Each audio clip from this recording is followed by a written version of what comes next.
Hello and welcome to Let Me Bore You to Sleep. My name is Jason Newland. Please only listen when you can safely close your eyes. My website is jasonnewland.com,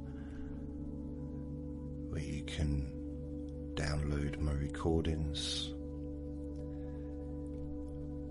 All the latest recordings I do are available. You can actually download all 6 versions at once for each new recording. I also upload my recordings to Instagram and TikTok. I used to upload them to X, but X wouldn't. They stopped allowing it for whatever reason. Perhaps I was too controversial, or maybe I just wasn't controversial enough. Yeah, I think if I'm just going to have a look at it's because there was no hate speech. They don't allow videos without hate speech on there. Yeah. So,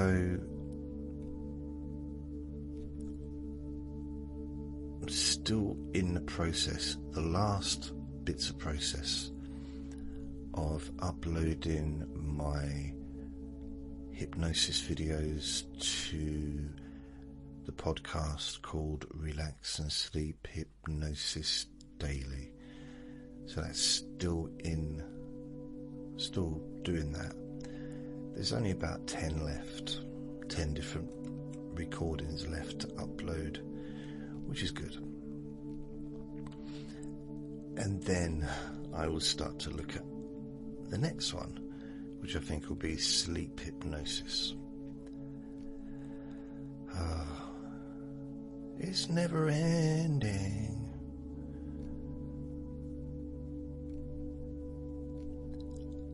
And then I need to look at the images and start adding the images, because all the re-uploads, pretty much I haven't added any images.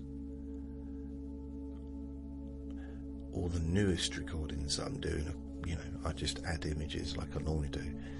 So there's still a fair bit of work to do to get that all kind of up to date. Because Apple Podcasts, I think Spotify I think it uses the podcasts from SoundCloud. And sometimes I forget to add my recordings to SoundCloud, because I've got 2 podcasts on SoundCloud. The Let Me Bore You to Sleep, and the other one, Hypnosis of Sleeping Deeply. One day I'll actually remember the name of my own podcasts. I've just got too many, that's what it is. 2, 5, 7, 18 too many. So if I forget to add them, it looks like Spotify has not updated. But it is up to date, it's just I haven't updated my end. So I'm trying to do that. Also on my website, I'm trying to remember to update each recording as well as I do it. So, because in the past I'd focus on Spreaker, focus on getting them uploaded, so it went on to Apple. Not intentionally to ignore Spotify, but just because I don't get much traffic on Spotify generally. So I kind of sometimes I'll put it off for a few hours and I'll do the SoundCloud later. Sometimes I even leave it a couple of days. It's not on purpose, but just, I'm doing other things. But now I'm going to prioritize SoundCloud to do that in the same process, at the same time, as it were, as I'm uploading the podcasts to Spreaker, so that they then, go to Apple. I'm then going to also do the same thing with the SoundCloud podcasts, so that they go to Spotify and whatever other podcasts apps use the SoundCloud ones. And also people that go on SoundCloud to listen. And equally, I'm going to do the same thing, add within that block of work to do, add into my website. So that's now going to be the process, because in the past I would do the recording and maybe have a break, although I'll still do that if I need it, So I make the recording, have a break, save the recording so I don't lose it.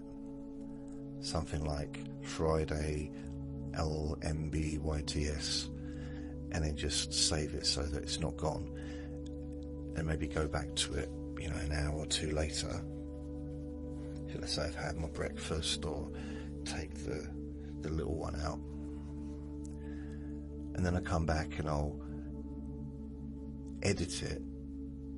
And with the Let Me Bore You to Sleeps, there's not generally a huge amount of editing. Now, I don't edit myself. But do you edit then? No, what I mean is, I don't edit what I've said. I just edit any kind of background noise, or me coughing, or whatever. Most of my bodily functions are edited out. Most. Regular listeners will know which ones are left in. So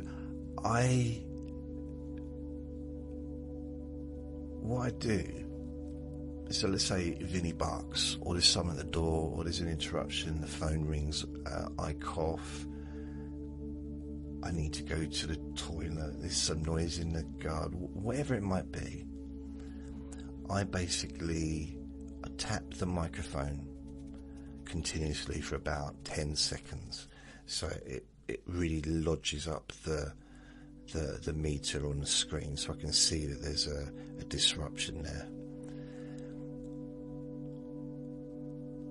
And then I do whatever I need to do, whether it's a case of just waiting for the background sound to diminish, or whether it involves me doing something, answering the door, answering the phone, whatever it is.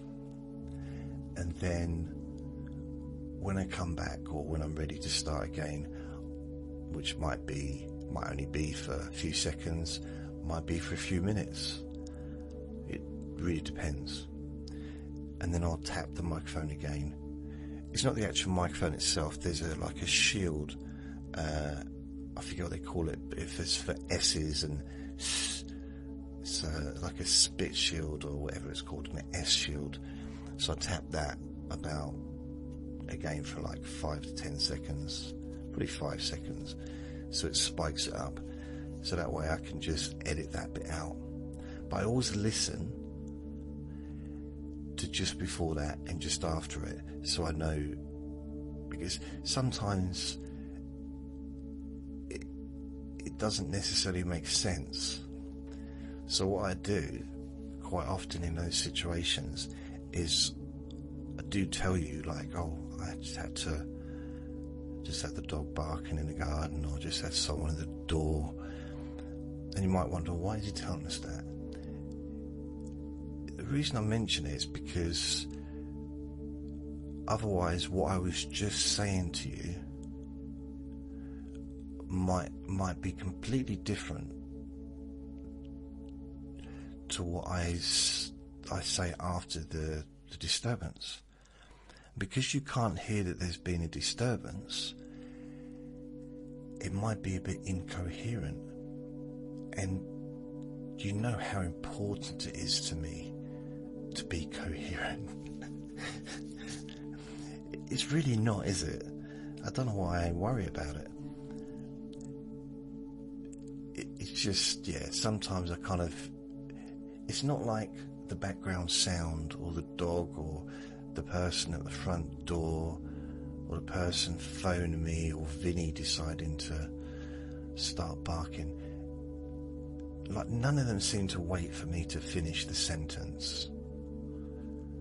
That'd be nice if they would do that. Just wait till I come to a full stop. Like then, and then go, meow, meow, meow, meow. But no, it's always, well, it's not always, but it seems to often be mid-sentence. So what I'll do, generally, if I can kind of miss out that beginning that sentence and edit to go back to a point where it kind of makes sense of what I was saying.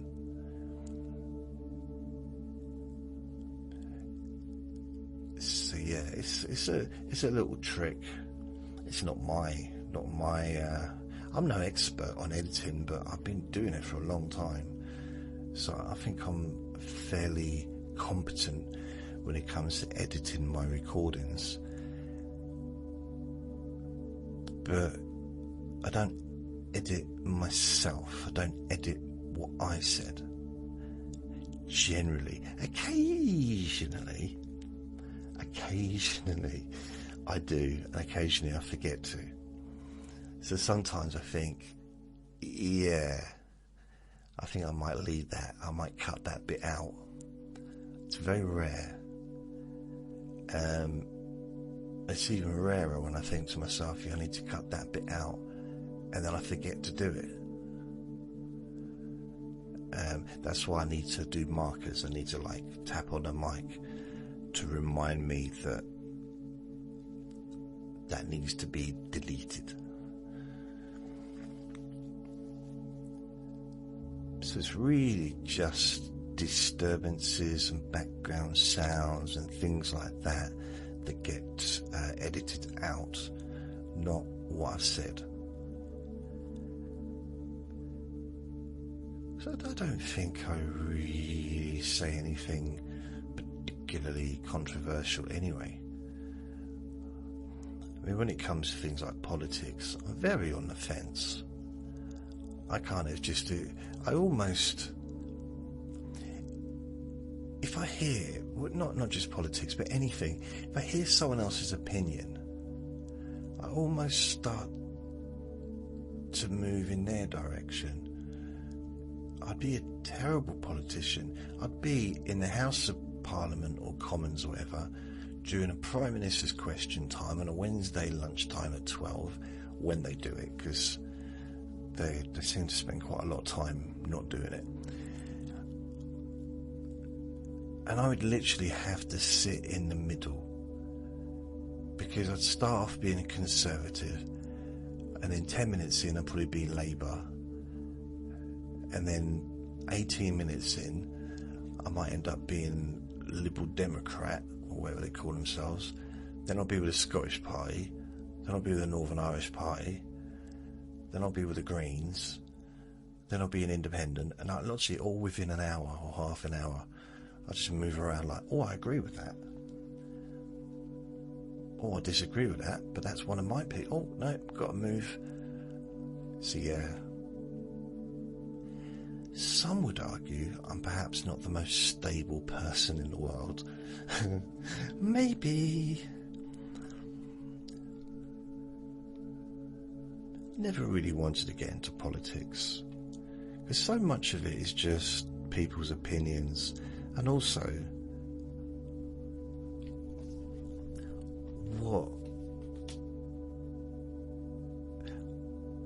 there's a dehumanization of politicians that seems to go on. I notice when people talk about them and like they're not humans, and one thing I do know about myself is I would not want to be in control. Well, okay, let's not say the word control. I would not want to take on the responsibility of an entire country, an entire country's welfare, safety, all that stuff, security. Blimey, no. I'm not struggling enough just looking after a Jack Russell. That's enough on my plate.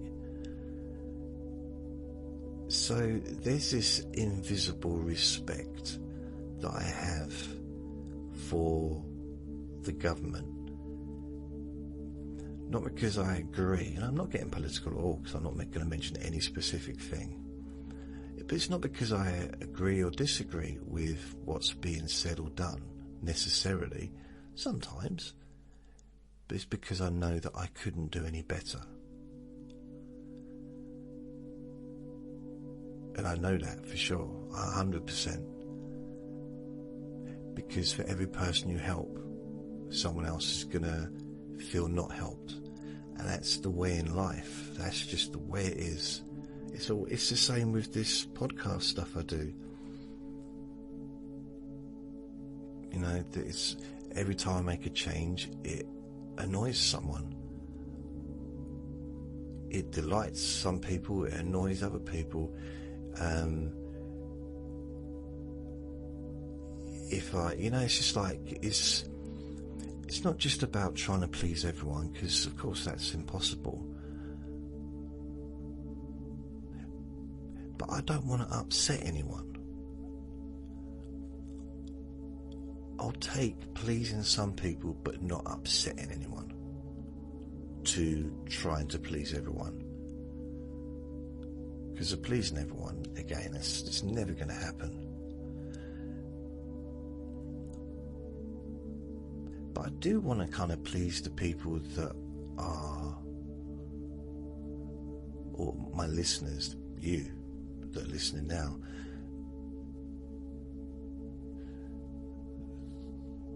The people that have stuck by me, listening regularly, sometimes for years and years and years and years and years.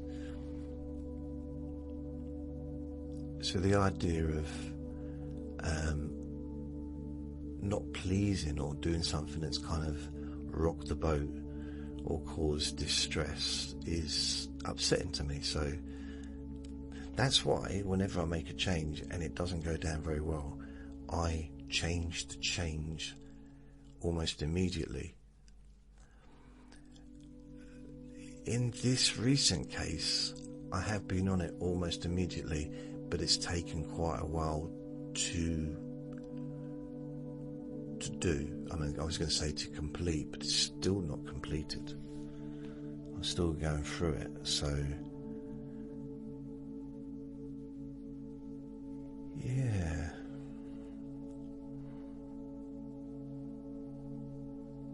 It's weird, isn't it? Don't you think? It's like weird.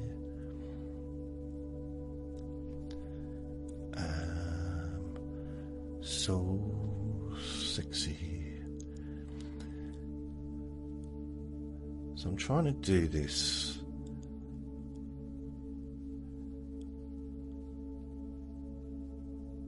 Trying to do the old uploading. The thing is, I can't do two things at once.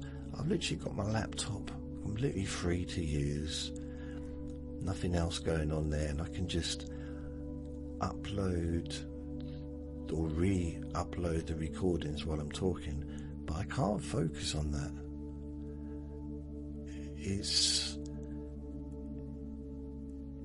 I don't know, I'm surprised I'm able to wash my hands, like using both hands at the same time. I'm surprised that doesn't confuse me. Or I had a strange dream just now. I was listening to some music for 2.5 hours. That's a long time to just be asleep listening to music, but hey, it was nice, but the dream was weird. was in this.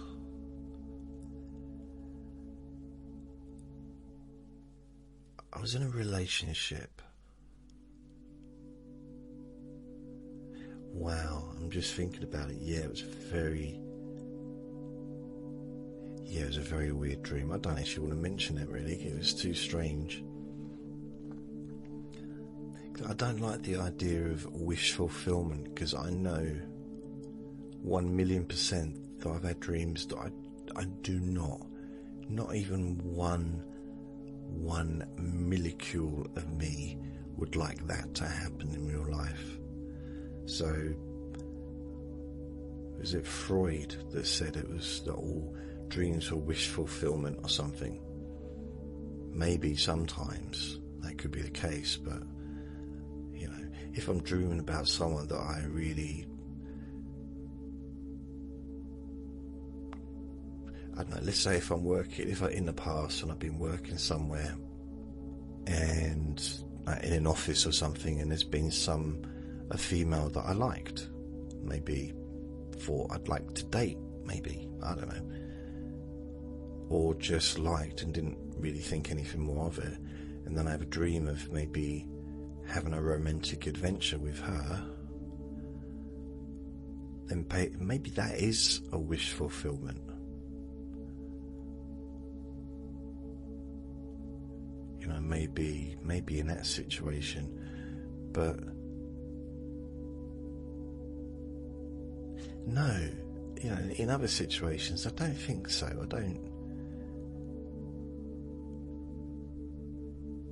don't know what the correlation between different types of classical music is and dreams, because I'm pretty much know zero about classical music. Although I listen to classical music every single day and have done pretty much for years and years and years and years, at least the last decade.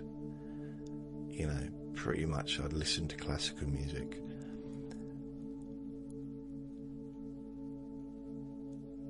And I do listen to, I know I can name a bunch of them because I listened to some of the albums of the individual composers, like Bach,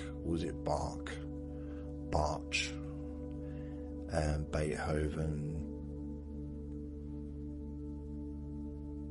Bruce Springsteen, I don't know, but there's lots of different ones.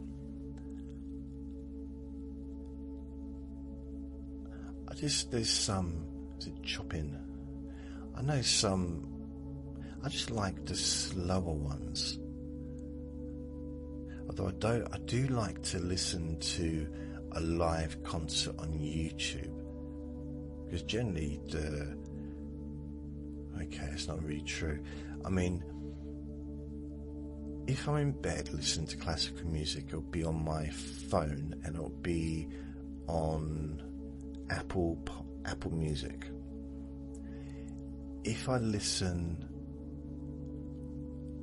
in the living room, if I'm at my desk, it could be 50-50. It's maybe Apple Music, but then I might be listening to like an album, like a normal kind of, you know, music that I want to listen to, not classical. But if I'm on the settee with my feet up, deciding to have a little relaxation session, it will be a YouTube video, and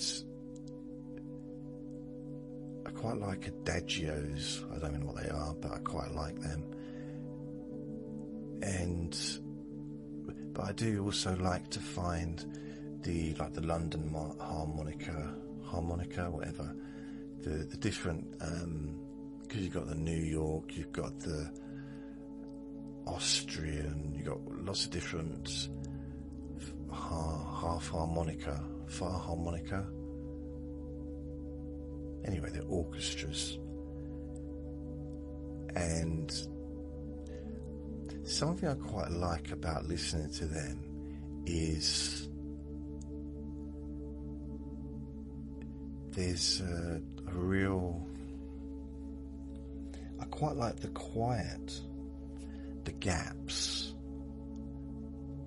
in between the songs, or in between the sounds or the notes sometimes. And it might sound weird, I also quite like hearing the audience trying to be quiet. You always, pretty much, you'll hear a cough or a little mumble, and I'm sure, indecipherable, there'll be someone saying, "Oh, is it not finished yet? How long before we can go home? Can't believe you dragged me here." Or some snoring, which is what would happen to me. I would fall asleep. Nothing to do with boredom, more to do with relaxation. So if you're ever on stage talking or telling a story or even doing a play or singing or in an orchestra, a band, and you see someone in the audience asleep, don't take offence at that. It's not that they're bored well, they might be. They might be bored of what you're doing, but you know, if what you were doing was boring, then you'd see probably at least 40-50% of the audience asleep. Maybe a larger percentage. If it's just one or two people, then it doesn't mean you're boring. It means you're relaxing them, that they feel safe to close their eyes and allow themselves to let go of all their worries and to feel peaceful. I mean, in some ways, you might have done more for that person than you have done for any of the other audience members, from a healing perspective. Perhaps not, it depends. I remember years ago, everything's years ago, isn't it? This was probably about 2000 and I reckon about 2009, maybe 10, maybe 9, around that time. At the Buddhist Center, we had the head of the organization, Sangharajita. He basically started that particular branch of Buddhism. And what he did, and this was in the 60s, he'd spent 20 years in India and he came back to London. He was born in London, but he'd lived in a monastery for 20 years or something. So he came back to teach what he'd learnt. But what he did was he didn't stick to any one particular strain of Buddhism.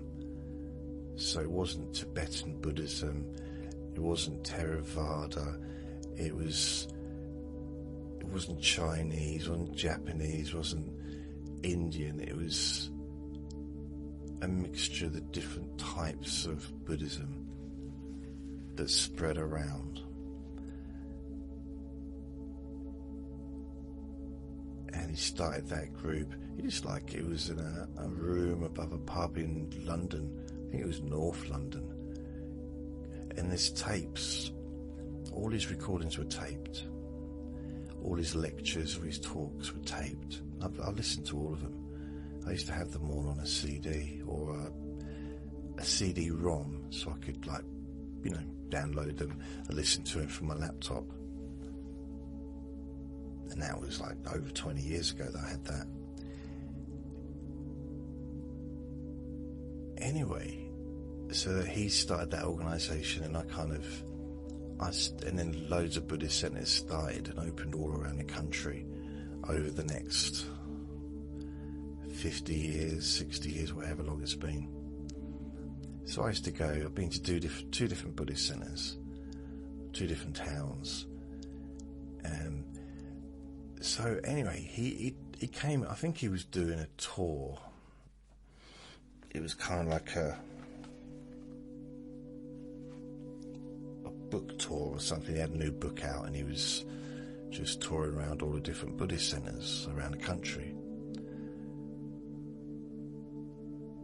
So I was sitting there. It's not a large audience.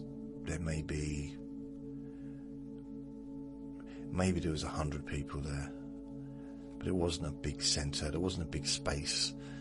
But I sat down, and he's sitting at the front, and he's talking, and I'm, this is quite a big deal to finally meet someone who I'd read loads of his books, listened to huge amounts of his recordings of his talks and stuff. And to actually, I didn't meet him, but I saw him because he was probably only about 7-8 foot away from me, maybe 10 foot away from me. I didn't measure it. I forgot my measuring tape on that particular evening. Plus, whenever I used to take it to the Buddhist centre, people used to get annoyed. It's like, what's he going to measure next? Yeah. So I'm sitting there, and he's yabbering on, as he did. He's talking about, I don't know what he was talking about. At the time I did, I'm not saying like no one, like everyone was just looking at each other like, what the heck's going on? No, he was talking about something relevant, and I'm sure everyone in the room appreciated it and understood what was being said. No, I'm not saying that I understood what was being said, but I probably did. I'm sure I did. The thing is, right, and this is in every single situation since I've left school, but basically since I've been in charge of my own behaviour, since I've been allowed to do what I want to do, within the law, of course, I close my eyes when I'm listening to someone talk in an audience, if I'm in the audience. Now, I wouldn't do that at a comedy club, but then I wouldn't want to do that at a comedy club because the energy's different. The energy's much more uplifting. In fact, I would find it probably almost impossible to fall asleep in a room full of people laughing.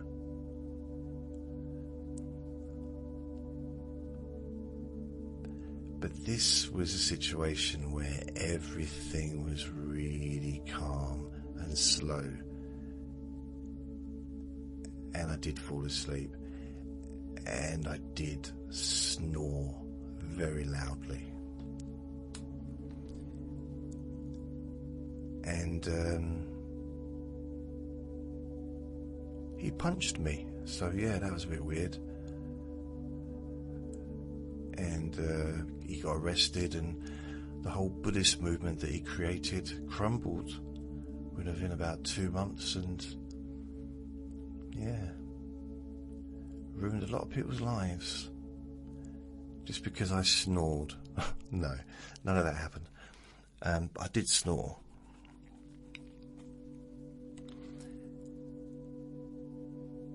He probably didn't even notice, to be fair. Because when you got an audience, I remember, what was it, Stuart Lee said to me, I think it was Stuart Lee, it might have been someone else.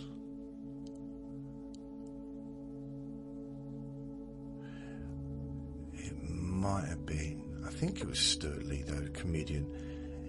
He said, when you're on a stage, this is like early 90s, He said, when you're on stage, even, and this is coming from like a headliner, or was it Alan Davis? It was either Stuart Lee or Alan Davis. I think it might have been Alan Davis, actually,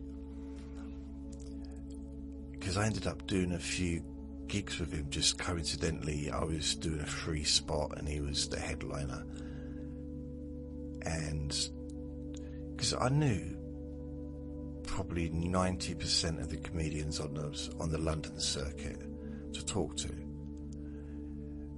A few just completely blanked me, so probably maybe 10% didn't talk to me, but they weren't necessarily the top 10%, because a lot of the top comedians were actually quite cool. Not all of them, but you know, yeah, quite a few were nice actually to me. Like Stuart Lee, I used to get on really well with him. We used to chat like friends. I never used to hang out outside of the comedy clubs, but he was just really, really nice bloke, down to earth. So he'd come off stage. I mean, I'd be performing on. Well, actually, sometimes I'd just turn up at the gig just to watch, and we'd chat as well. But he'd perform in front of maybe a few hundred people, and then he'd just get off and, I mean get off as in, you know, hump an elephant in the hallway, but he kind of was still himself, almost like he was himself when he was on stage as well. And we used to just chat, and it was nice. And he used to break down other comedians' comedy on how to do that.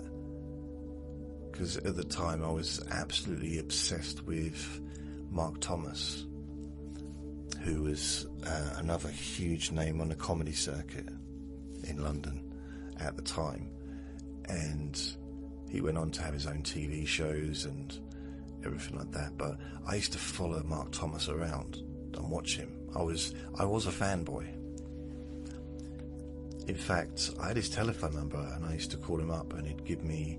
There's one time he put my name on at the Comedy Store because he was on there on a Friday night or Saturday night, and I called him up and said, "Hey Mark, you alright, darling? Alright, mate, you alright? Who is this?" So I said, "Oh, it's Jason." "Jason?" I said, "Yeah, the comedian." He said, "I don't know any comedians called Jason." I said, "Okay, I'm an open spot." "Oh. What do you want? How'd you get my number?"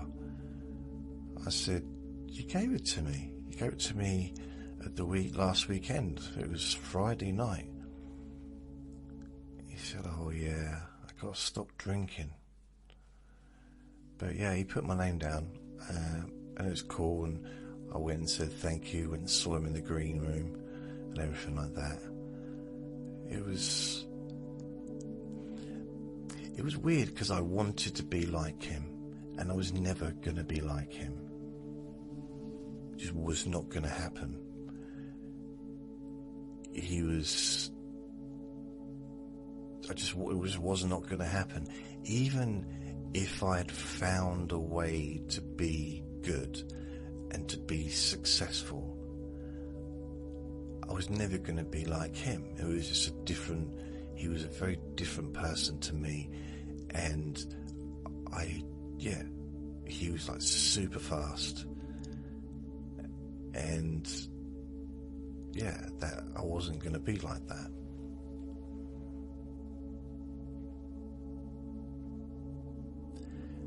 So I think it was Alan Davis that said to me, because I'm sure I did a couple of gigs with him literally within about, or 2 or 3 gigs within about 2 months. And so there's one gig, and he said about the audience, he said, doesn't matter how good you are, unless people, in fact, he said, like, you'll be on stage, you're going to look out, and you're never going to have 100% of the audience like you. perhaps the most you're going to have is perhaps 40%, maybe 50% of the audience that really love what you're doing. Maybe you'll have 10 or 20% find it funny sometimes. They might find some of what you say is funny. They might think that they might enjoy watching it but not be particularly impressed, but it's okay. And you're going to have a percentage that really, really are not enjoying it. So all you got to hope is that the people that are enjoying it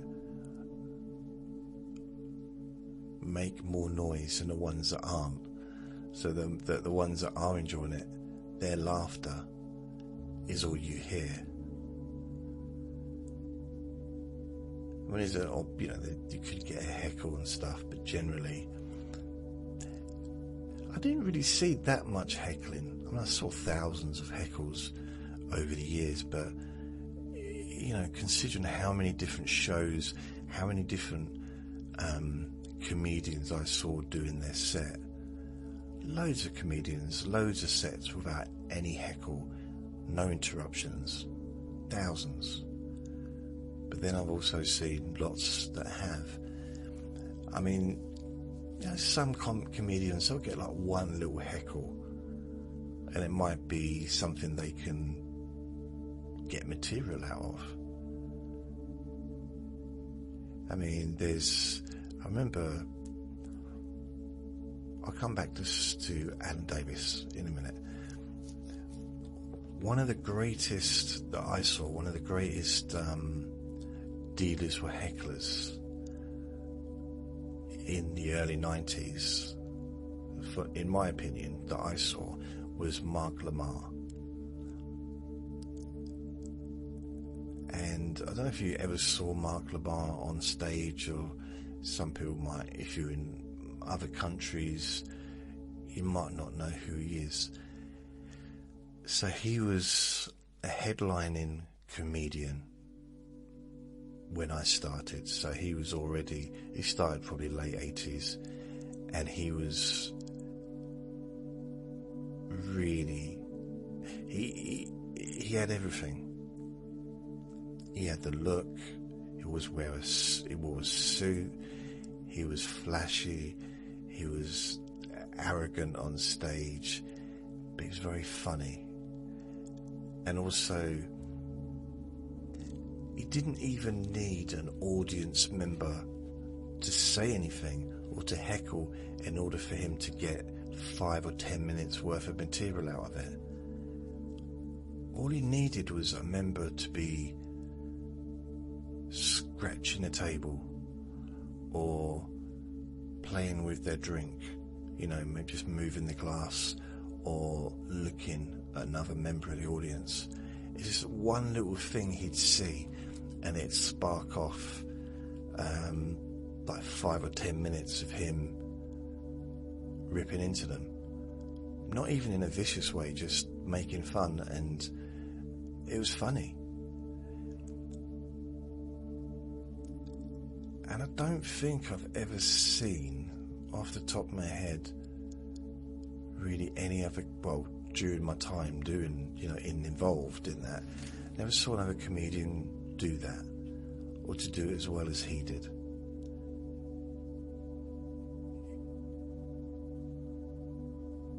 He was so good at it, and it was almost effortless to him.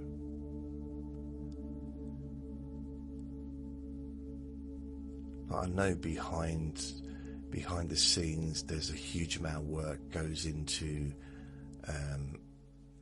a stand-up comedian on stage. It might look like they're just making stuff up off the cuff, or that they've just come up with this material when actually they might have spent weeks writing it.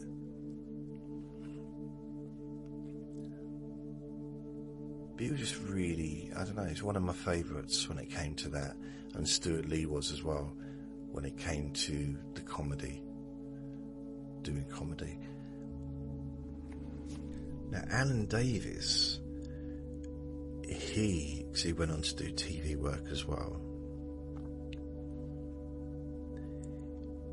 When he first started, he was good straight away. Like winning awards, winning contests, like, you know, instantly. And some people were putting him as like he's the new Eddie Izzard. Because at this point, Eddie Izzard was already pretty much famous. When he was already, I think it's safe to say that when it comes to the comedy circuit in London, Eddie Izzard was the king already. There was a couple of others as well that were already kind of really big, and there was, you know, obviously loads that were being on TV, like Sean, oh my goodness, I've forgotten his surname, Irish comedian, but he did a show called Sean Show,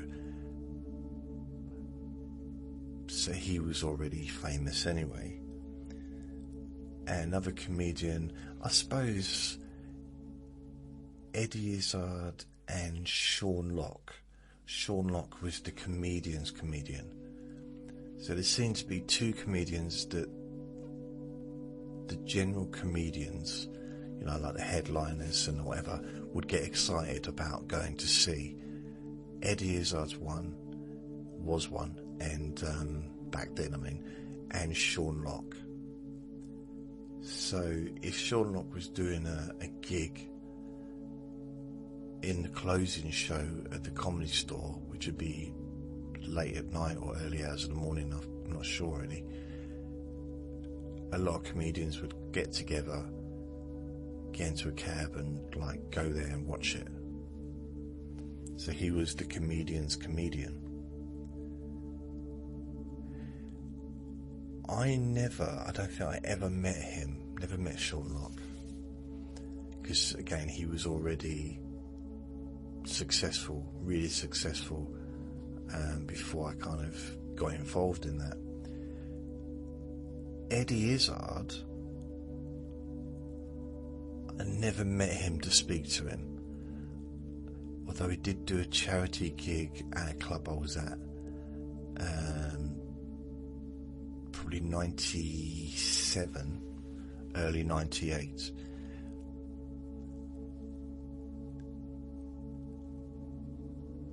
And also in the early 90s, I was in a comedy club that I used to frequent, and I was just hanging around with the other comedians, and as I said, I used to talk to new acts. Well, actually, I was so rubbish that some of the new acts went on to be really big acts, so I still knew them. So I was kind of like, I was still a new act, even though I'd been doing it for years. And some of the others had gone on to be on TV and stuff. That's how ridiculously bad I was. So there was one evening, I think it was probably either a Friday or Saturday night, Eddie Izzard, but we were all just sitting around. I think it was after the comedy had finished, so it was about 11 o'clock or something, and suddenly someone said,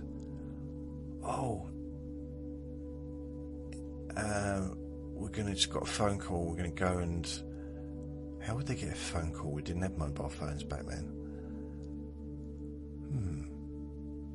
I think maybe someone turned up in a taxi and came in and said, who wants to go to the restaurant with Eddie Izzard, or with Eddie? And there was a lot of them all said, yeah, everyone got excited. So I went along as well. I had no money. I didn't have any money to buy anything. And I went to this restaurant. I think it was an Indian restaurant in probably just around the corner, actually. It was, what was it called? Bethnal Green. What's that road? It's well known for Indian restaurants. really like worldwide known? Oh, I forget. Can't be that well known if you don't remember, and you've actually been there. Yeah, I know. Oh, I want to search that, because that's going to bug me otherwise. Famous Bethnal Green Road. In fact, I'm going to forget the famous road for Indian restaurants. For Indian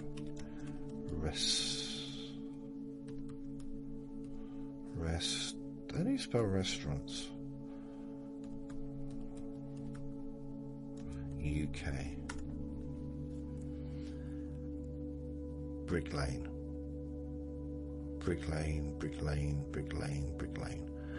That was what I was looking for. Brick Lane.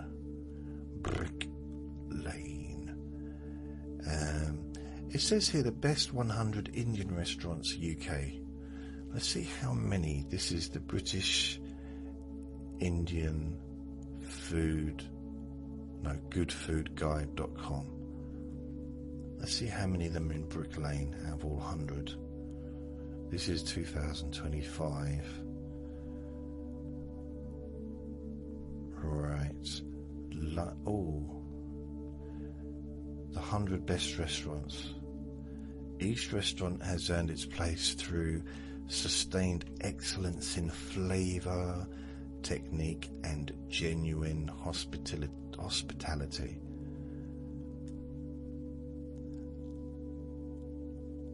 Oh. According to this, I can't find one in Brick Lane. You've got London Icons, Cinnamon Club, Cinnamon, Westminster, Gymkhana, Mayfair, Quilon, Westminster, Jamavar, Mayfair, Giraswamy, Regent Street, Ben Ayres, Mayfair. Maybe they're really kind of, I don't know, like 5-star Michelin, whatever, like really expensive restaurants with a waiting list. I don't know. If I said yes or no, it'd only be guessing, you know. So there's two in Birmingham, 2 in Manchester, 1 in Leeds, Newcastle, Cardiff, Glasgow, Edinburgh. So after all of that,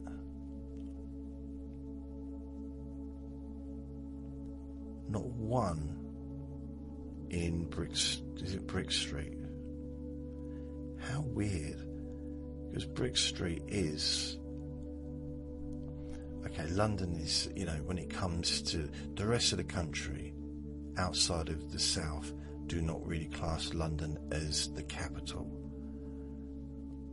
I mean, we all know it is, but it's not like, it's like people in Manchester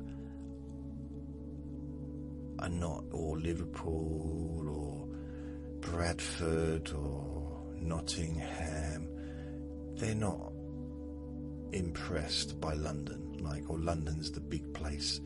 There's lots of different cities around the country, and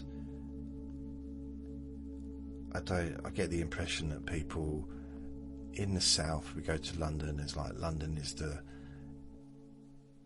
it's a lot bigger than any of the other cities as far as the amount of stuff and the amount of people. Because in London, I had this conversation with my friend the other day, and he said, what was it? It's 20 million. We're talking about 20 million. I think we're looking at my stats. And he said, so you've had about 20 million downloads since 2018. He said, that's the size, that's the population of London. I said, I thought the population of London was about 10 million. He said, yeah, near enough. I said, since when is 20 million the same as 10 million? And we laughed. See, Brick Street used to be literally, you come out of the club. No, I forget where it is now. It's not far away anyway. It's not far from where the club was, because I used to get a lift home with the doorman. He'd give me a lift, and quite often we'd go down Brick Street and get some bagels. There's a very famous bagel shop. So let's have a look. What's it called? There might be more. In fact, there is more than one. Famous bagel shops. London. Right, let's have a look. The best bagel shops in London. Oh, look. London is home to several renowned bagel shops. They have become famous for their delicious bagels and unique offerings. Here are some of the most famous bagel shops in London. Bagel Bake, located on Brick Lane. See, told you, that's where we used to go. Always a queue. Always a queue. Well, it's hard to say that, like, guaranteed that there was always a queue, because I wasn't always there. But that won't stop me from saying it. So, Bagel Bake is a beloved. I've never used the word beloved in my language ever. Beloved.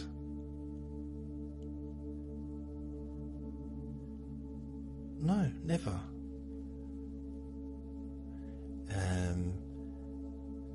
It's known for its salt beef bagels and has been serving customers since 1974.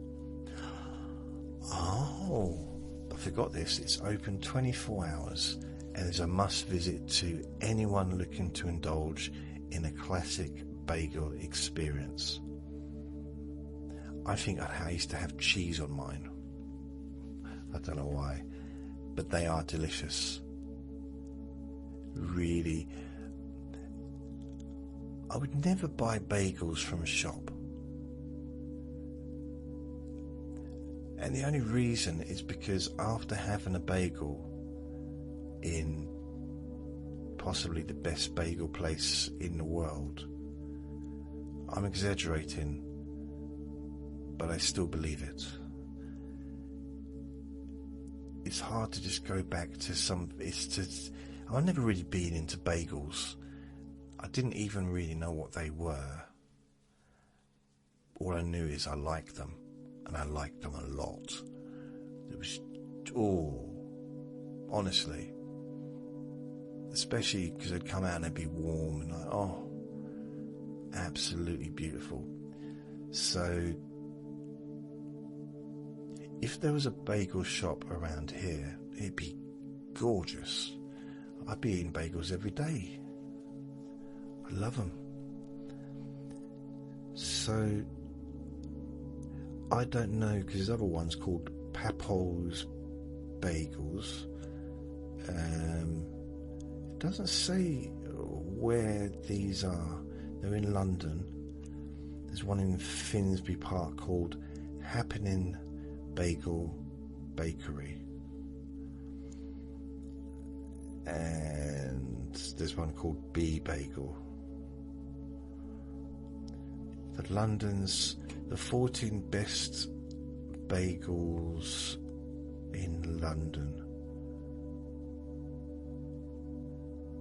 There's B Bagel is in Soho.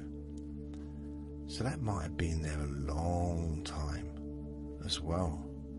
But it closes at 9. It's open now so they open quite early.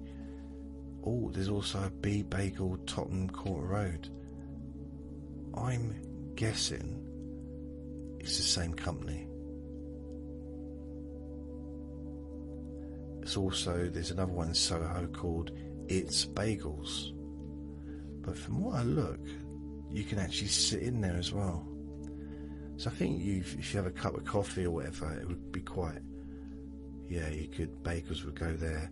I mean, I've never really, I didn't experiment with the bagels because quite often my friend, the doorman, would go and collect them and I'd wait in the car. Sometimes I'd collect them for him, but we wouldn't ever go in together, really. One of us would always be in the car. So, I don't know.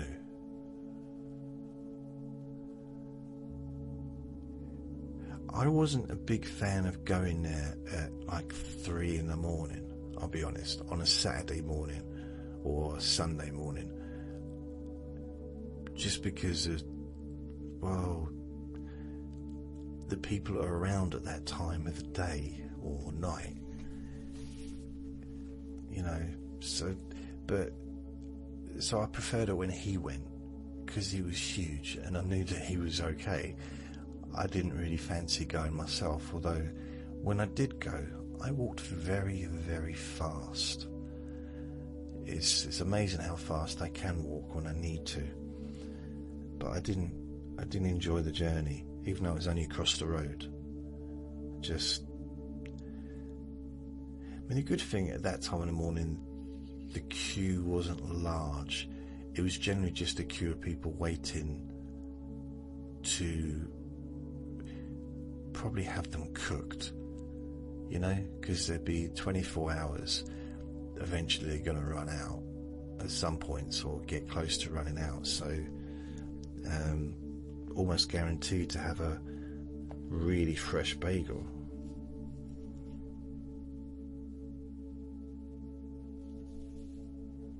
What's the best bagels in the world? Best bagels in London. Wow. They are pretty amazing, honestly. I make myself hungry. And I'm not even hungry. According to this, the best bagels in London guaranteed to satisfy your cravings. The thing is, right,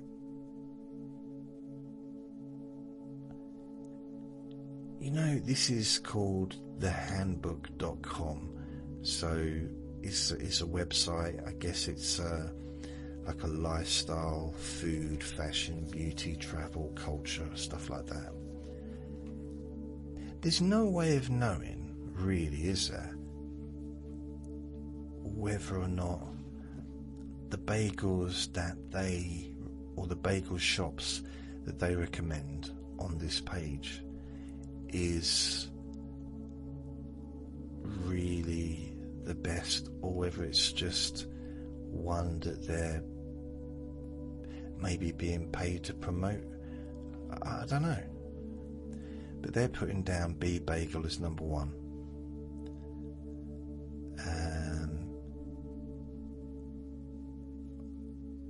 It's showing, they do look nice. But yeah, I'm pretty sure that is. But then it's right, second is It's Bagels.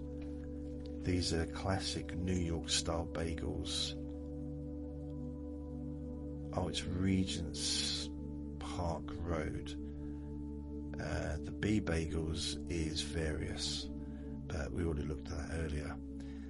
Third on the list. Now I don't know.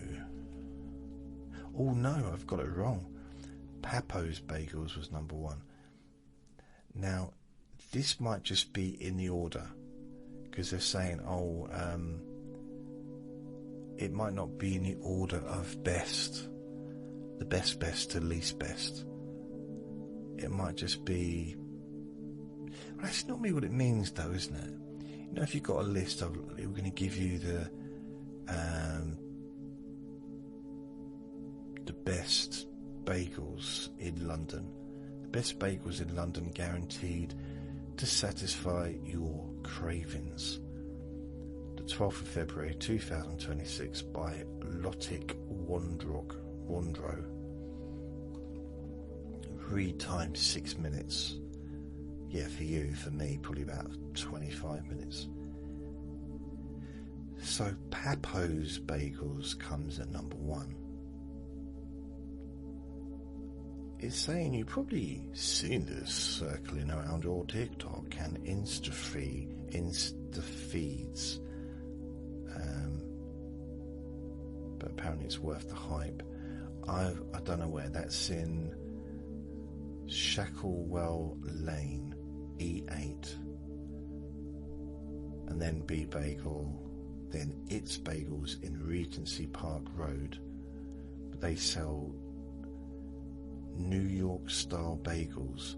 So what's the difference between a New York style bagel and London bagels?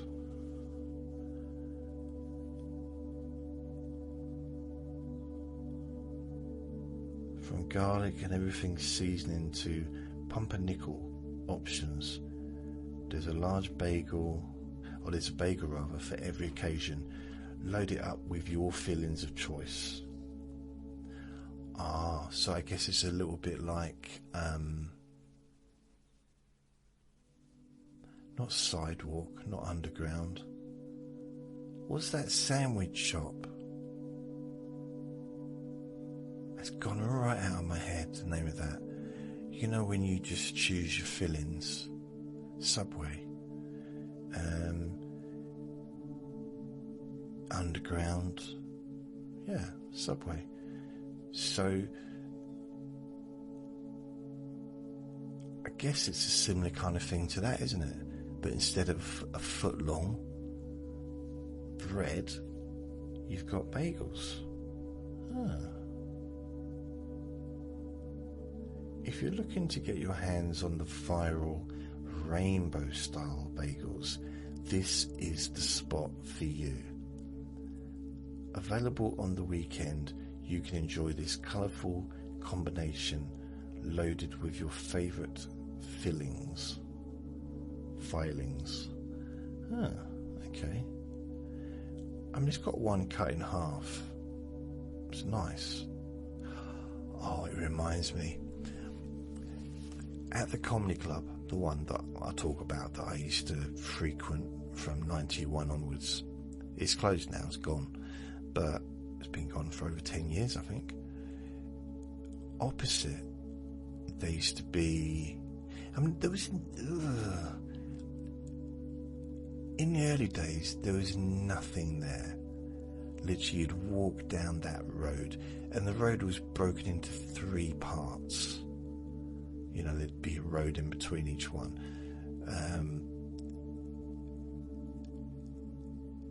It was basically just a really large alleyway. I mean, it had roads and pavements and stuff, but it used to be, all the old buildings were mills. They used to be mills in Shoreditch, which was very famous for all that stuff, like industrial stuff. And there wasn't anything there. I mean, some people lived there in flats and stuff, but there wasn't hardly anything around. And then gradually, over the years, things started to spring up. Because the weird thing about it is, either end of the road, there was stuff going on. So one end was Shoreditch, and there's a very famous club across the road. There was a lot of office buildings. It was almost like an extension to the city, because it is a continuation if you walk from the city. So let's say if you come out of Liverpool Street Station, you can walk around, and you know, you're basically in the middle of the city. Liverpool Street Station, you turn left out the main entrance. Not the entrance with McDonald's, but the other one. And you walk down and you could just see, like on the left-hand side, these huge buildings. I don't know if they're banking buildings or whatever, although I used to fantasize about working in one. Me, in my fantasy, I never got further than being a cleaner, but I still like the idea of working in one, because that was so big and quite beautiful, actually. Huge. And I'd see people going up the escalator onto work and walking through the... It's the kind of thing you see in a movie. You know, when you see someone walk into work and it's a massive building and there's a reception, and it's like, yeah, they're like that. Absolutely huge. And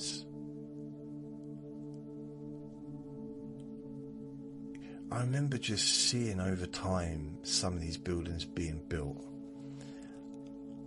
On the right hand side, it was always a bit more derelict. It's kind of weird.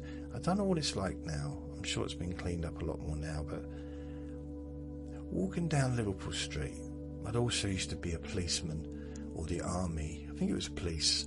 Armed police would be there, occasionally checking cars. That was in the early 90s. That was weird. I'd never seen that before in my life. Very strange. It's really weird, because I just felt the urge to chuck stones at them. Isn't it strange? That natural instinct that kicks in. It's like a dog that's done a poo and just automatically starts, his back legs go to kind of cover the poo up with dirt. That was my instinct, to start chucking stones at this policeman with a big gun. I don't know. Maybe it's the Irish in me. I don't know. 48% Irish. So I would walk all the way down it. There was one massive hole on the left-hand side, and it was just near another of the exits, or you could say entrances, to Liverpool Street Station, where there's quite a few shops and stuff. But there was this massive, I mean, it's been built in now, or built on, but it was pretty much a big hole for a good 10, maybe 15 years, maybe 10 years. And eventually they built on it. The thing is, it looked like the foundations had already been settled. Work had been done, but it was very deep. Because I suppose because it's going to be a huge, really tall building, they have to go down really quite a lot, don't they? Oh yeah, I remember when it was built. Yeah. I'm just remembering now. Blimey. Wow. Because, yeah, things did change, because there was these coffee shops started to open just below the buildings. Not Costa,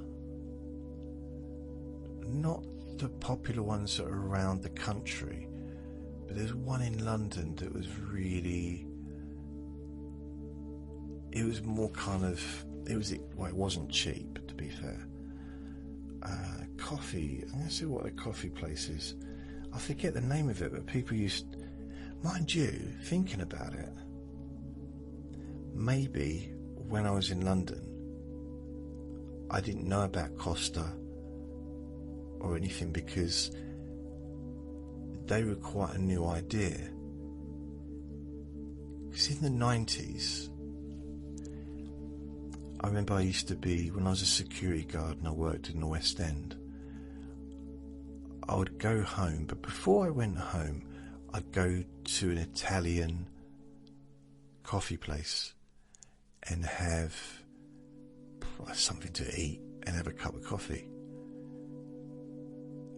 And because it was early in the morning, because I'd be finishing maybe 6 in the morning, they'd be open, but there'd be no one really around. So I might sit outside, or if it's a nice day, and it's really chilled, really, it's nice.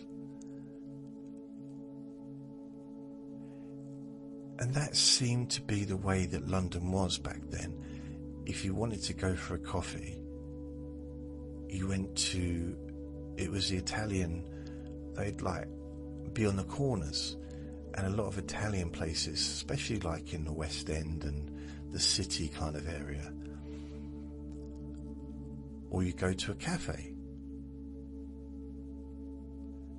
I mean, back then McDonald's didn't used to do coffees, I don't think. Or did they? I don't think they did. McCafe. And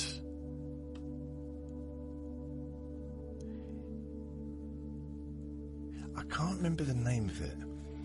This coffee place, this coffee chain. London expensive coffee chain.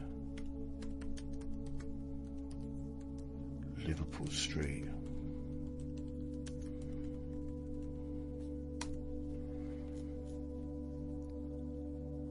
I mean, it might not even be there anymore. London best coffee, Black Sheep coffee. Black Sheep coffee? Really? That's the thing. Loads of things. Blank Street coffee chain. Black Sheep coffee. Blank Street. Yeah. It just goes to show, doesn't it? So 13 best cafes. Well, it's not a cafe I'm looking for. It's just a coffee place. Well, maybe they class themselves as cafes. I don't think so. I think my favourite cafe I'd use a Shoreditch now. Yeah, because Shoreditch didn't have anything going on. I mean, really, there was a stationery there, which I think served the city, you can buy big amounts of stuff. I think they're printers and stuff. I think there was a bike shop and a few other bits. There was a paint store on a corner of one part moving up. There was a petrol station.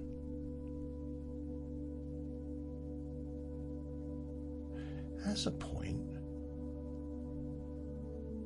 there was a petrol station. I don't know if it was there in the early 90s though. It was definitely there in the late 90s. So it probably was there in the early 90s.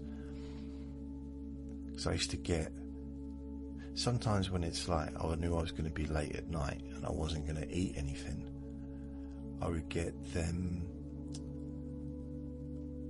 they're like breakfast cereal bars. I forget the name of them, but I used to get them. And One Zone Coffee, Shoreditch. Wow. See, they call themselves cafes, but they're not. I mean, they look like really high-class restaurants. I'll tell you a good place to eat.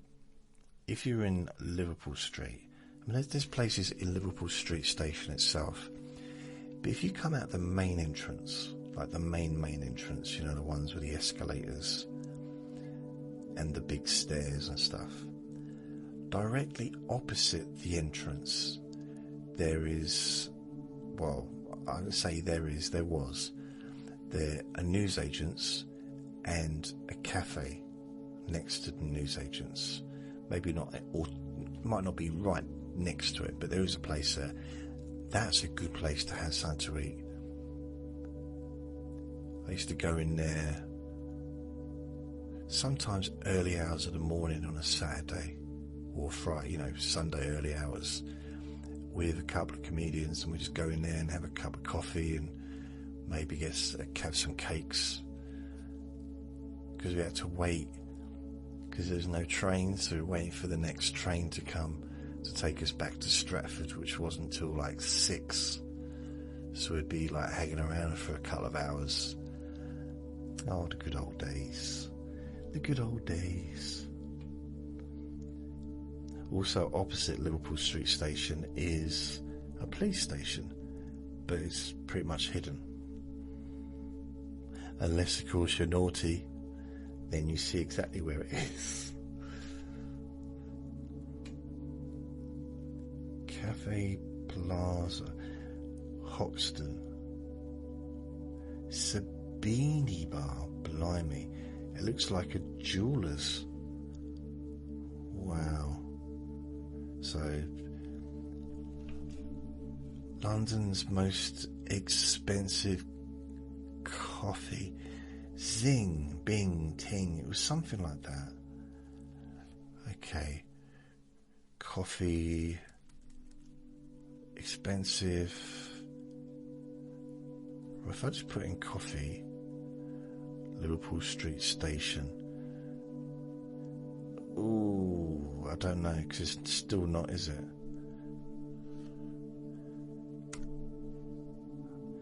London, it's like, if I just don't put expensive anymore, get rid of that.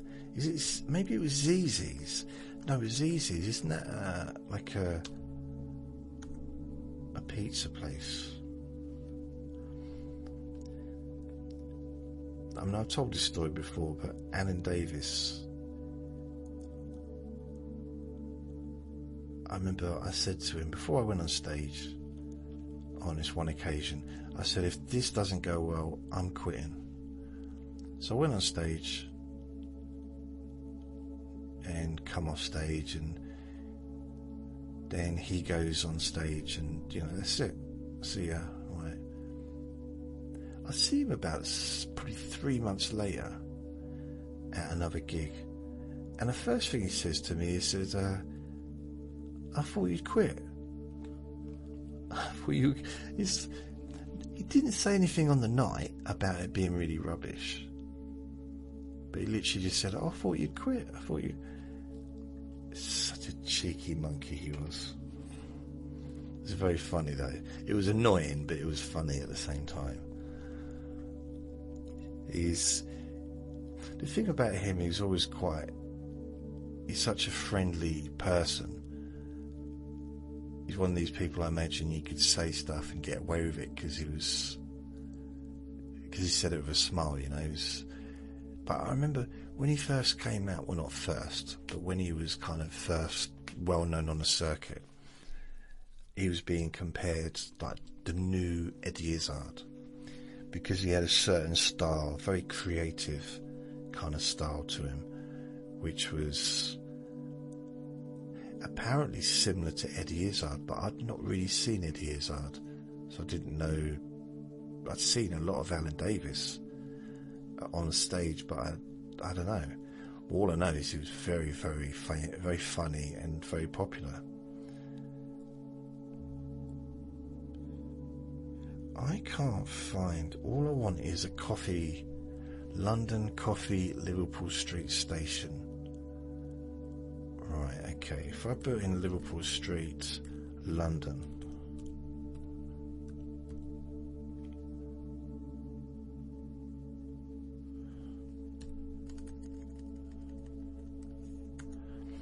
coffee, pure grind, Cafe Nero, maybe it was Cafe Nero, pure. These are Liverpool Streets. This is Liverpool Street Station, actually inside. What is the road though outside of Liverpool Street Station as you go out?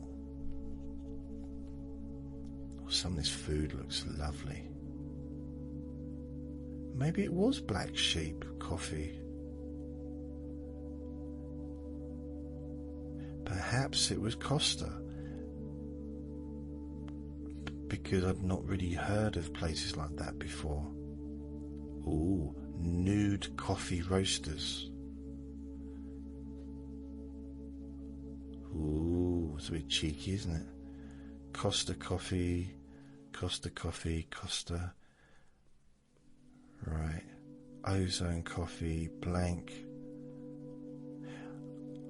I've got another way of doing it.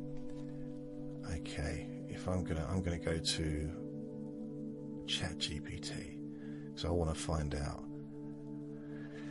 Here we go. List all brand coffee shops, UK. Okay, say London.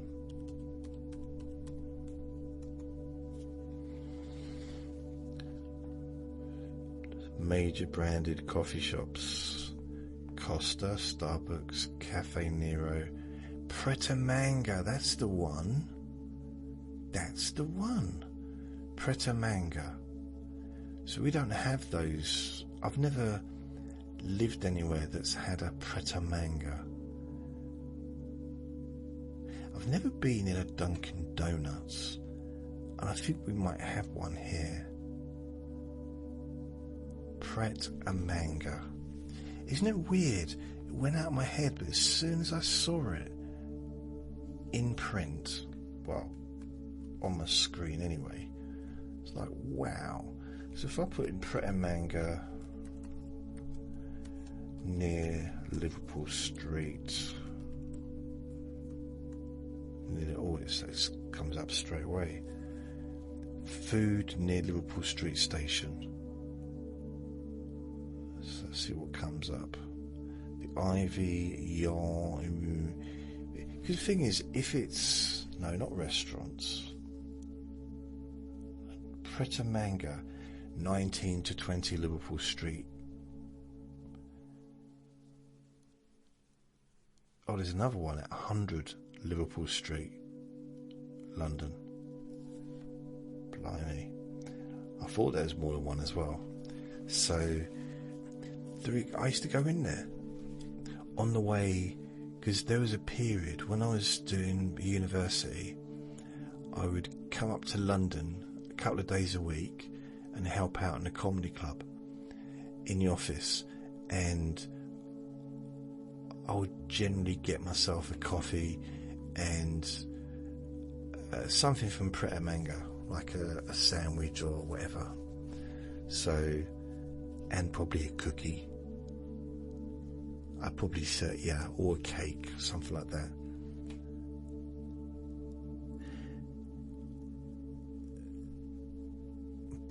I mean, I can remember the sign and everything, but I might be wrong. I don't think there is one where I live. Let's have a look. I might be completely wrong. If only I could spell. I'm so excited that the words are just all mungled up. Mungled up. Oh, there is. Oh, okay. So there is. What about the last place I lived? The last town.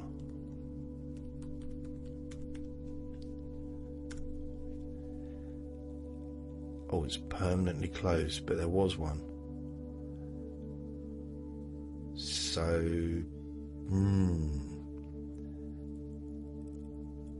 it was probably there when I lived there. Okay. So, really, it's not that what I said it was just all lies, not all of it. It was just, I guess,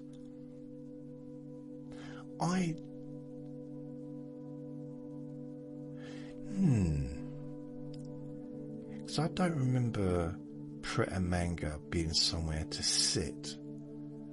But then it may be just that I'd never gone in there to sit down. But then maybe I have. If I choose a place, I've got a tendency of just going to the same place every time. But if I'm meeting up with someone else and I'm meeting them, then I'm going to go to where they go. They might have their own specific place. Like, I got a friend who's in a wheelchair, so I used to follow his lead because he knew there were certain places he could go into which had better access than mine. I mean, if it was left up to me, there'd always be like upstairs ones, and he didn't like that. And that's why I chose it. But he just, he kind of knew his way around the town, and it's really weird sometimes. Just the layout of the place, he knew that he could get in between the tables, because some places the tables are so close together it's hard to even get your body through without rubbing against the backs of both the people, that are sitting behind each other, if that makes sense. And you almost you can't help but rub against them, and no matter how often you try to get through, it's always the same. It's the same kind of being stuck rubbing against them. And eventually you get kicked out. Yeah. But he was quite good at finding places that had the space to get in. Big doors and automatic doors ideally. And had space to get around. So yeah, I used to kind of follow his lead on that. I remember once we went out and I met someone. This was probably 2008, and I met someone. I quite liked her, but did not have the confidence to go up and say, "Oi, I quite like you."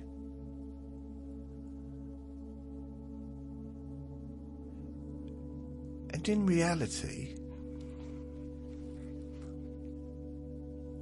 it wouldn't have really made any difference if I'd have said that and then she'd said no thanks, because we'd had a laugh earlier, so I don't think it would have been a rude put down. It wouldn't have been a rude rejection, just like, oh, something nice. Oh, you're so lovely. It's so wonderful. The idea of spending the rest of my life with you gives me butterflies in my tummy. It makes my toes tingle. But I must be honest with you. I don't think it's going to work out.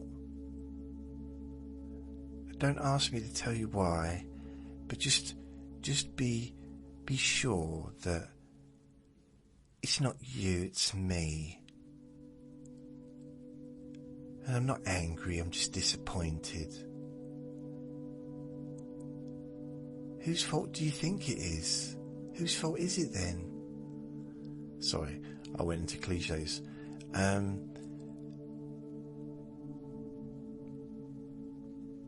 Yeah, I don't know why. I mean, it's no way of really knowing, is there? No way of really knowing. And maybe it's my absolute lack of being able to read a person. I used to think I could. I'm pretty good on the phone, I think, of tapping into, report. I can get into quite good report on the phone. In person,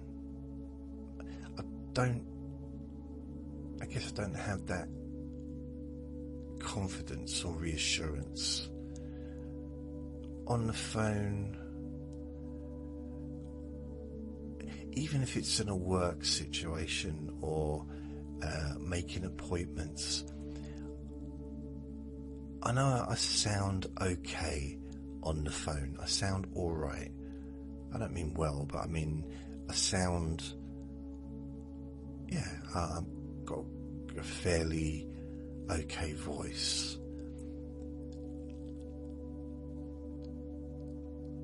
And I do alright on the phone.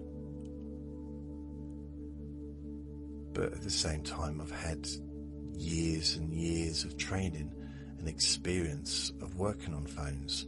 So it kind of comes second nature now.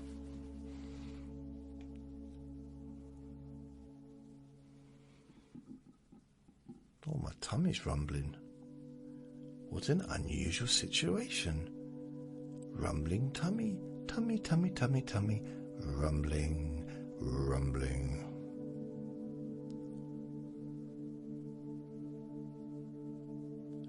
Still haven't heard the dog bark outside yet. It was weird, I didn't hear the dog bark over the fence from 10 o'clock yesterday morning. I heard it a bit in the morning, then I went out, took old Vincent out. When we got back, I didn't hear the dog bark at all for the rest of the day. And, I went to bed about 9 in the evening. Didn't hear. Oh, I didn't tell you, did I? So I generally, last night I took Vinny into the garden to do his last wee. And it's about 9 o'clock. And it was cool out there. So I'm in my shorts, which is basically a pair of tracksuit bottoms that I cut off the legs to make them into shorts. And I've got a grey t-shirt on, but it's got no sleeves.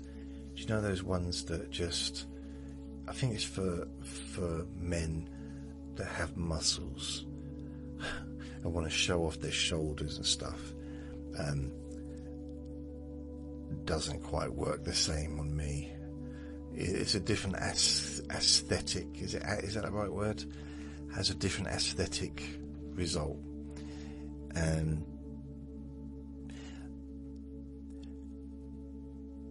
There was this one female in a coffee place, and I said it was my birthday, and I told her how old I was, and I felt I was moaning about my age, and she said, "Oh," and I said, "How old are you?" And she told me, and she said, "Oh, that's a lovely age."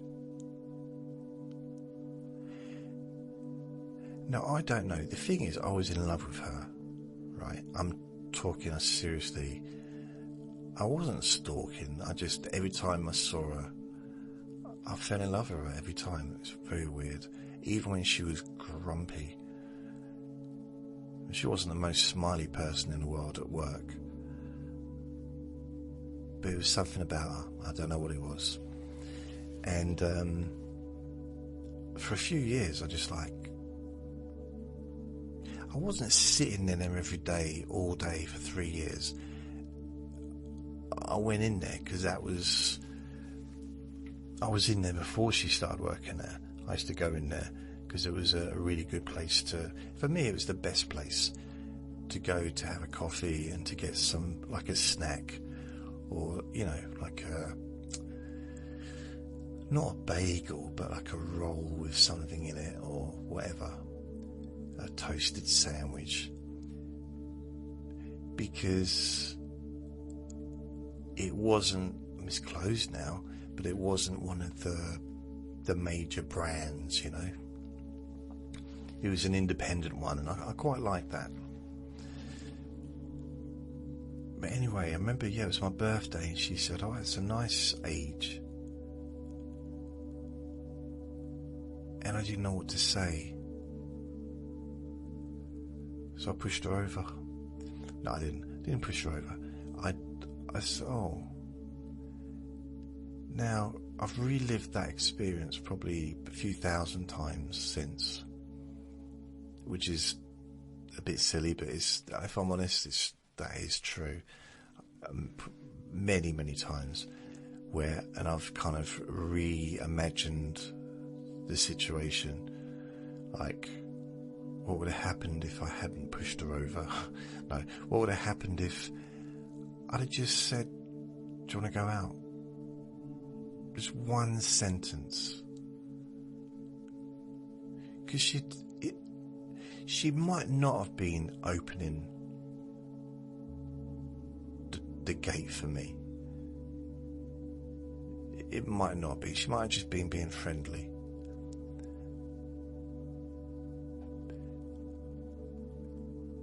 But in a sense, I remember I'm not obsessed with people that work in coffee places, but there was another woman that worked in a coffee place, and I did ask her out, and she said no. The thing is, after that, she was so nice to me.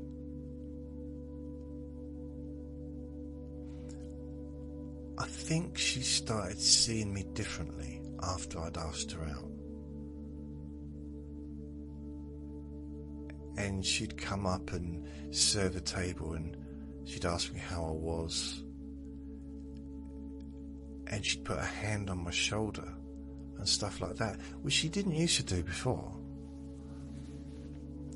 Maybe it's the fact that she liked to do that with people, but once she realised and she, it was clear that she had no interest in me, that she could do what came naturally to her. I don't know.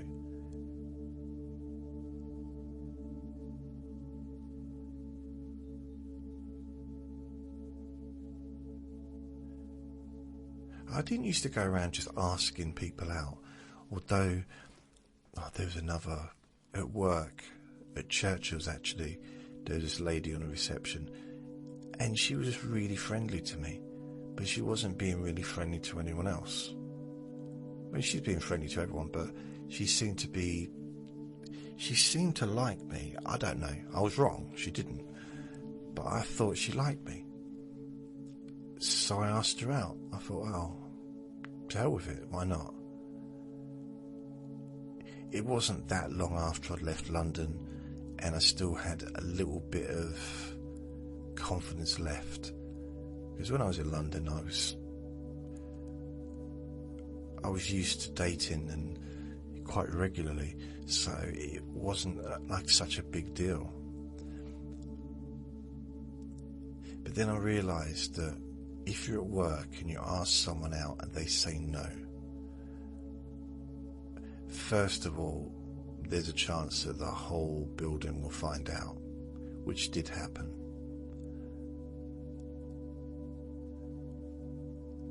And the second thing is, if you're going to choose someone to ask out, maybe don't ask out the person on the reception who you have to walk past multiple times a day. It would have been, if she'd worked on a different level of the building, that might have been a bit better for me. But yeah, she left in the end anyway. Not to do with me, but just that was embarrassing. And then my second job in insurance, there was a lady I used to see in the lift. We used to chat all the time, and it's like really got on well. And I asked her out, and she said no. Yeah, I'll be honest with you. I don't like to be. I don't generally, I'm talking about the past because I haven't really had anything for years, but had anything? That sounds bad, doesn't it? You know what I mean. Nookie.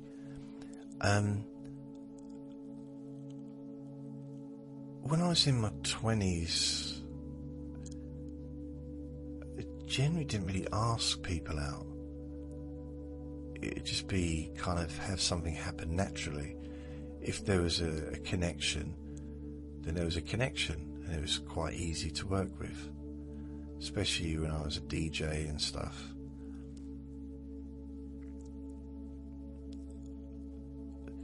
But seeing someone, working with someone, and then kind of, it's a difficult one. I mean, a few women I nearly kind of dated at work. One was sitting behind me, and we kind of started to talk and stuff, and a bit of flirting, but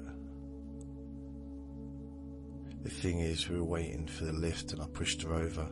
I just, one of those things, whenever I get, I want to ask someone out, I just end up pushing them over. None of that happened. I've never pushed anyone over. Well, not as an adult anyway.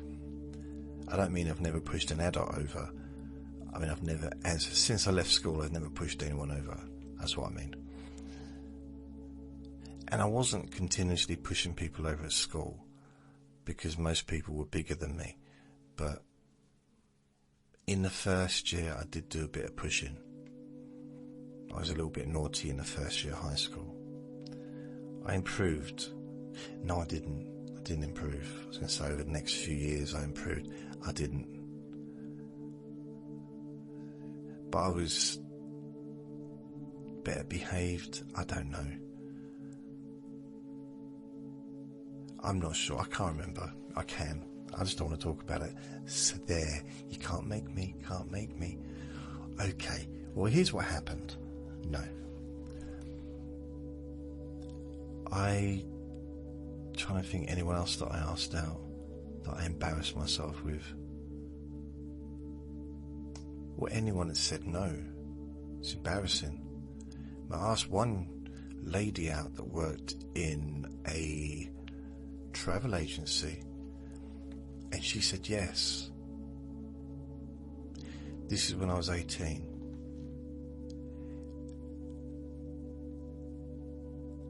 And I never know why, and I've questioned myself over the years why, but for some reason I stayed in the shop and kept talking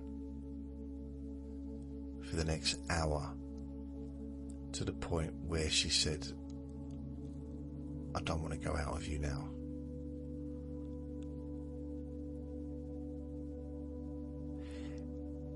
And it's only the next year that I realised that that was a sales technique gone wrong. So I was basically getting buyer's remorse. Well, I was actually creating buyer's remorse in the sense of selling. What's that weird noise my chair's making? So, I've read a lot of sales books. A lot, like a real lot, in the past. And one of the things that's kind of a unified idea is when someone says yes, stop trying to sell it to them. When they've already said yes, don't give them any more benefits. Don't tell them anything good about it. Nothing. Just get the paperwork done. Get the check. Get the payment. And say thank you.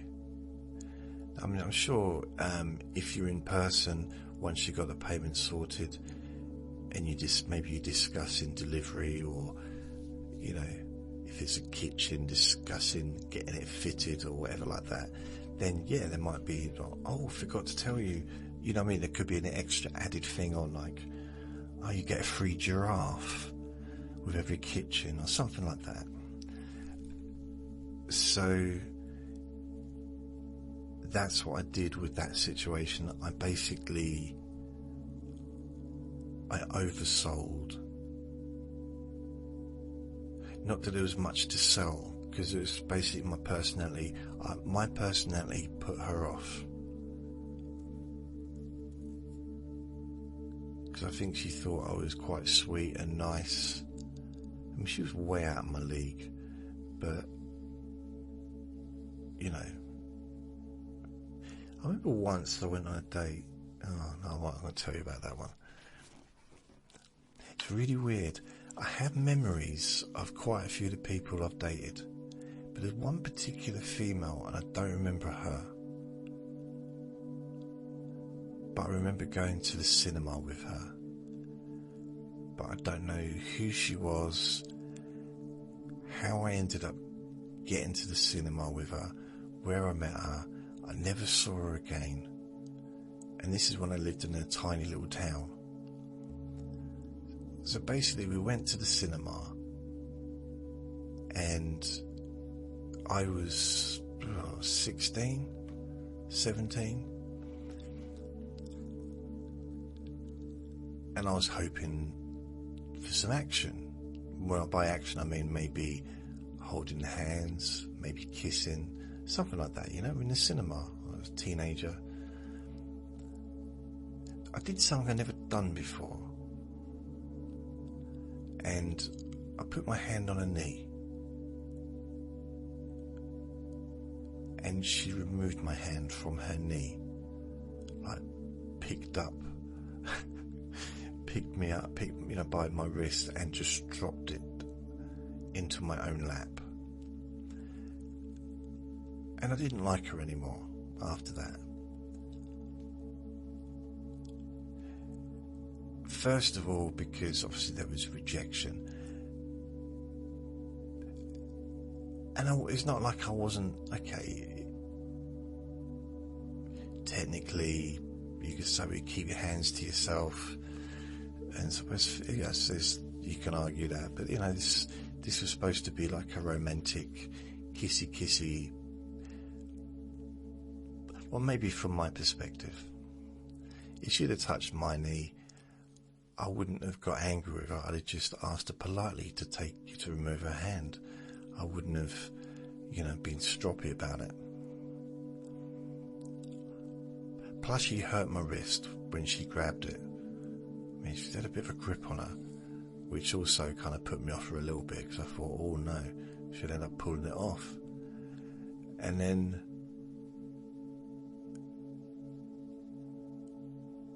and that was it, really. Where'd you go from there? Because not only was she annoyed with me, I can honestly say never in my life have I ever been turned on by a knee. So I was getting nothing out of it. I was just trying to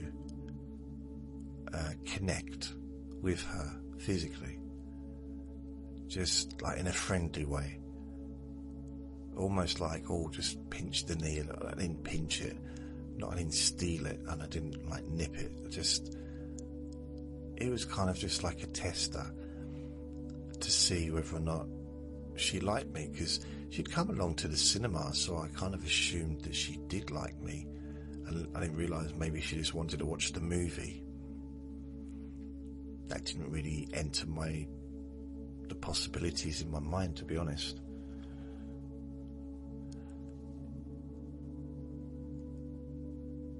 And I think I left. I don't know if I stayed for the whole movie. It didn't seem a lot of point, because I wasn't getting a lot of good vibes from her.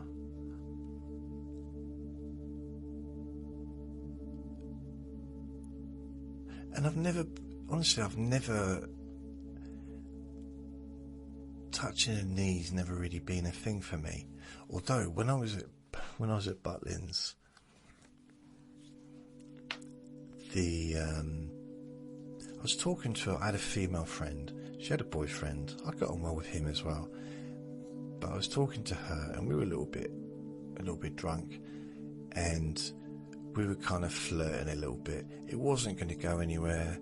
We was in public. It was in like a public bar within the Butlins, and she had her hand on my knee. I had my hand on her knee.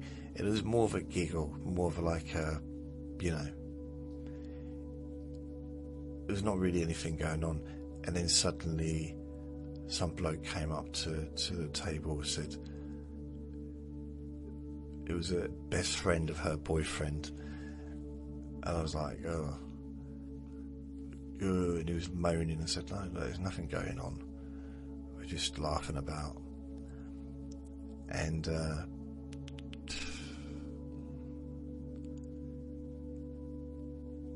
I really thought she was the one. No, I didn't. She was funny. I liked her. But, yeah. I hope she's alright. It's weird, I haven't thought about her for a long time. Because she was dating this lad that I got on alright with him. And then she ended up dating my roommate. And that took everyone by surprise. It was weird. It's like, okay. So, yeah. There was this roommate of mine women were literally chucking themselves at him. I'd not seen it before. I've seen it since, but I'd not seen it before. Not all women, but he was getting knocks on the door from various different females. Some who had boyfriends, who was literally living with their boyfriends in a room in Butlins, and they were coming in and just spending some time with him before he went to sleep. And I was like, what the heck? He looks normal to me. This doesn't seem anything like amazing about him. I don't, what is it? And even the woman that got with him a week earlier was basically moaning about him, saying, oh, he's weird. I don't like him, he's weird. So I learned a lot from that. That was very interesting from a psychological perspective. And he made no effort, not even the slightest bit of effort. And he was a magnet. He was a magnet to some of the females. I've got to say some, because he was like not all females, obviously, but he was the biggest magnet out of all the Butlins staff. He was the one that was just magnetised. And I don't know to this day how to get like that, because I've met another person like that back when I was doing insurance.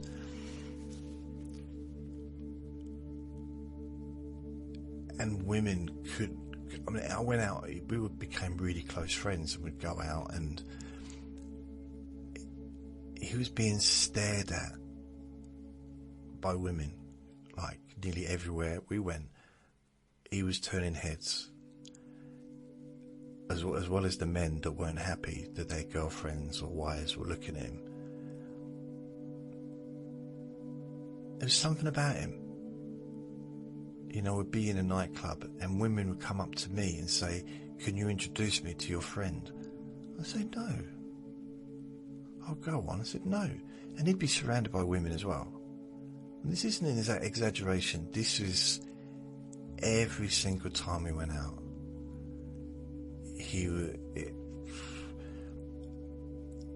It was just amazing to watch. I didn't enjoy it all the time. I felt a little bit like he was the whale and I was the plankton. Not the plankton. What's the stuff that eats off the whale? Just like lives off the whale. I felt a little bit like that.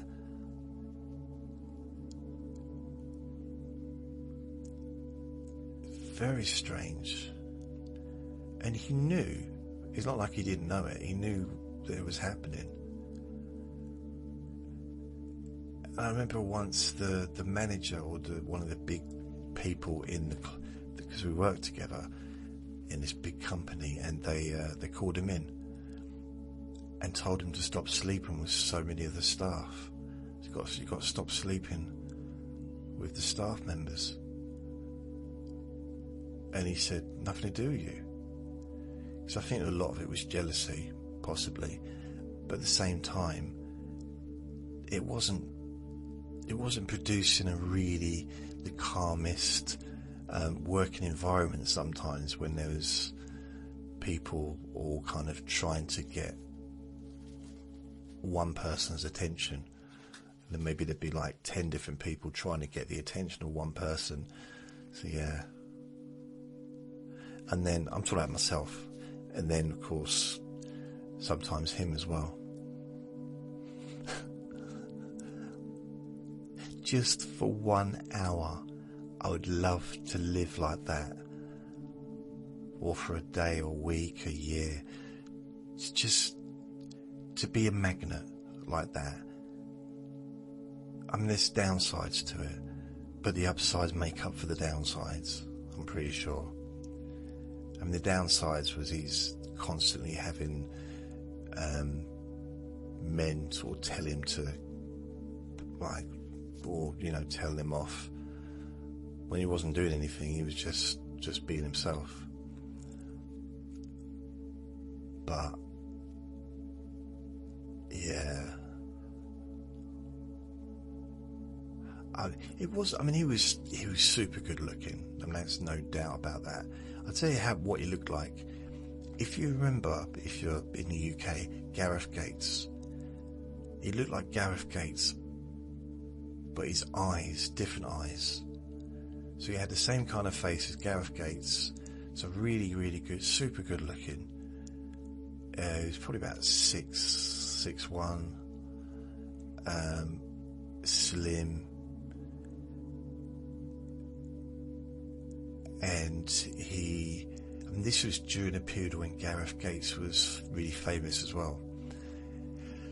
But he had these eyes that were almost like crystally. These eyes that, yeah, very different from. I think that's what it was. It was the eyes that got women, or that got people like looking at him. Because they were quite magnetic, I suppose, quite hypnotic, perhaps. I don't know. I see some people that have eyes like that. They kind of have like not multicoloured, but they're kind of almost like crystals. Maybe he wore contact lenses. It was all a big charade.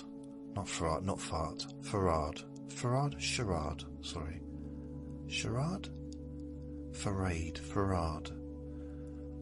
What's the thing you wear on your face to cover it up? A farade? I don't know. Farad. Anyway, Vinny's got a little message for you all. And on that note, I'm going to go. So thank you for listening. Remember to be kind to yourself, because you do deserve to be happy. And be gentle with yourself. You deserve to feel safe. Lots of love. Bye.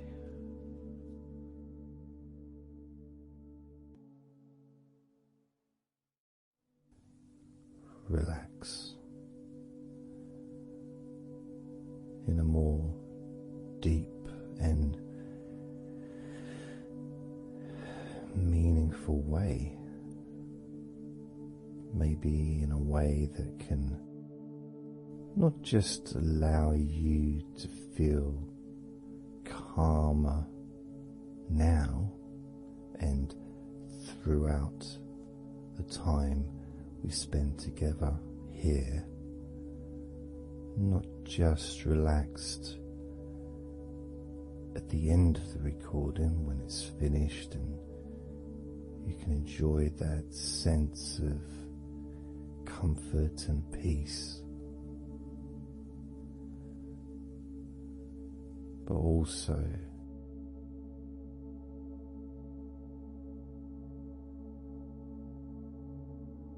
I think it would be nice to have those feelings of relaxation continue for longer after the recording is ended, so that you can still benefit from listening to my voice. Maybe in a few hours' time, perhaps tomorrow.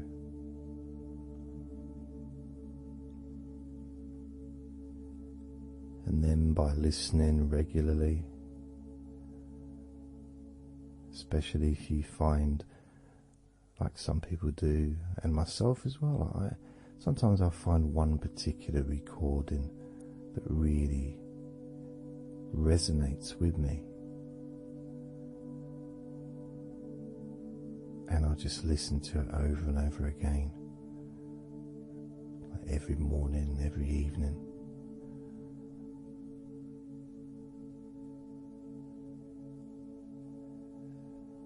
There was this recording from, we're going back to about 1999. It wasn't hypnosis, but it was a guided visualization, so it kind of was hypnosis really. And I managed to find it again, and it still has the same effect on me. And part of it was the person's voice relaxed me. Just felt so peaceful, and I'd look forward to listening to her in the morning and in the evening.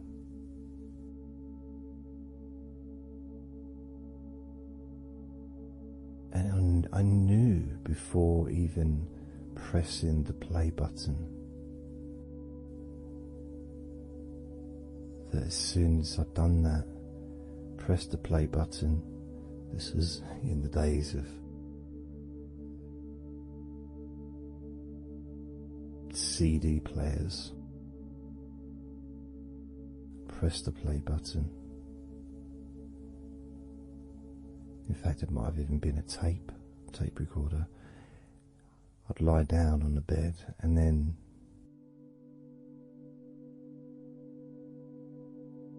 even without necessarily listening to her words, because I had them memorized really, it was as if my body knew exactly what to do. And the muscles just almost went into automatic relaxation.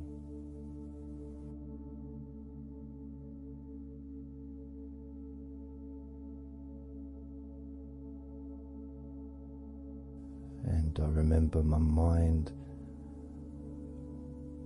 would slow down.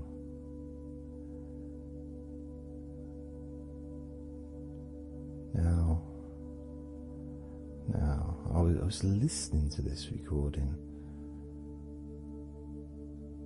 in the early days of learning hypnosis,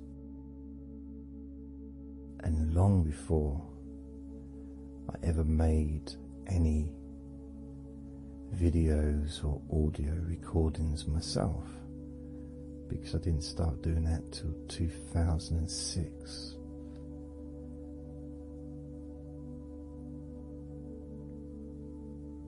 But I knew how helpful I found being able to just let go, to have that trust in the person that I'm listening to.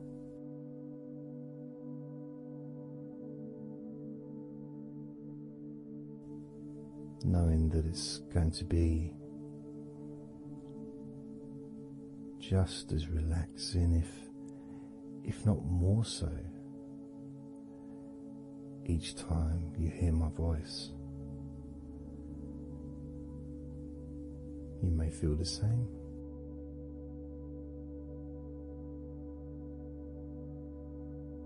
Some people have been listening to me for over a decade.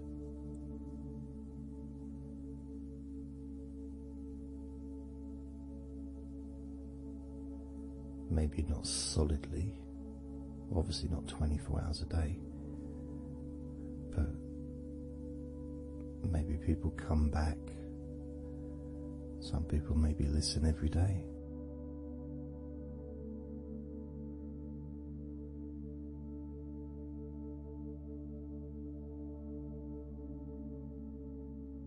And something that I do which you may not realize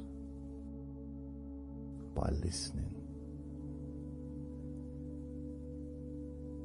is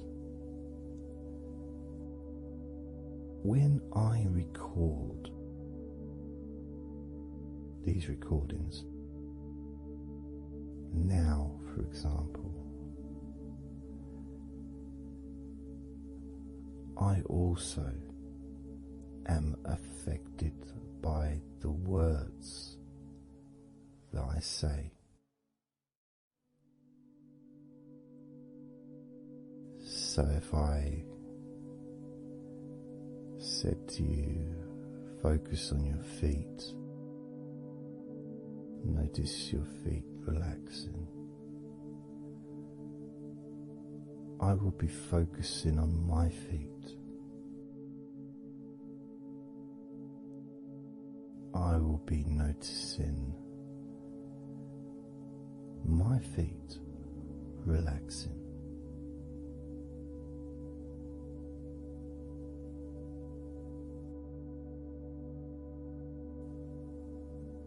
If I said focus on your hands,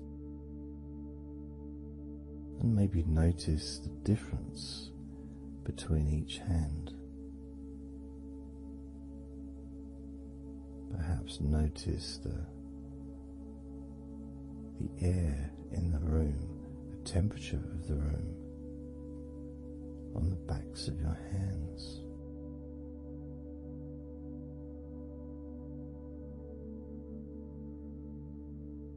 You may start to notice what almost feels like a very light breeze, even though there may not be any type of breeze at all where you are right now.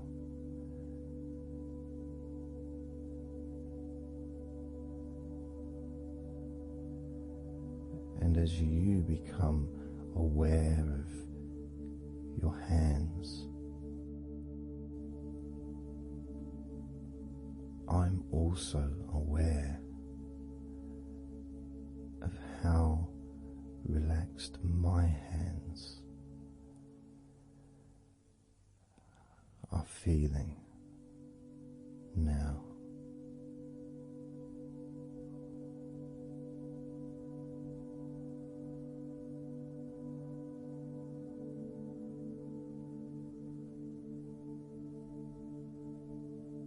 And when it comes to potentially drifting off to sleep, which may be the reason you're listening,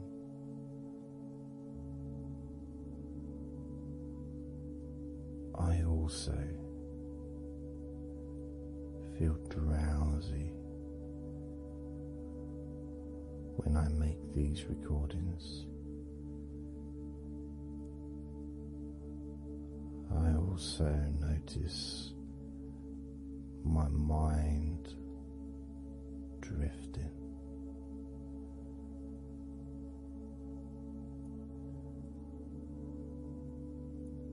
In fact, at times I've actually fallen asleep.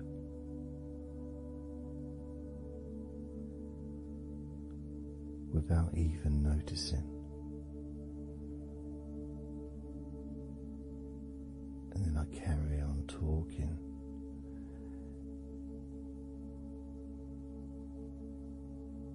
And it's only when I listen back to do the editing,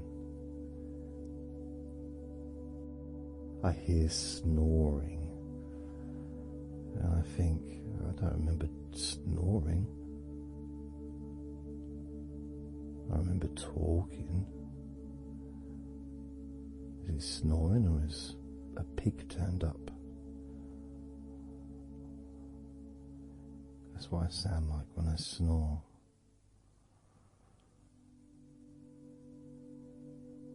And I get really into the whole experience.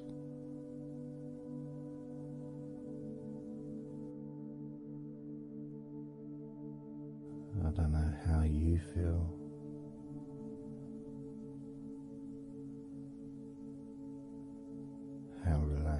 you feel in your feet?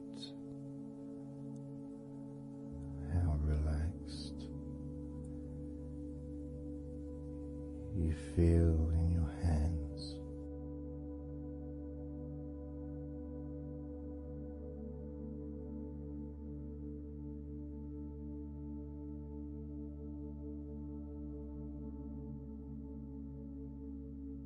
I have noticed more and more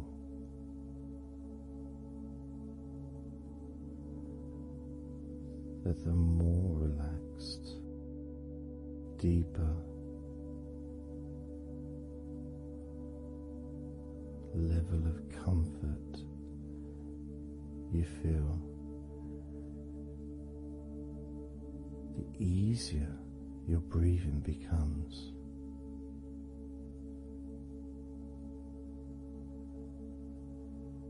It's almost like that additional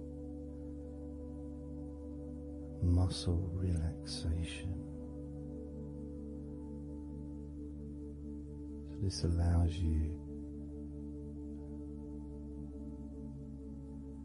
to breathe easier.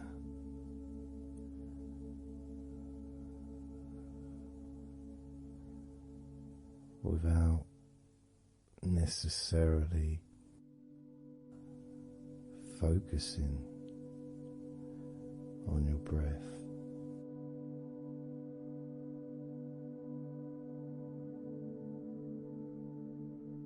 However, being able to notice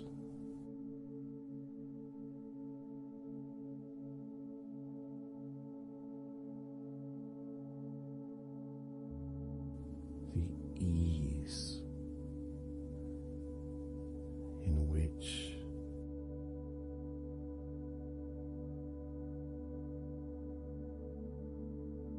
you breathe so naturally.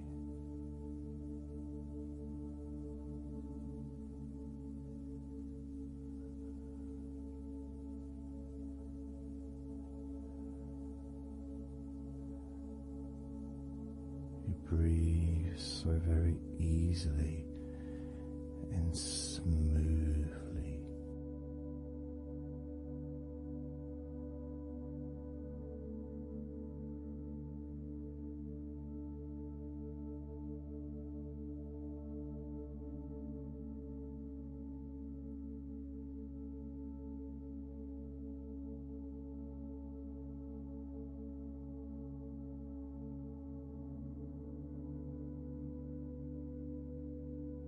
Whenever I imagine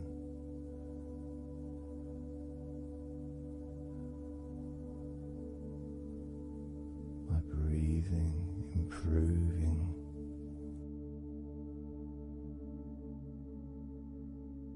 when I've got my eyes closed,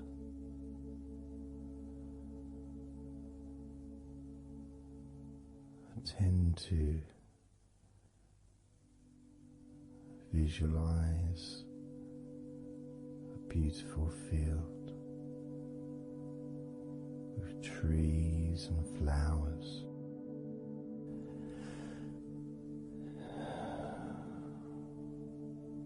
producing all that life-giving oxygen.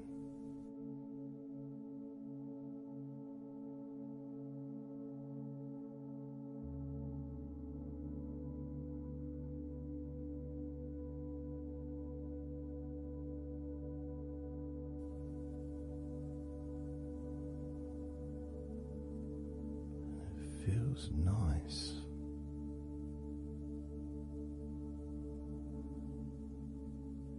to, if nothing else,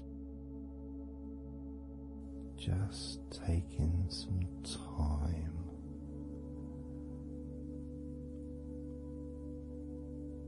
away from everything.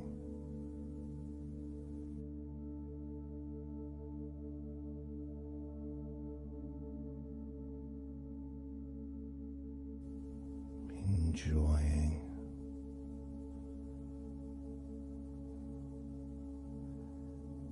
that feeling of peace, serenity.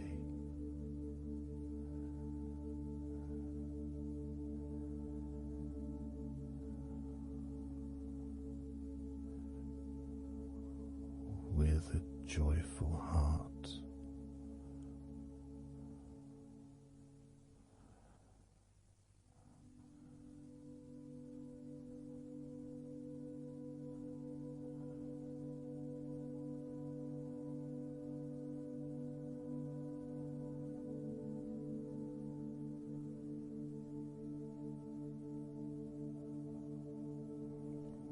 time seems to just drip by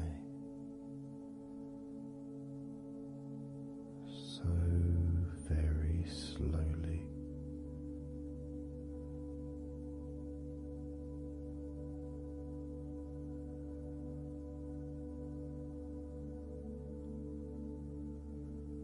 Relaxed,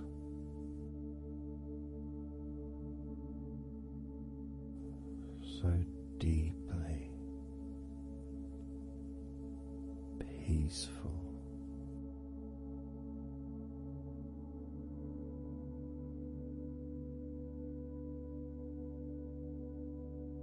completely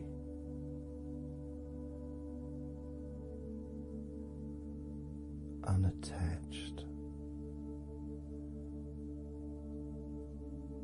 to any thoughts whatsoever in this moment.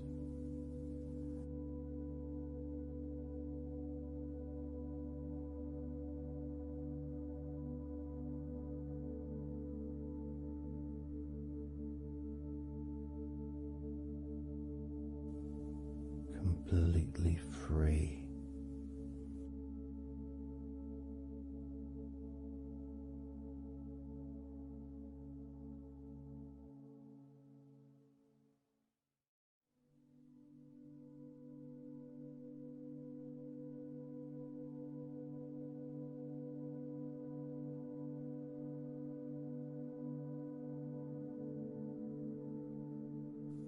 Noticing that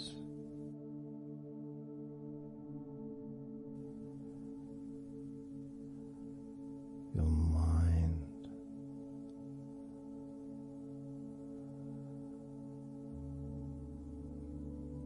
has slowed down,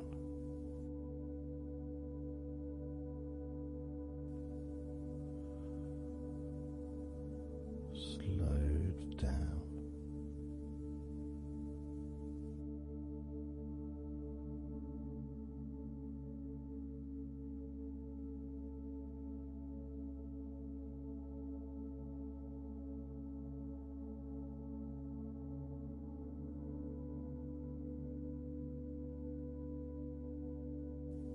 Because nothing really requires your attention.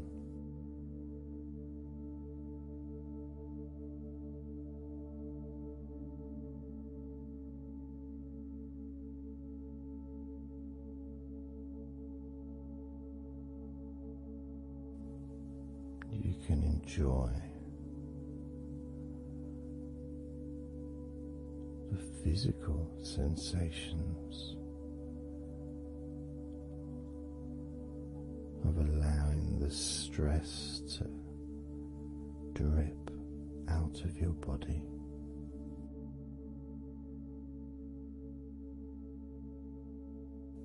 Drip in out of every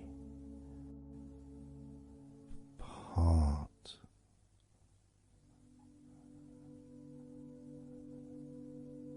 of your body.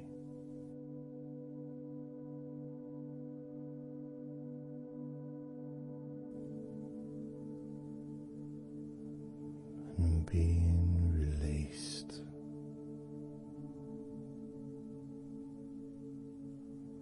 brain and your mind.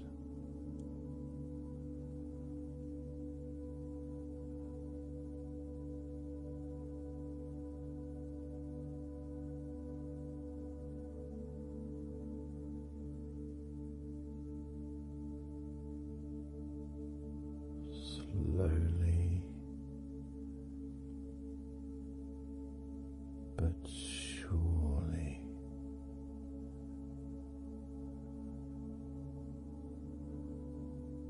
the muscles in your legs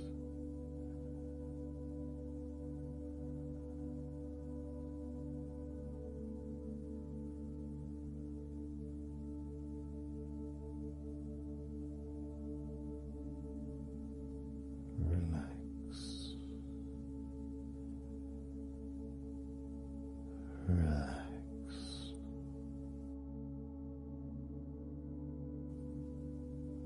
relax, so very deeply.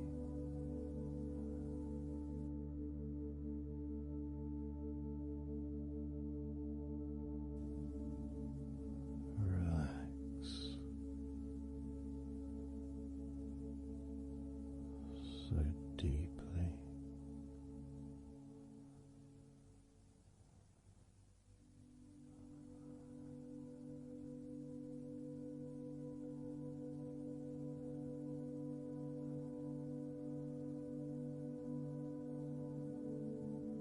And the feelings, the pleasant feelings in your arms and shoulders,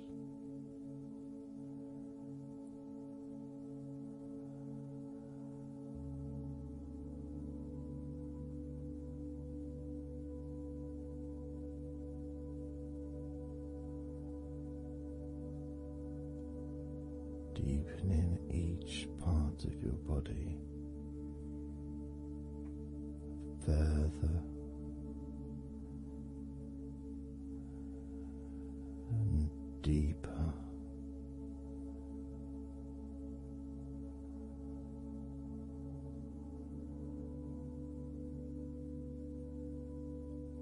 And deeper.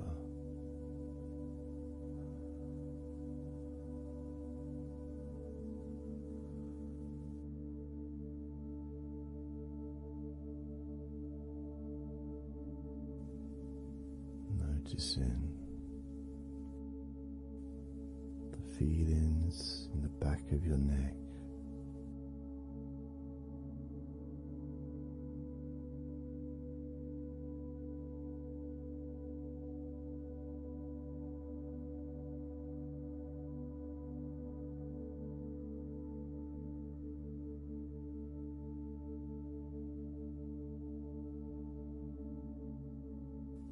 the feelings in your wrists,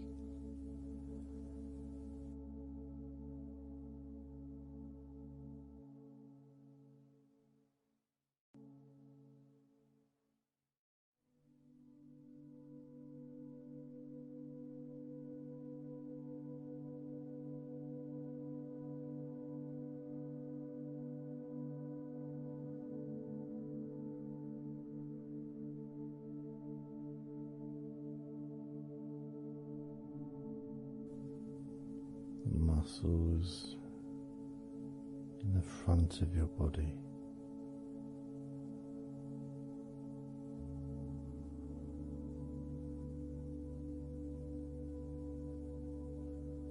are also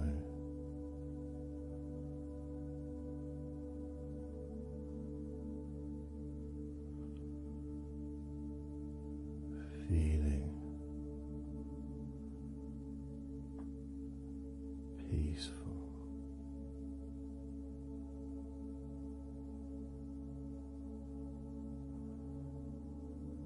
Deeply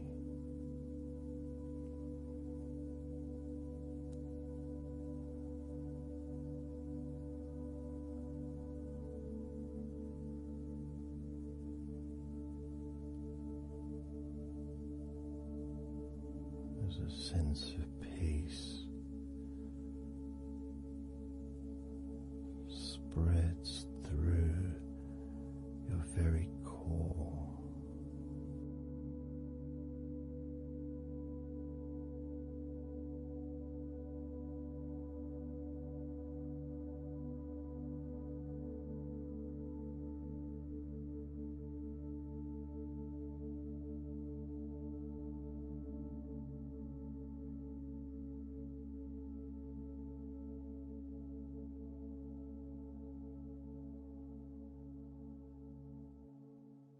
Even when you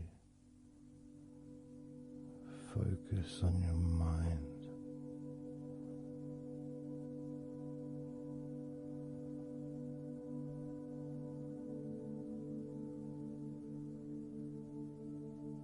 your mind becomes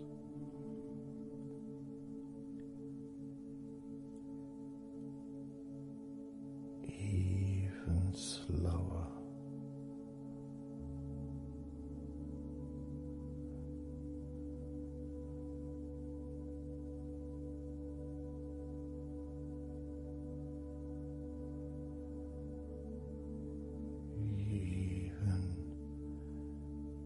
Deeper.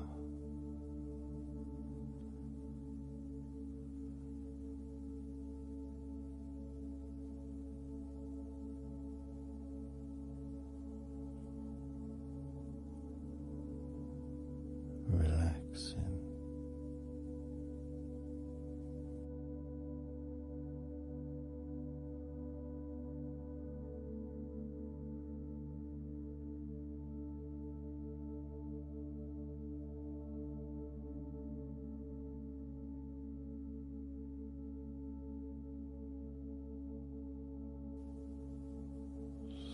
Very slow.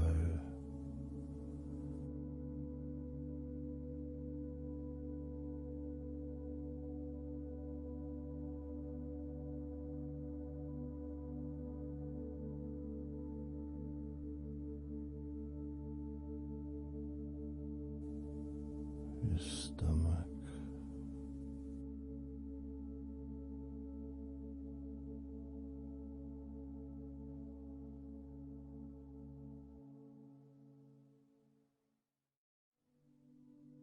Peaceful in your stomach.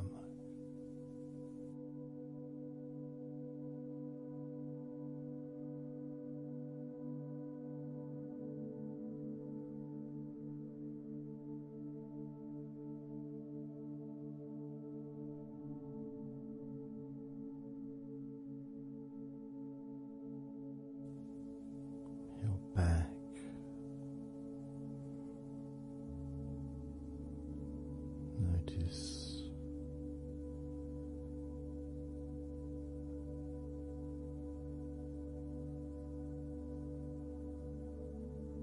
Notice how relaxed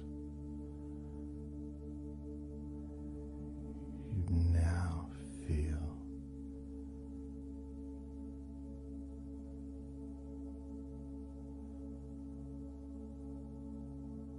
In the whole of your back.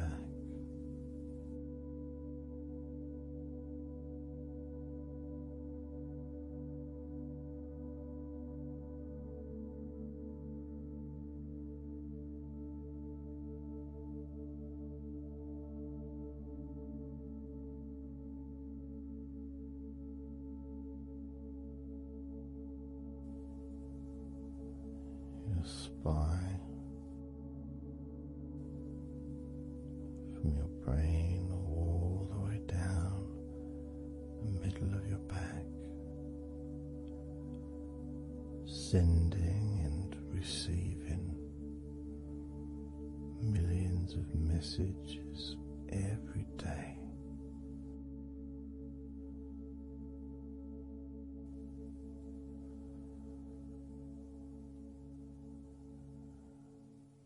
Deep comfort increasing.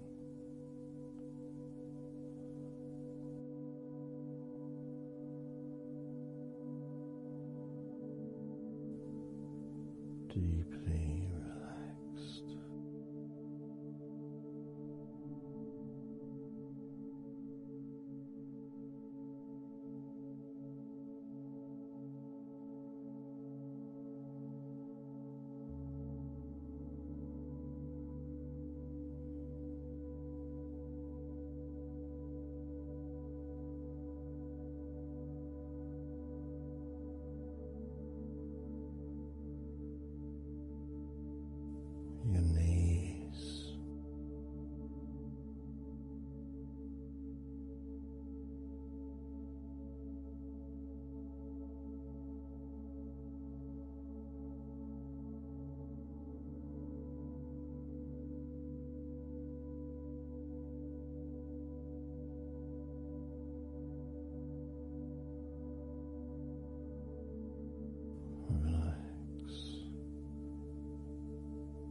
spreading those signals down your spinal cord into every part of your body.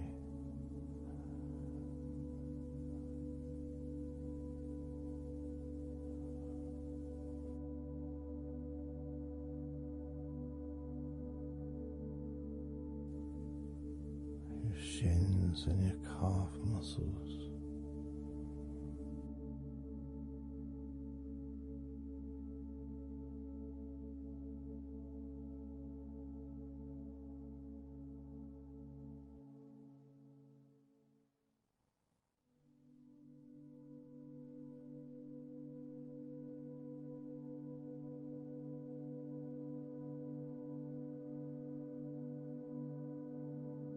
Your elbows,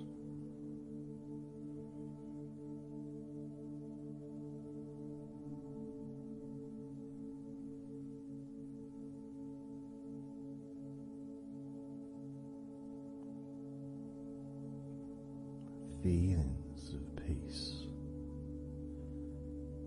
and tranquility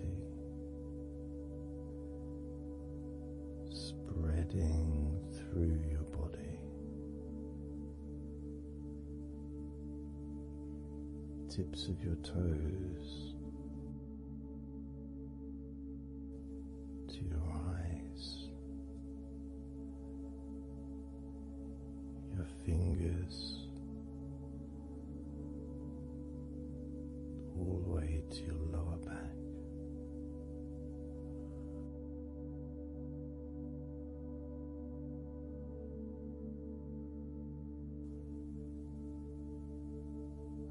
Letting go, really letting go.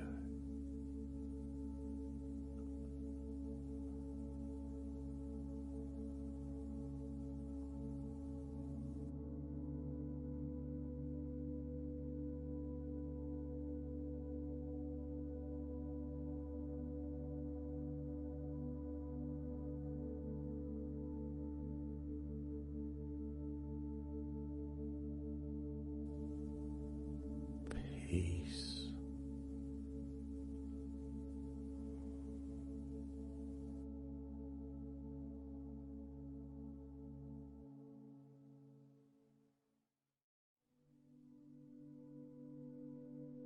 Drifting.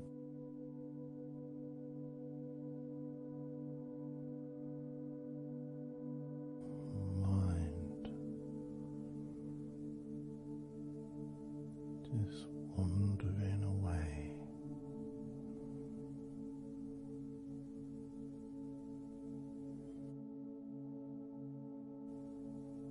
Happy to let go. Let go. Completely let go.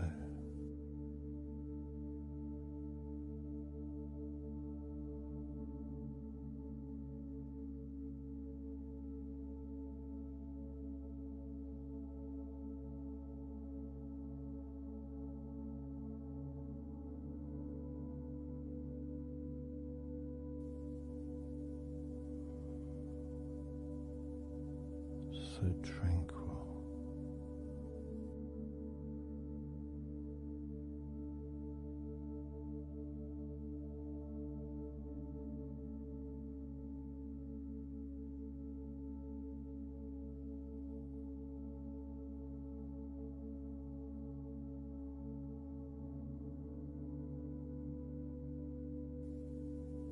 Your whole body enjoying a sense of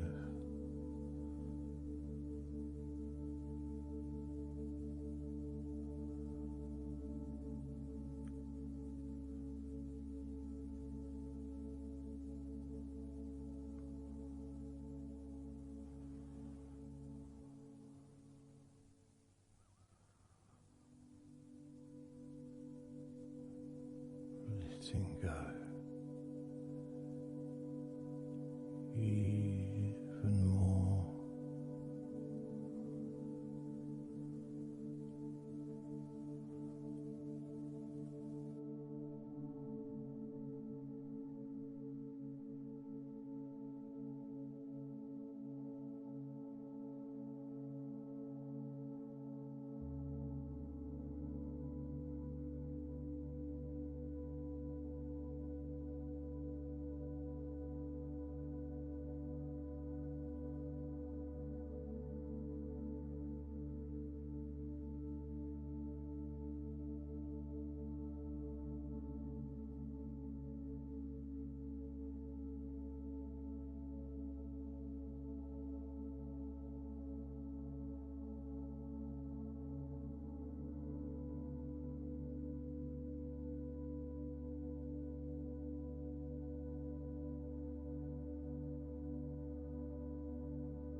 enjoying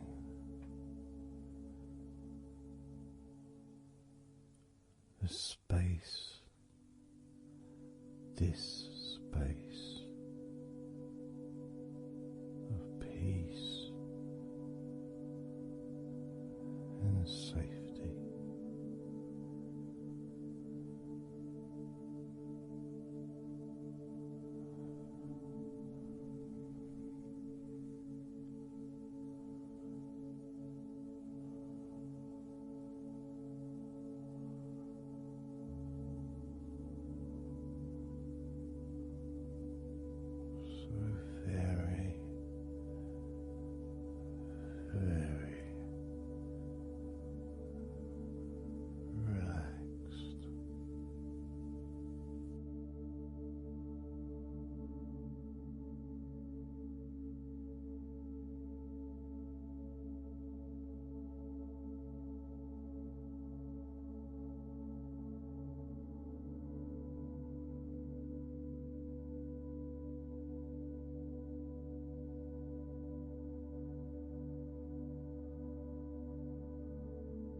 Letting go.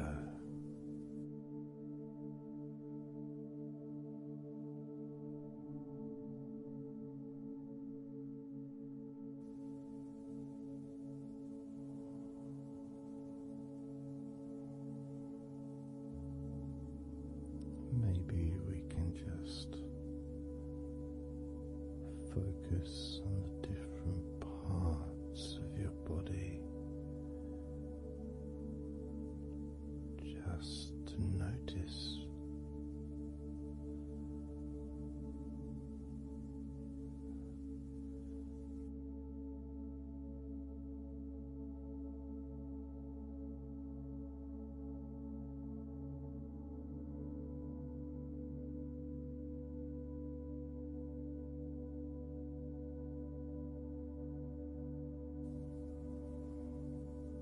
your forehead and your eyes.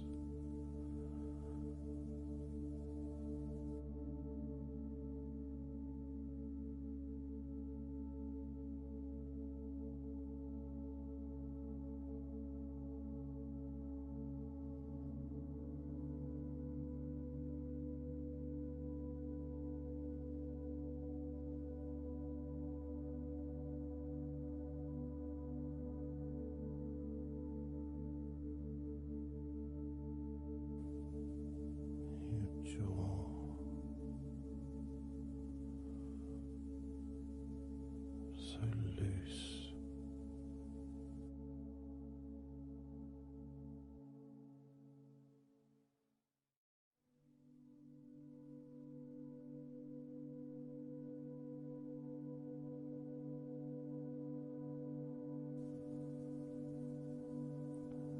Noticing a sense of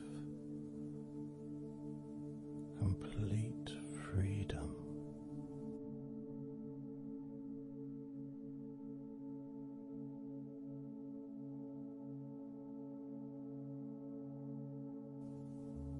Absolute freedom.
space to breathe so much easier.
Have noticed your mind drifting.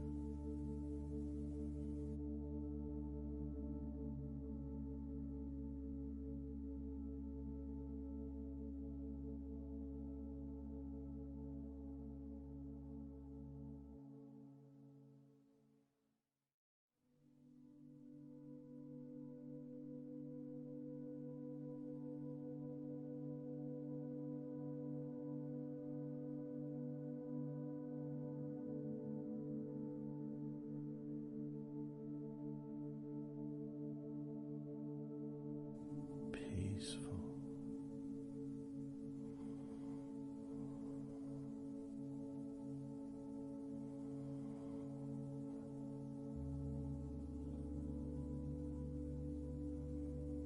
Moving even more deeply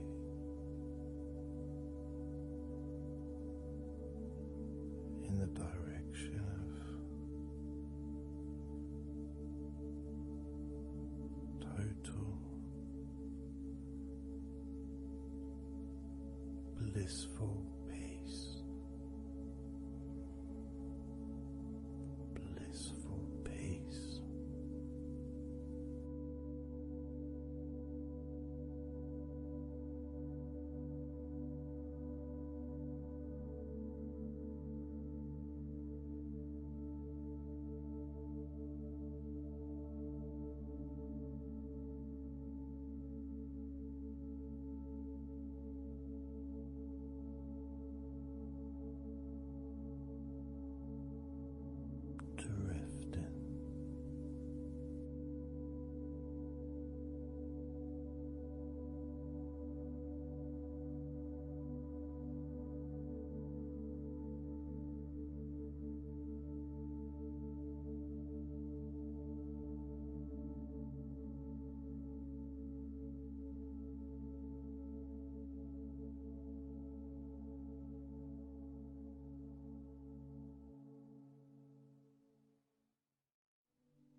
Total peace.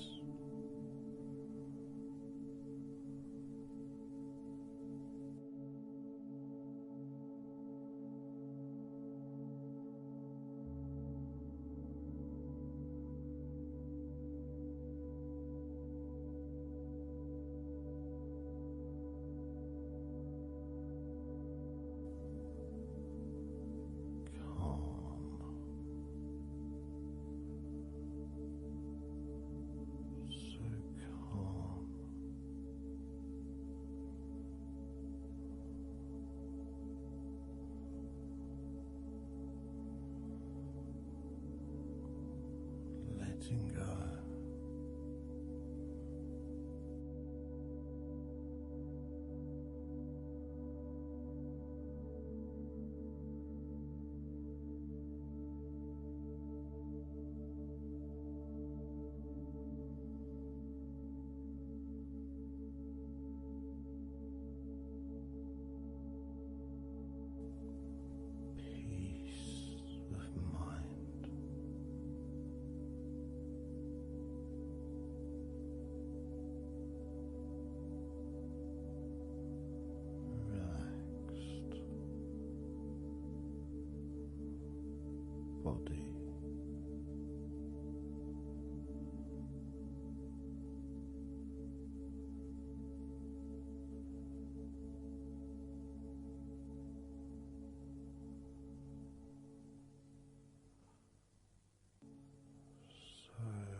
body feels almost invisible.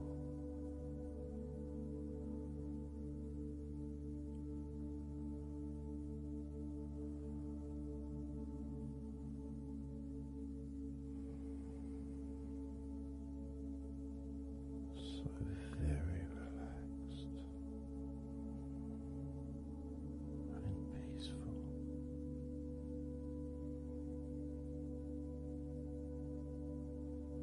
So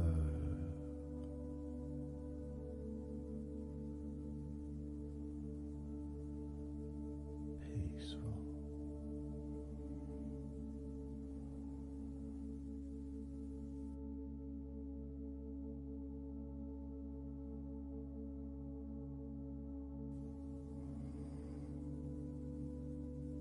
Relax.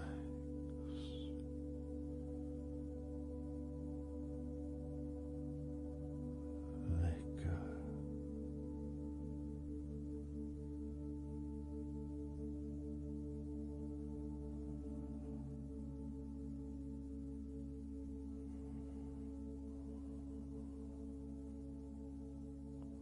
So peaceful.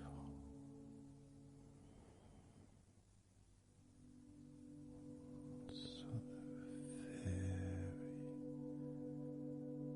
very peaceful.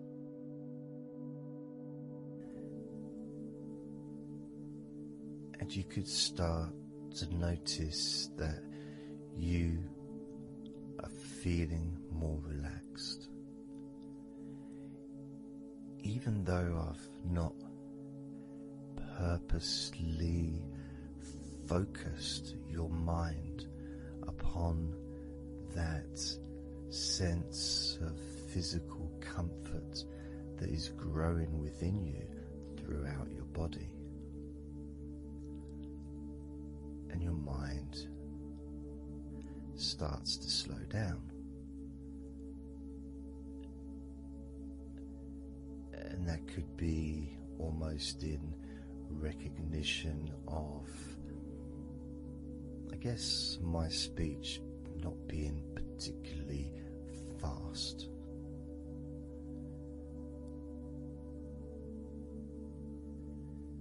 And things just generally feel calmer just by listening to my voice. You give yourself an opportunity to take a break from the day, take a break from your life as it is, and to give yourself a rest, giving yourself permission to take some time off and to allow your body to relax and allow your mind to slow down,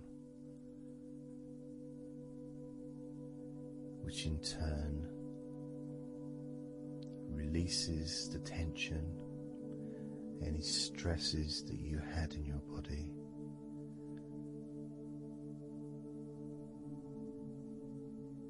It's almost as if the parts of your body just open up, allowing the negativity out.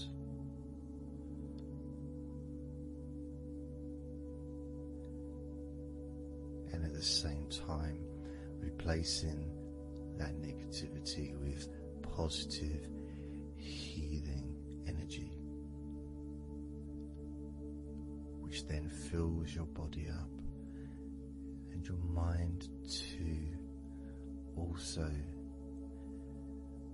starts to appreciate those feelings of increasing confidence and an almost uplifting feeling, positive healing, an energy that spreads through your body like a wave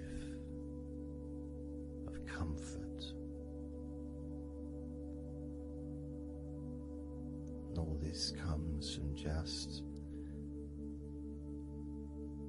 allowing yourself a few minutes, maybe half an hour, however long you want it to be, to just rest.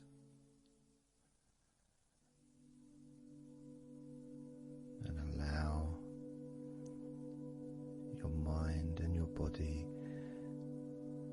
to almost reset itself to the settings of comfort and relaxation, calmness, which allows more room for feelings of pleasure and happiness to move around your body and into your mind, almost as if your mind and your body are syncing together, almost mirroring each other with that growing positivity and calmness. And it feels nice. It really does feel nice to know that you are the one that has allowed yourself to feel more comfort and to experience more of this deep relaxation spreading throughout your body.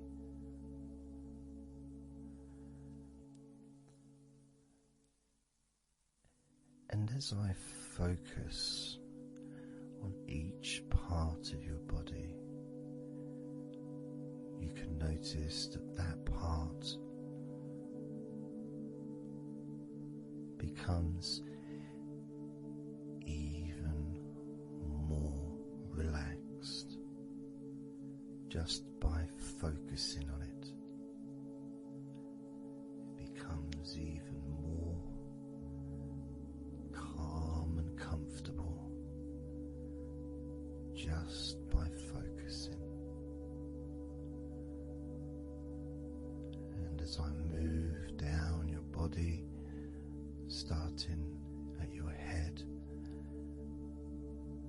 the parts that you've already focused on will continue to relax deeply, and those parts that we've not yet focused on will just automatically release any remaining tension in anticipation of even more comfort about to come.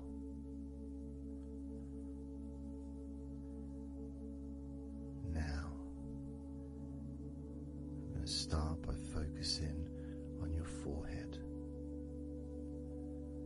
Just being aware of the feelings of your forehead. And any background sounds, like Mr. Herbert the pigeon, can just allow you to feel even more relaxed. It just means you're in the moment. This isn't a sterile environment. This is the world. I live in the countryside, so there's lots of nature sounds around.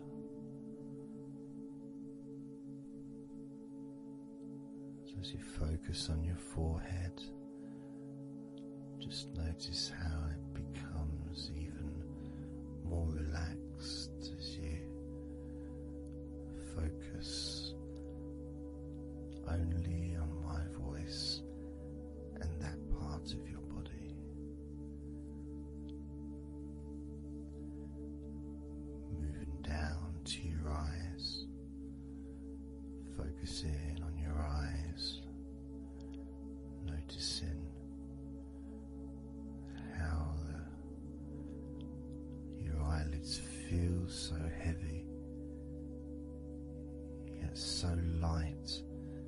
same time,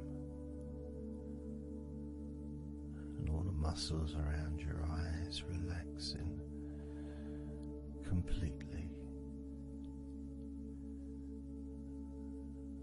moving your focus down to your mouth, your lips, your tongue, your teeth and your gums, and the whole of your mouth relaxing,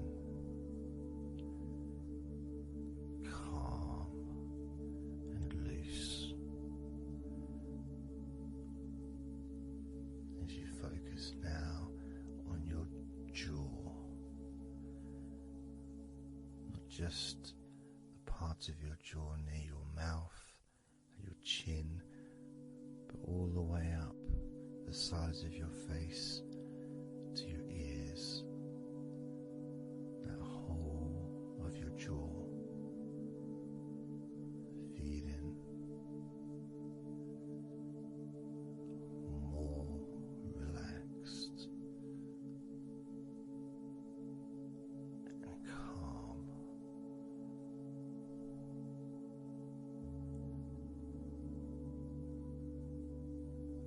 Focusing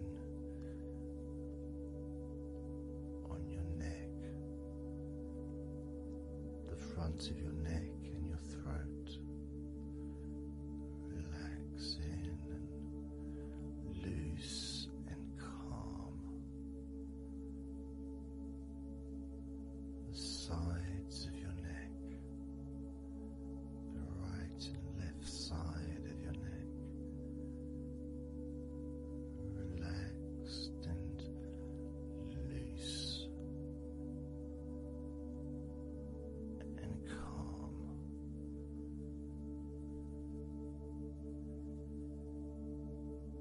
And now the back of your neck, focusing on the back of your neck,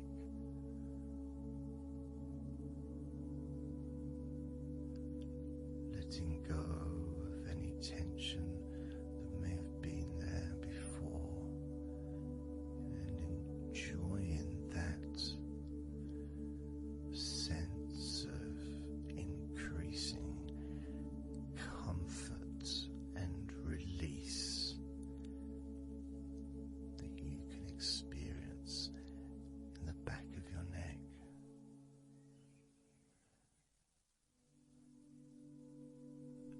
Moving down your back and moving either side of your spine, right from the top of your back all the way down to the bottom of your back.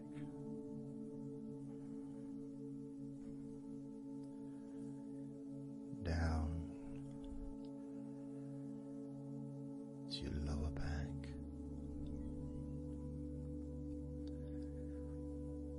As you move up and down your spine, you can feel the muscles either side of your spine relaxing even more.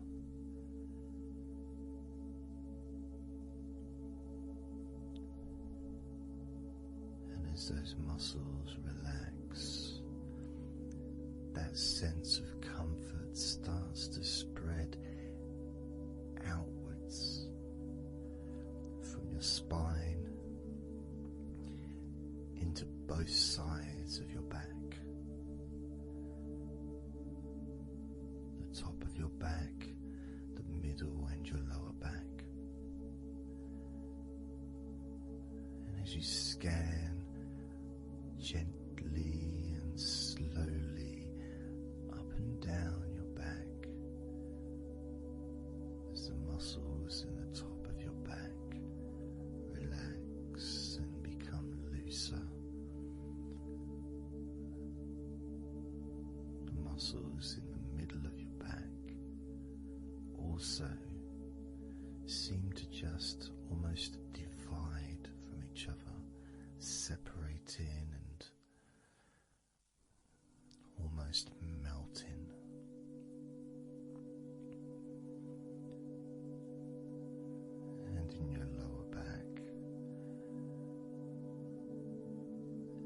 seems to be an extra special feeling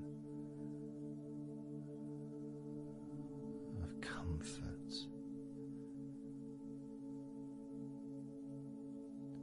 that spreads into your hips, so down your lower back and into your hips, into the area where your coccyx are, and into your buttocks, and all those muscles that spread from your lower back into your hip area start to melt, start to really let go.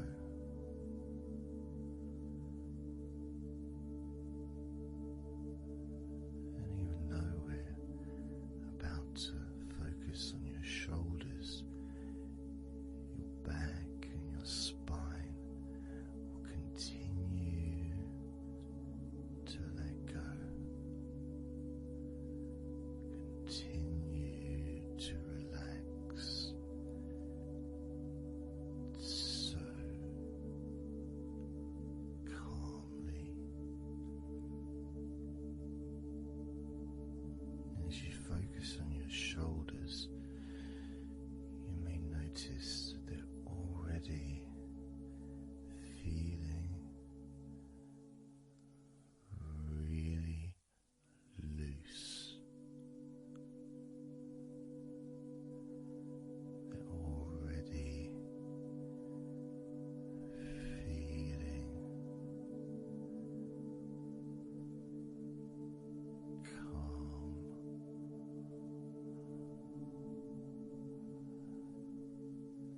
And that feeling of those muscles that move from your neck into your shoulders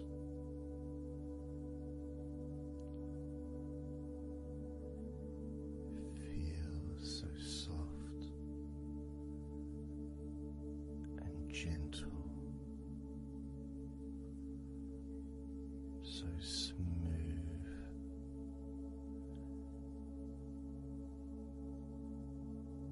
and calm.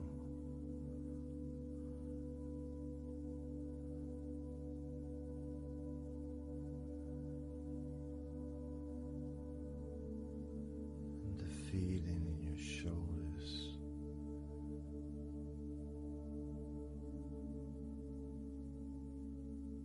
seems to spread deep into your shoulders. That sense of relaxation, not just traveling deeply into your muscles, but also relaxing the bones,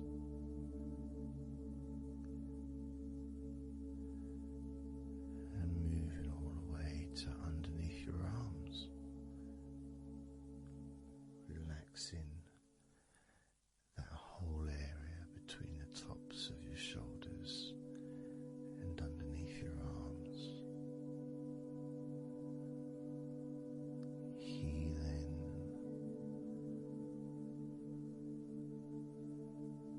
You feel so relaxed and comfortable in your shoulders, which sends that deep healing message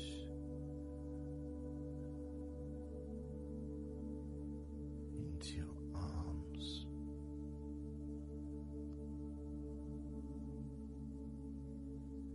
and you may feel almost as if your arms are not even there because they're so relaxed, so deeply relaxed.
of comfort spreads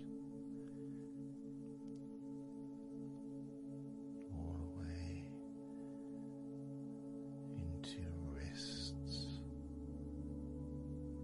your forearms and your wrists,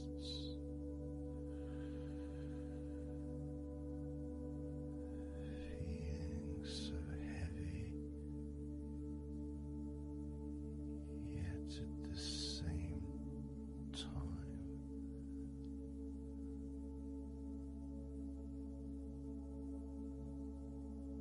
so light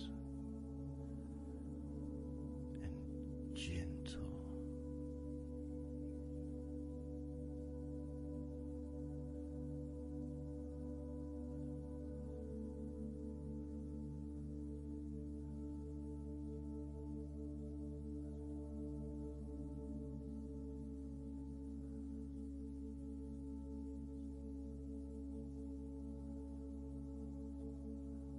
Focusing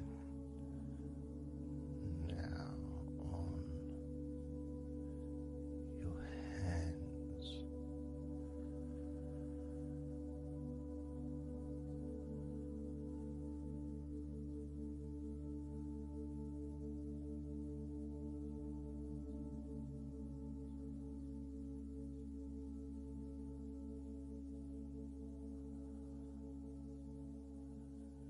Your hands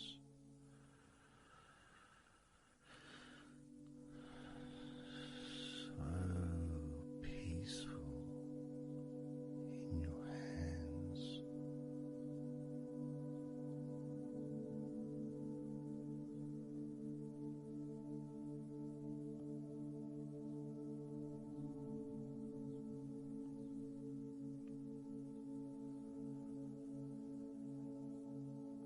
There's a sense of real peace.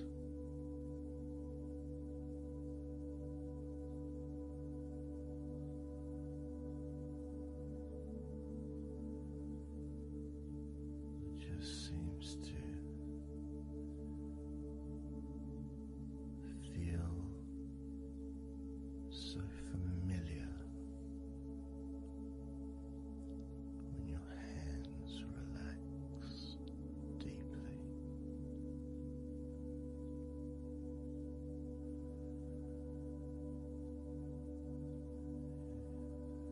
Feels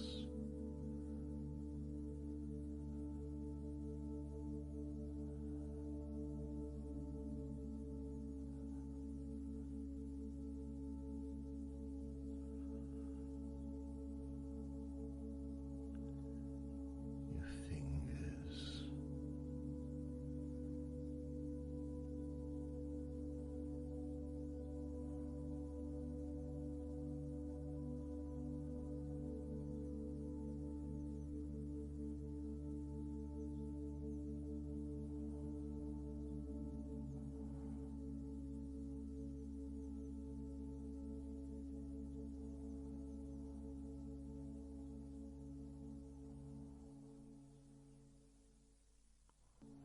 your fingers so loose.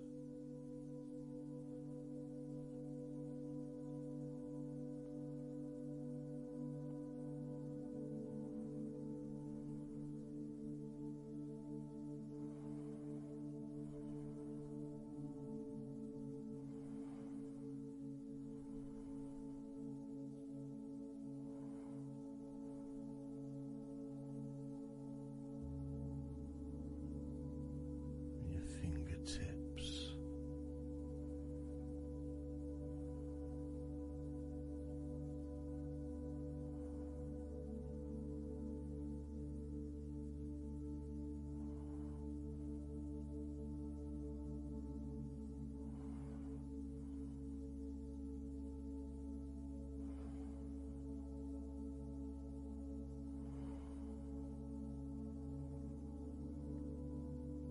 moving your attention to the front of your body.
muscles in your thighs.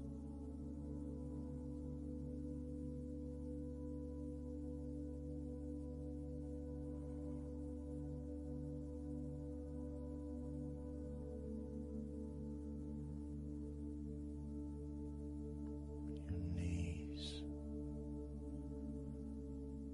so relaxed.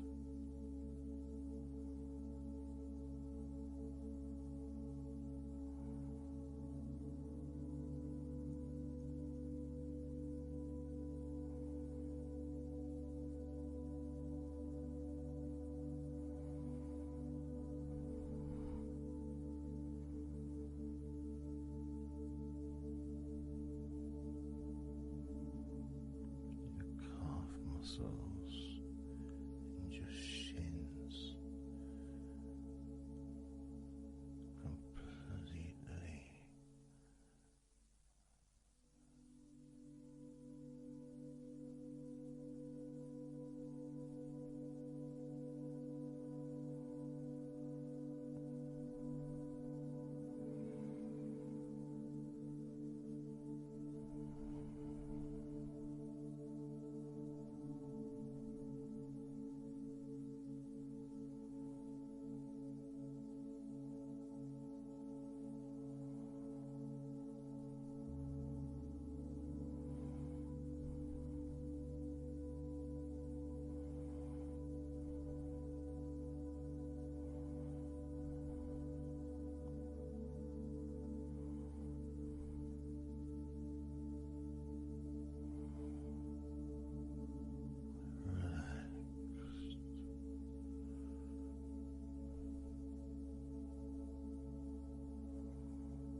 letting go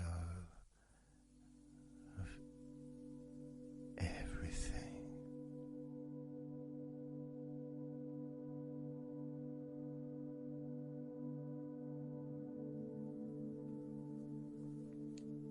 So I'm going to start counting down now from 20 down to 1.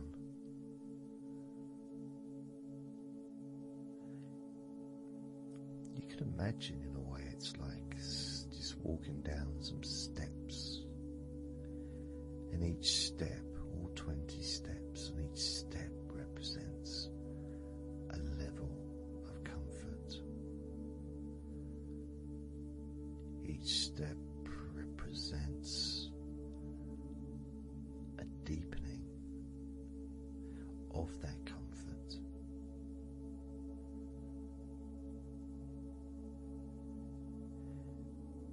Further you walk down those steps, the deeper and more relaxed you feel.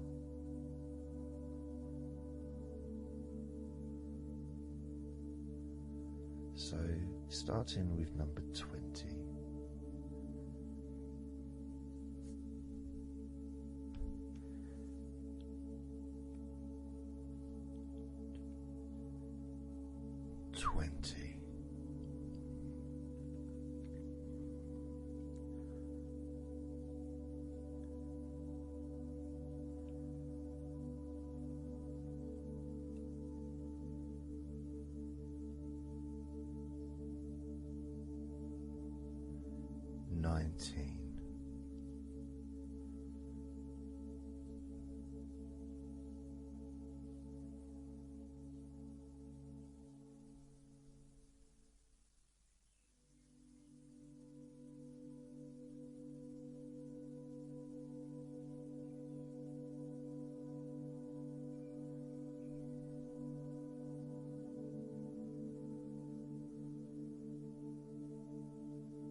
12.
6.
5.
4. 3.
as you focus on your eyes.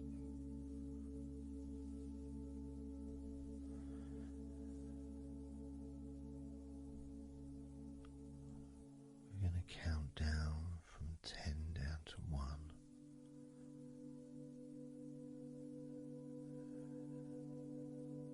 Focus in just on your eyes, your eyelids, the muscles around your eyes, your eyeballs themselves, that whole area that makes up your eye.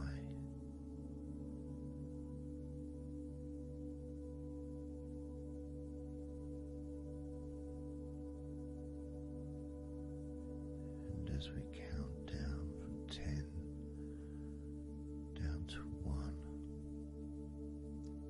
whilst focusing on your eyes,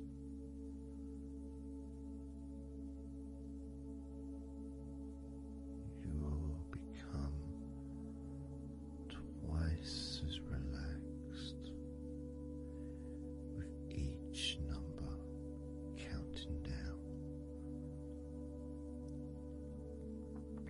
You may find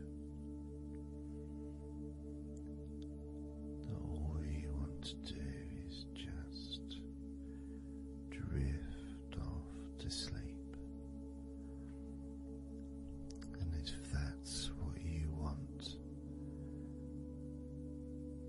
just allow yourself to do that.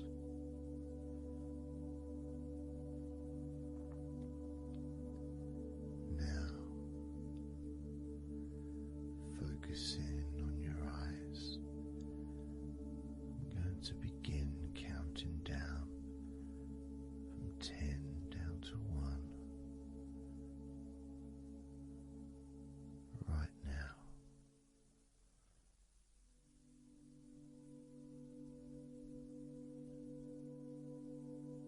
10.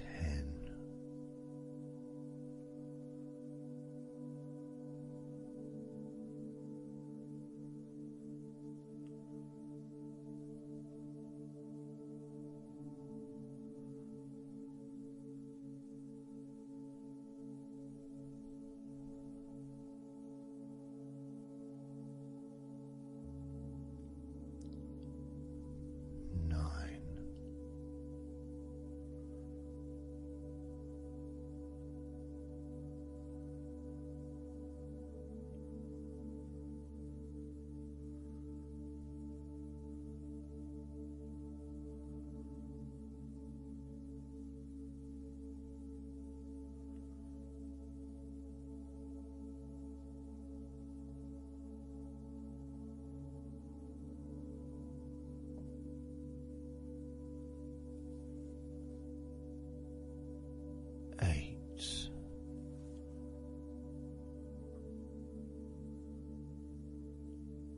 So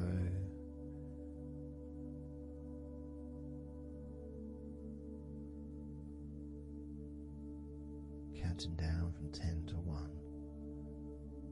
10, 9, 8, 7, 6, 5, 4, 3, 2,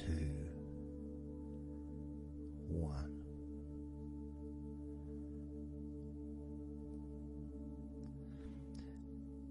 And maybe that was a bit too quick in order to relax. Maybe it's a bit too fast for you to notice the calming of your body. Maybe even a little bit of pressure there, like you're counting down from 10 to 1. What do you expect me to do, man? You expect me just to go all floppy just because you're counting down?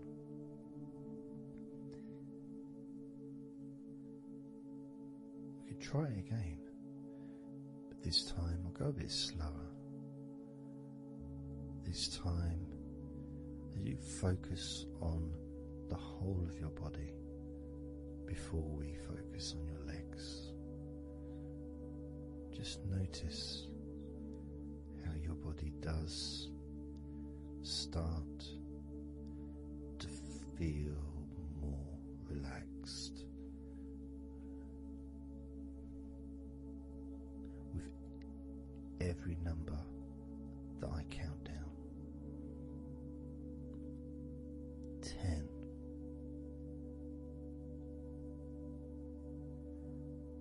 9,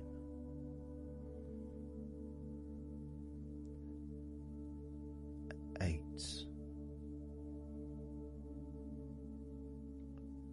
7,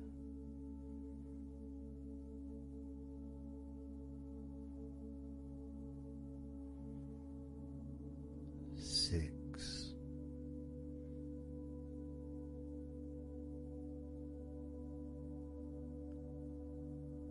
5,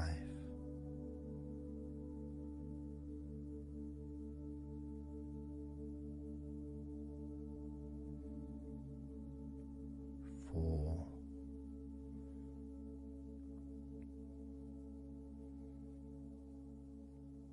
3,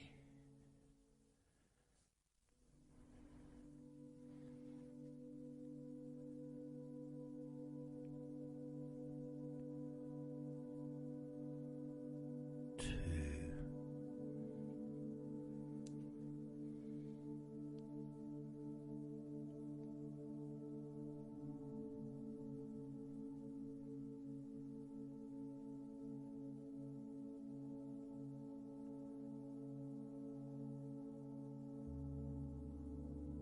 1.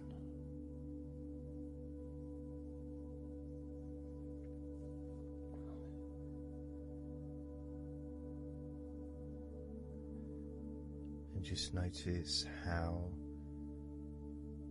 you feel generally, how your body feels.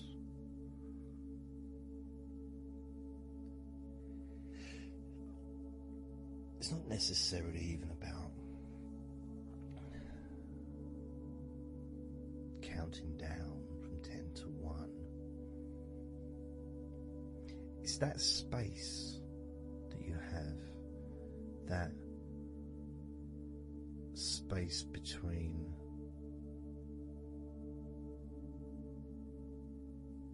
being active physically or mentally to just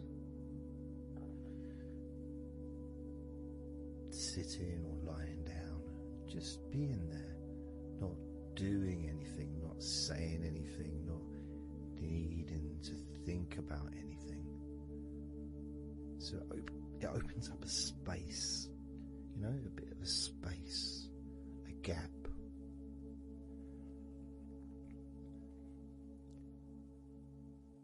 And the more I count down from 10 to 1, the bigger that gap becomes. So there's that gap of calmness, of comfort, relaxation.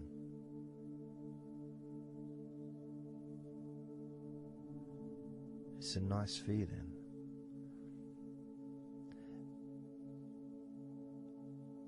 And it moves those stresses or discomforts physically or emotionally, moves them away.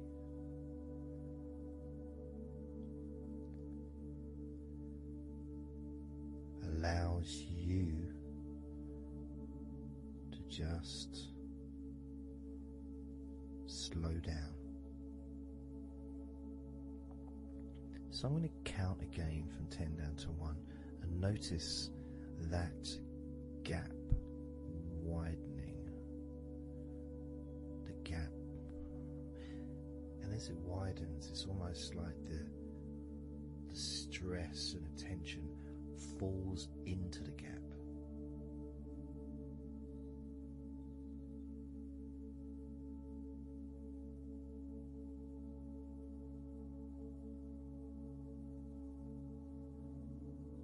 And gives you that distance, that space.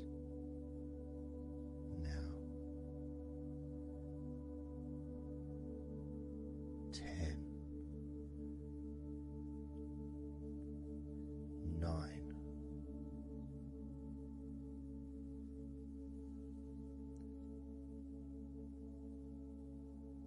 8,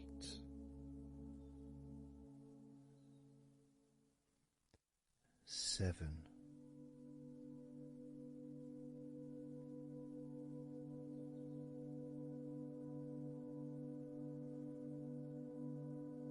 6,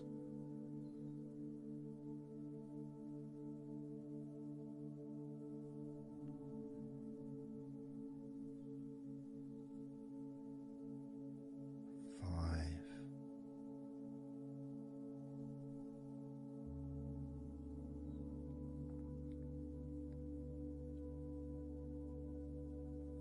4,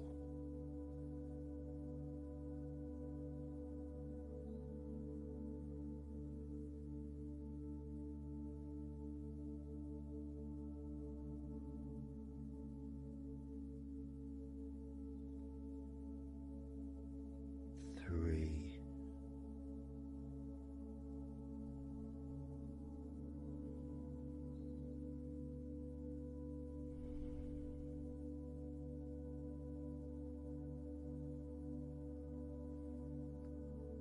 2,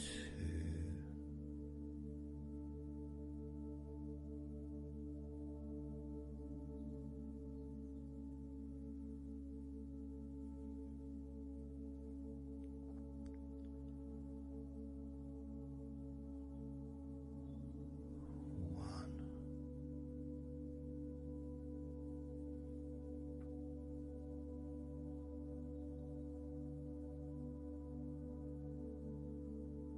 And how does your body feel now?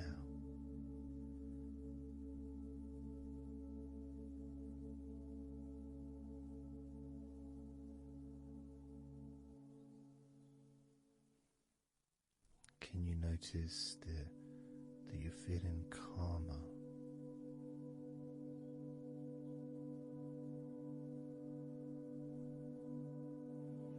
That you're feeling more relaxed?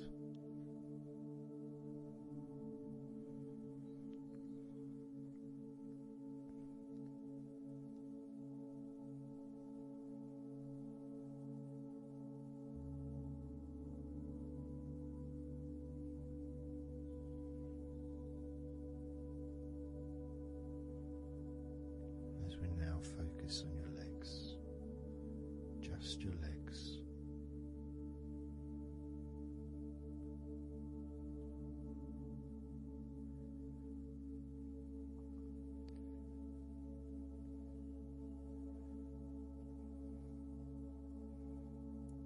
We're just going to start with focusing on your thighs.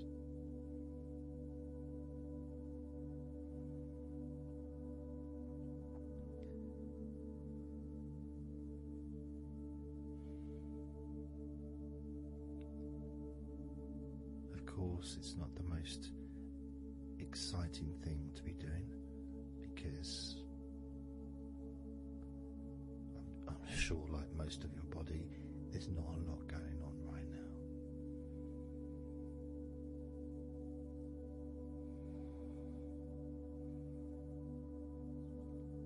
Just focusing on the whole of your thighs, the tops of your thighs, the sides of your thighs, the bottoms of your thighs, your outer thighs and your inner thighs. Basically the whole of your thigh that leads into your hip and then goes down to your knee joints.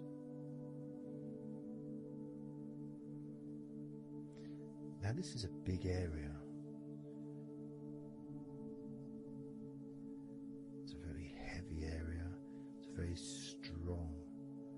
Probably the strongest muscles in your body are in your thighs.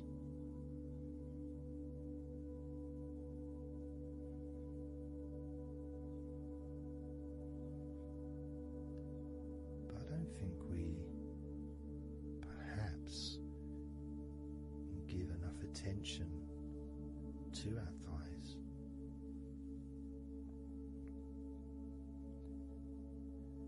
Perhaps we don't acknowledge how important our thighs are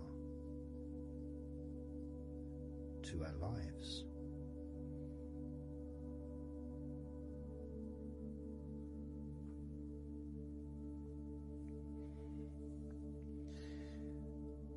How much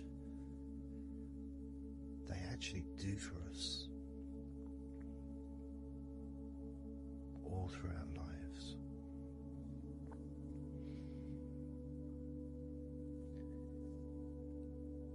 And it may sound really weird, but I think that all of our body parts, especially our thighs, need some TLC. A bit of love shown, a bit of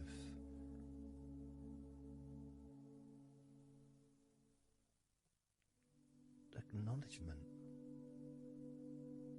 a thank you, gratitude for what our thighs do for us.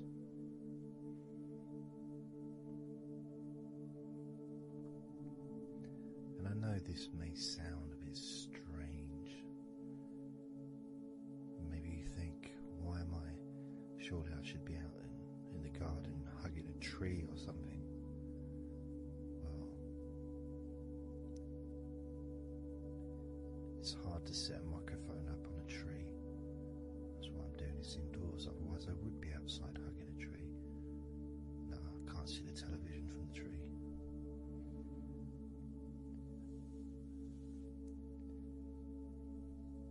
If you move down to your knees, again, such an important part.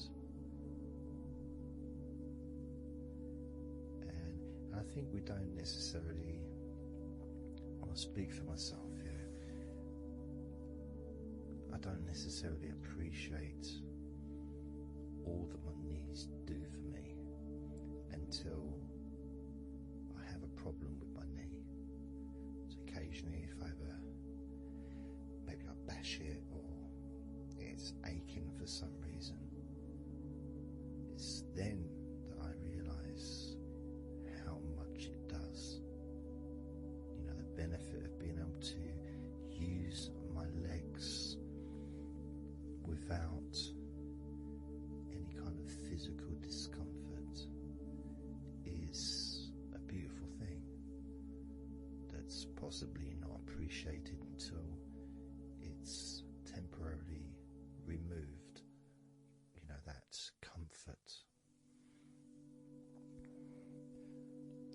as you focus on your knees, regardless of how your knees feel,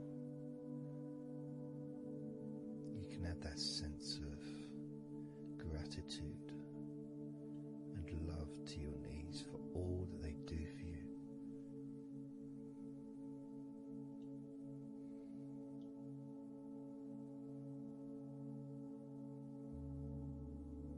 And you can still have that attention on your thighs, and maybe notice how your thighs feel. Maybe you've noticed that they are relaxing more deeply.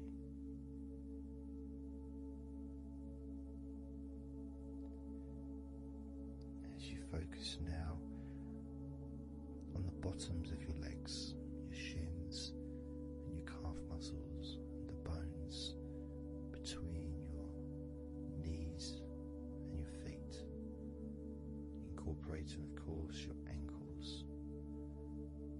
So important.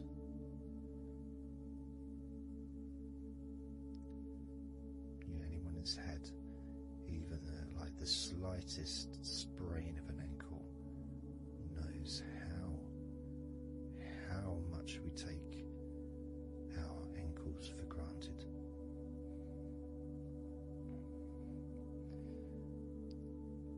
And it's kind of strange in a way when you think that,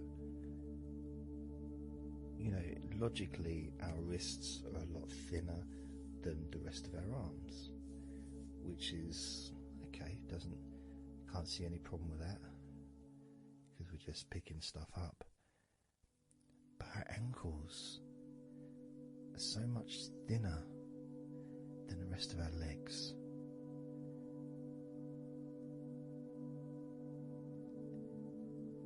And from a physics perspective, or logical even, it doesn't really make sense that all this weight would ultimately be resting on your ankles, then leading to your feet. That thin area, thin bone, yet it does so much great work. Supports us, supports our body for a lifetime. Helps us to balance, helps you to get around and be mobile.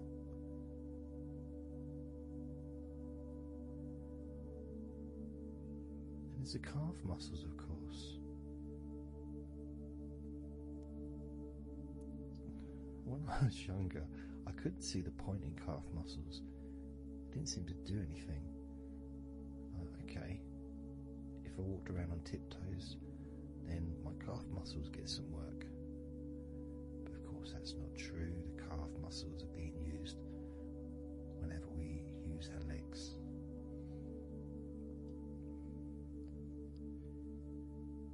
And your shins, there to protect your lower legs,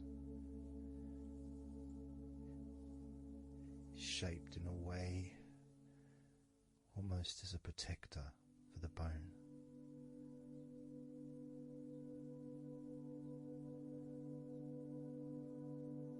Leading, of course, to your ankles and your feet.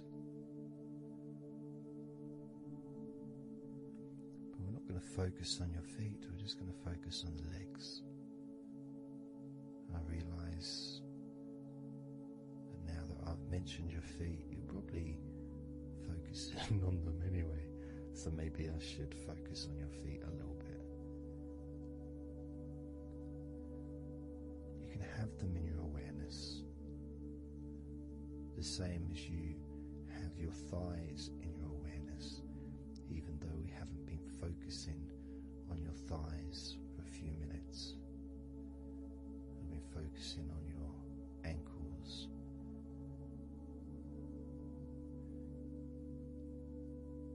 there's still that sensation of comfort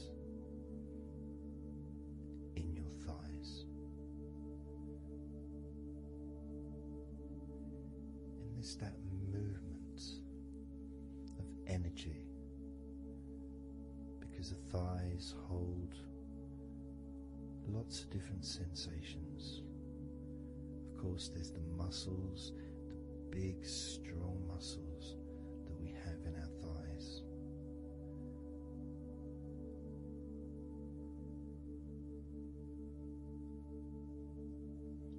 But the skin on the outside of the thighs, as in the outside of all of our body, can be very sensitive. Sensitive to the touch, sensitive to temperature.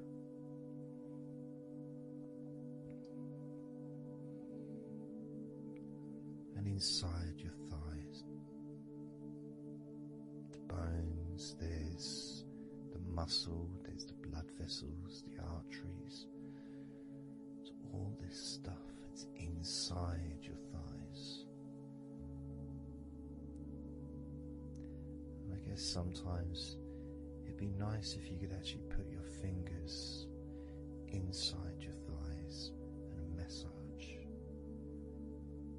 So you can massage on the outside, of course, but to be able to get deep into the muscles and to be able to just massage inside your thighs, massaging the bones of your leg,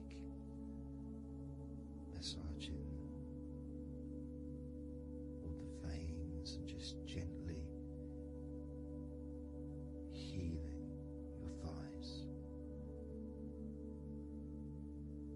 And you can move down, massaging inside your knees, just massaging those bones, but with healing fingertips, spreading that healing energy deep into the joints of your knees.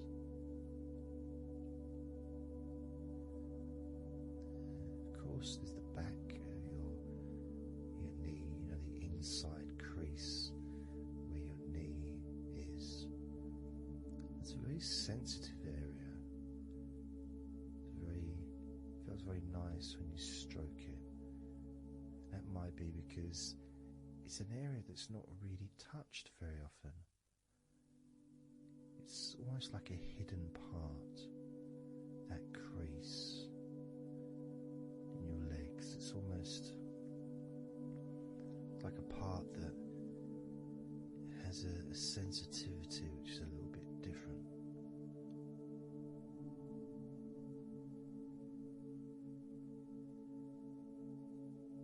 Of course, it's protected by your legs.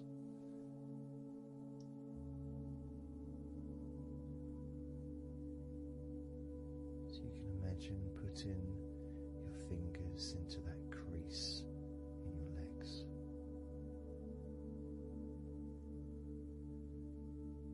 That fold in between your legs, you can just massage with your fingertips.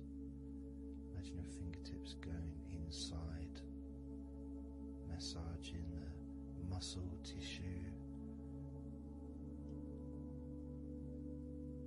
You can of course feel the bones of your knees healing through your fingertips.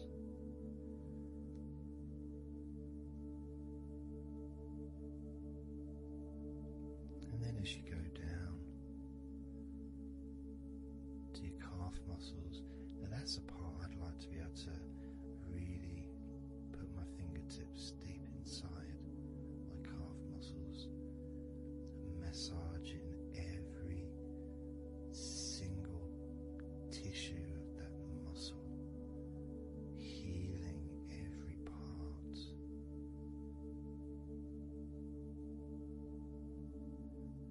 And then doing the same for my shins, massaging and gently stroking the bones, gently stroking them, healing because they deserve to be treated as the precious bones that they are. Because our legs are so precious, as in all the other parts of our body. They're more precious than any jewel on the planet.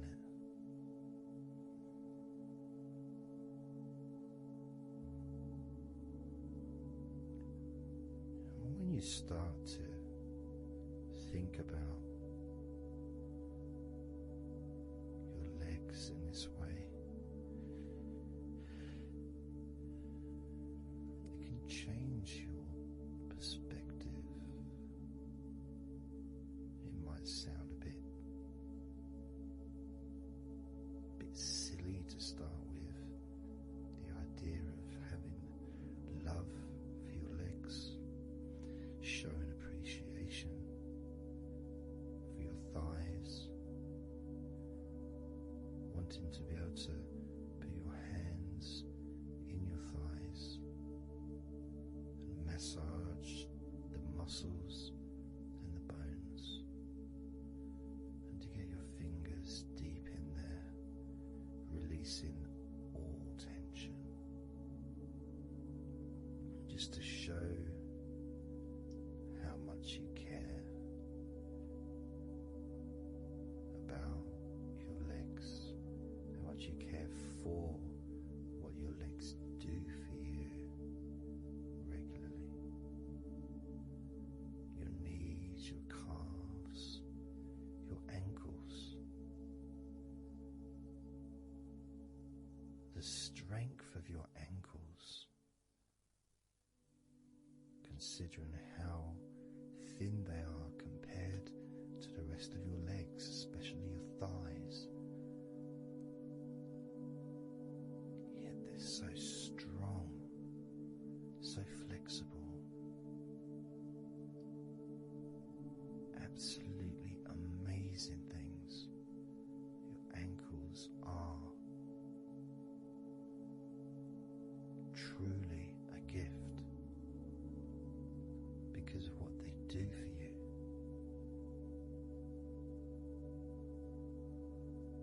Supporting all that weight, regardless of what weight you are, even if you're only 8 stone,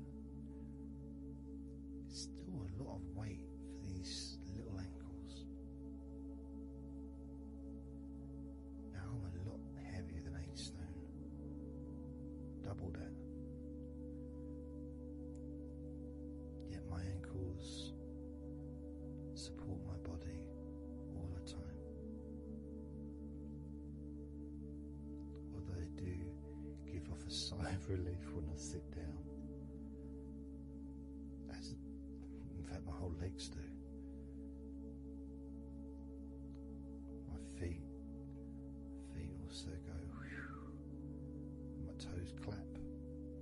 They're so happy.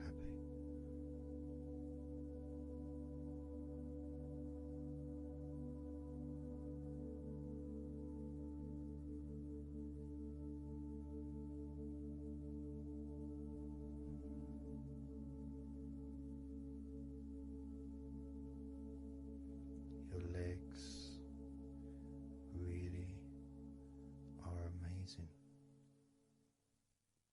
And I know that talking about your legs is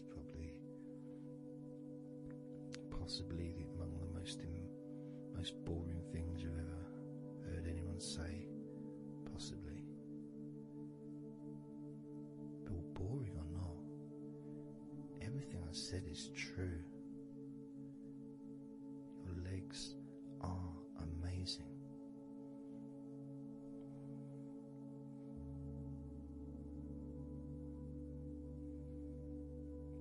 Your legs deserve not just respect,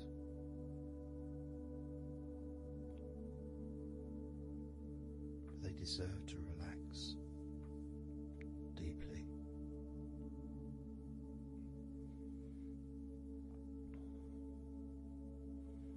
They deserve to take some time out of the day to just let go completely.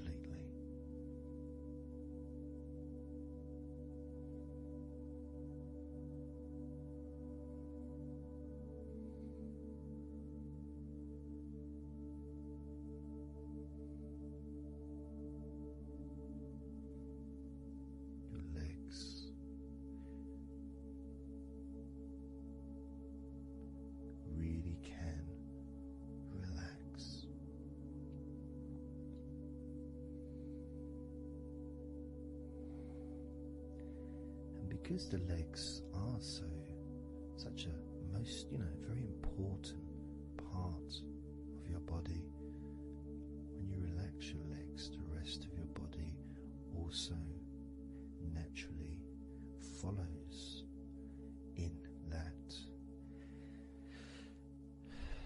journey of comfort.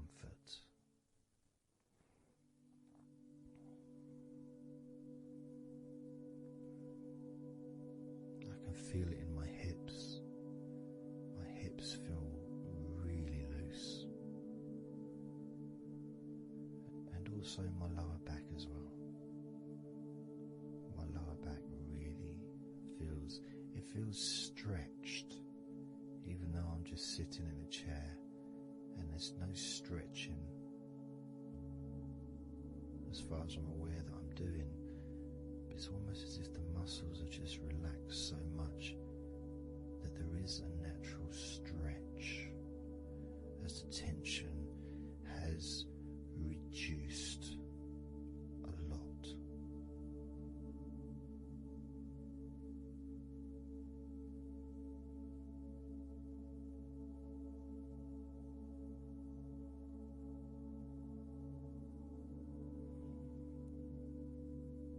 And I'm now going to count down from 10 down to 1. And you can continue to feel wonderfully relaxed.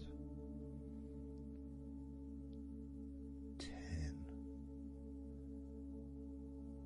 9, 8, 7, 6, 5, 4, 3, 2, 1.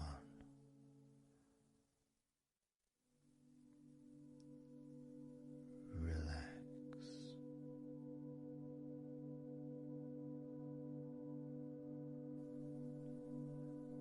So I'm just going to count down from 5 down to 1.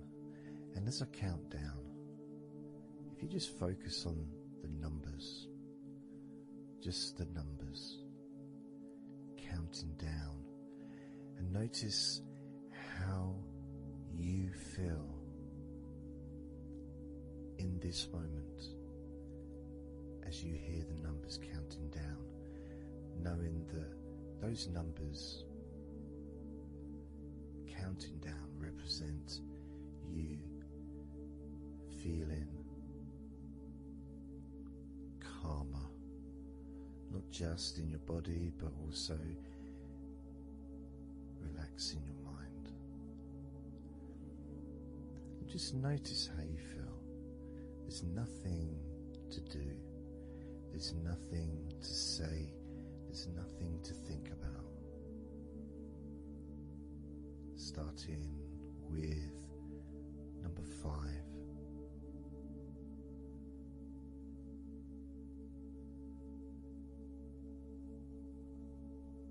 4.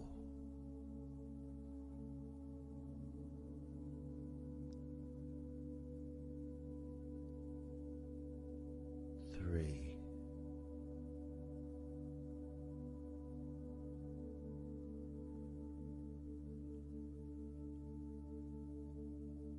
2.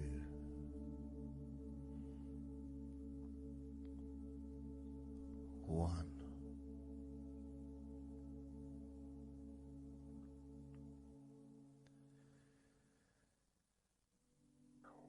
As you notice the gradual letting go of the tension in your body, you may also begin to notice and be aware of how your mind is starting to slow down. At this is just a natural thing that happens. It's not really a special procedure. It's just natural, because as your body relaxes, your mind also starts to relax. And the more your mind relaxes, the more your body relaxes. It's just a continuous circle of relaxation.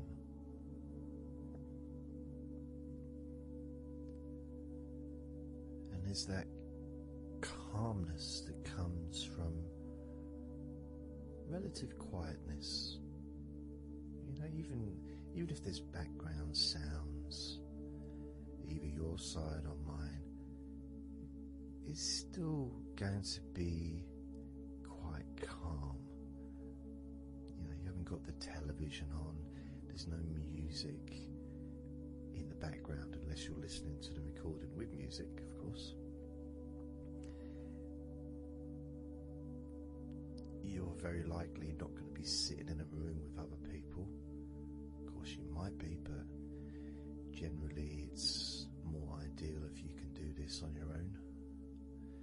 So, no distractions.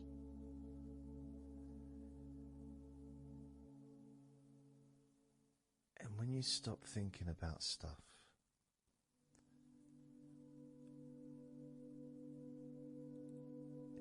relaxation automatically rises.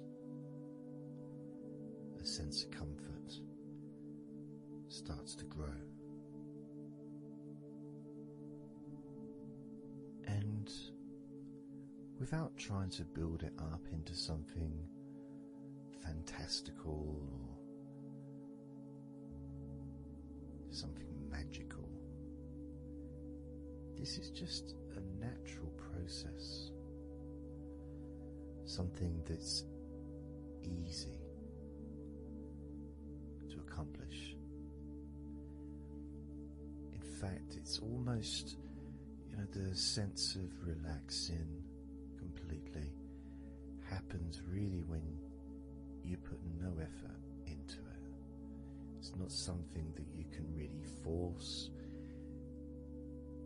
It's something that happens naturally. And part of the process of this recording and others is simply to allow you to take advantage of this space, this time, to just let go, to just be here, to be in tune with how you feel.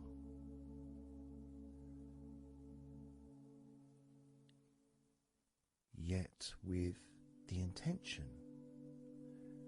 of wanting to relax deeply, and maybe even to fall asleep, depending on what it is that you wish for yourself in this moment.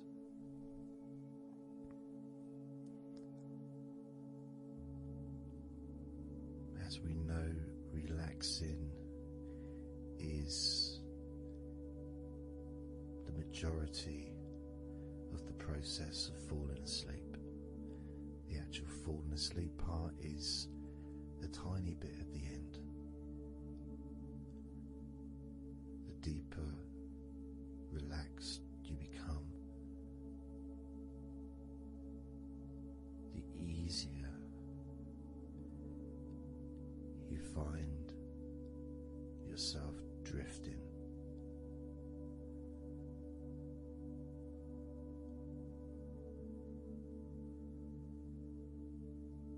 But you can also, if you choose, stay focused on my voice and really enjoy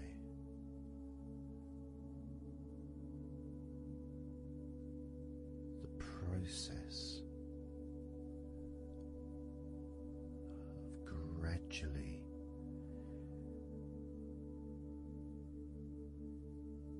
relaxing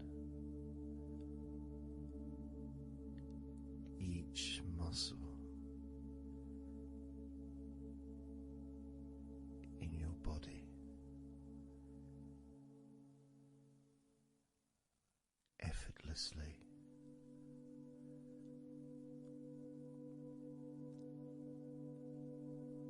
and just observing the sensation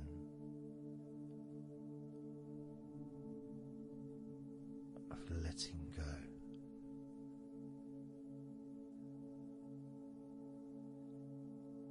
Completely.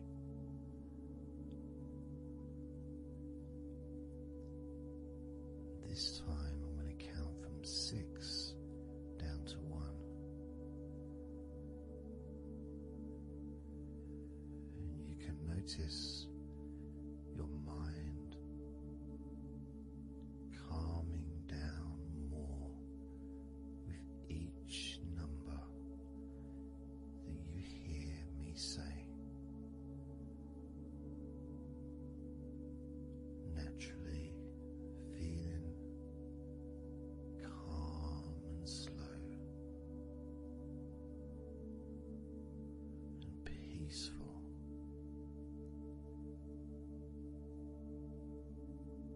6.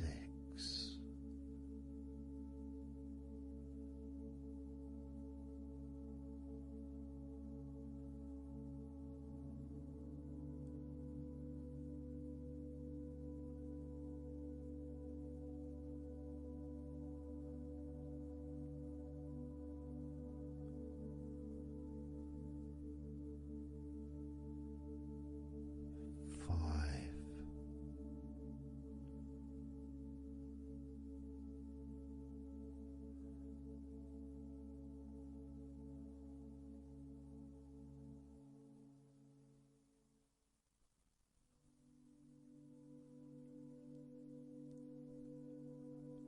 4.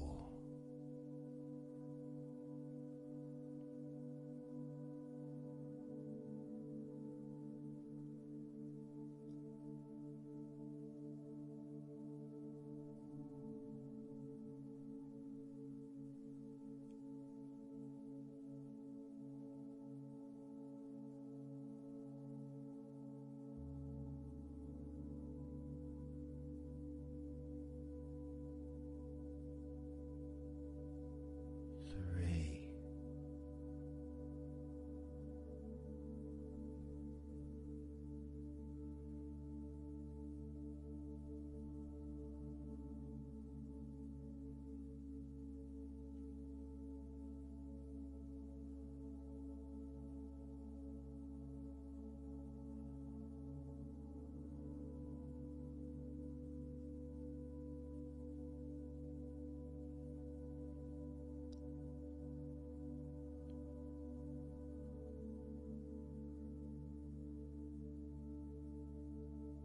2.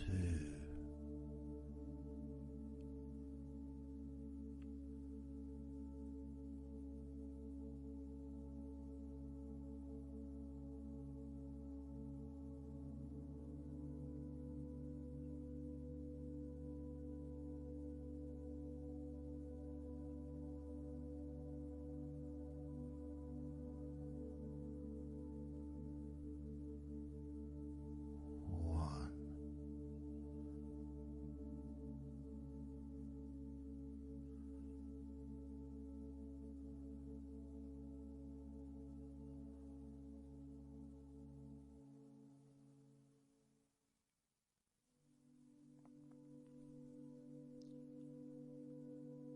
Being aware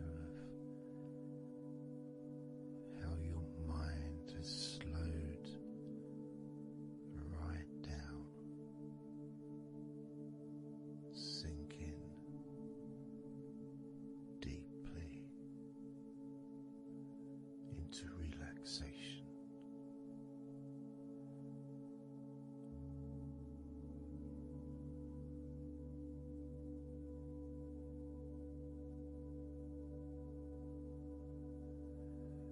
as you focus on your mind, you may notice that there are some thoughts still there, maybe some stubborn thoughts that for some reason perhaps need your attention.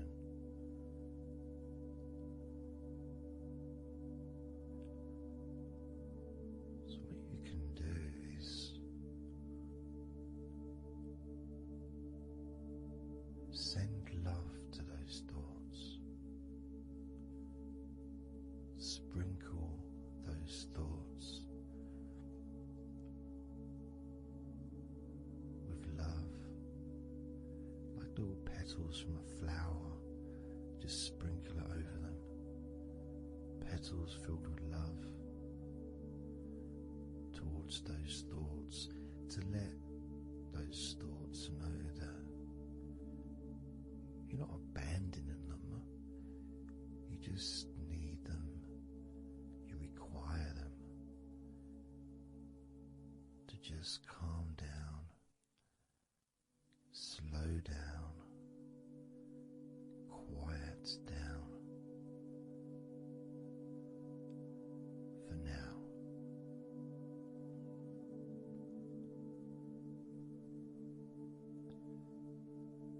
So as you focus on those remaining thoughts, as we count down this time from 7 down to 1, with each number, just imagine sprinkling those flower petals of love, kindness, gratitude over those thoughts, which will allow them to just melt away and relax deeply. With every number,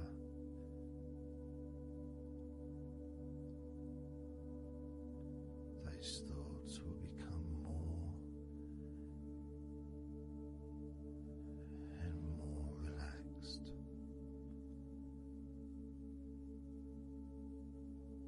Starting with number 7.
Notice how relaxed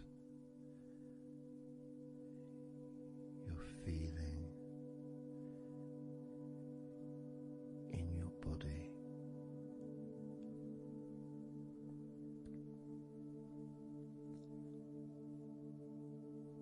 We're going to focus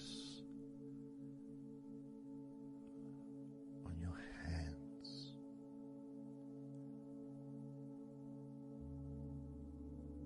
Because the more relaxed your hands are, the more relaxed your body and mind are.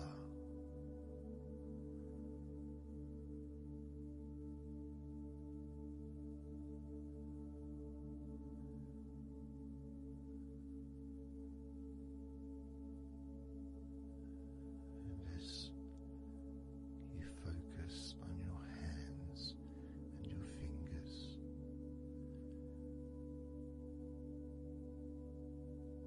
there's nothing needed to be done. There's no clenching the fists or tensing the fingers or anything like that.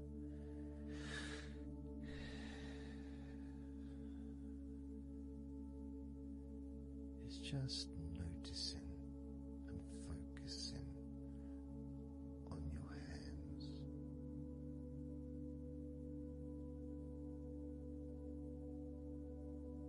Noticing how they feel.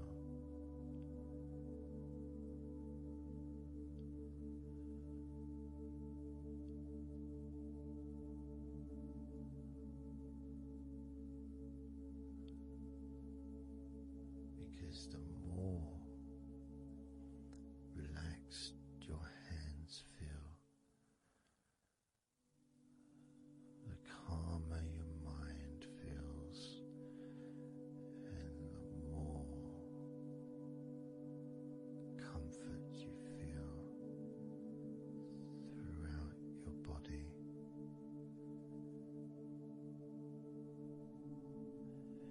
And you may have already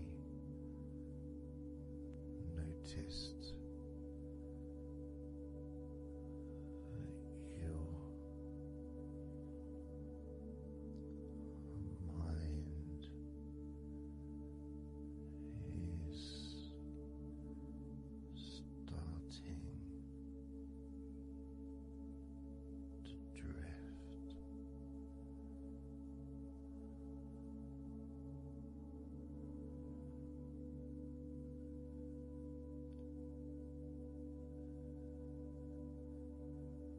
Focusing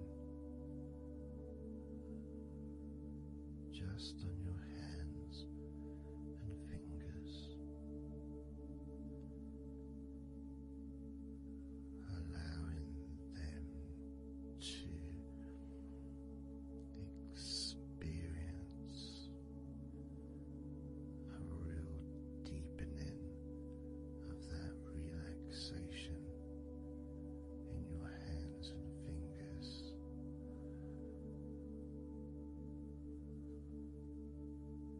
More and more relaxed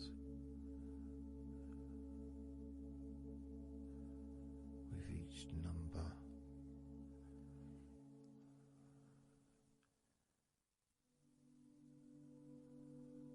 From 8 down to 1.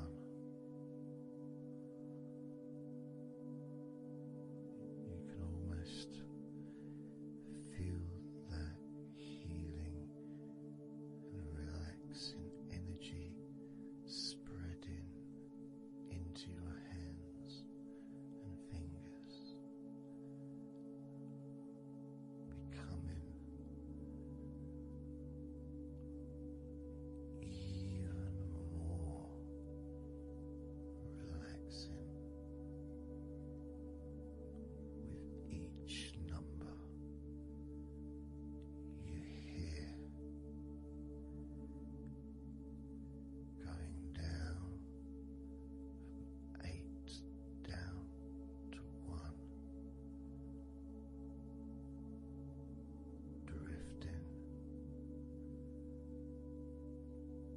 drifting again. Starting with number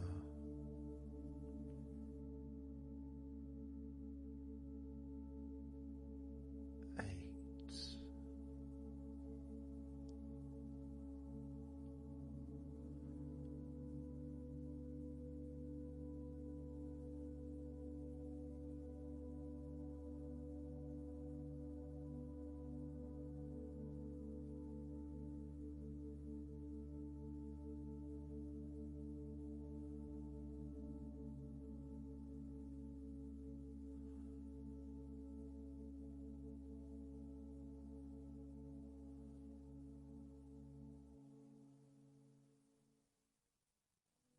7.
3. 1.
Just being here now.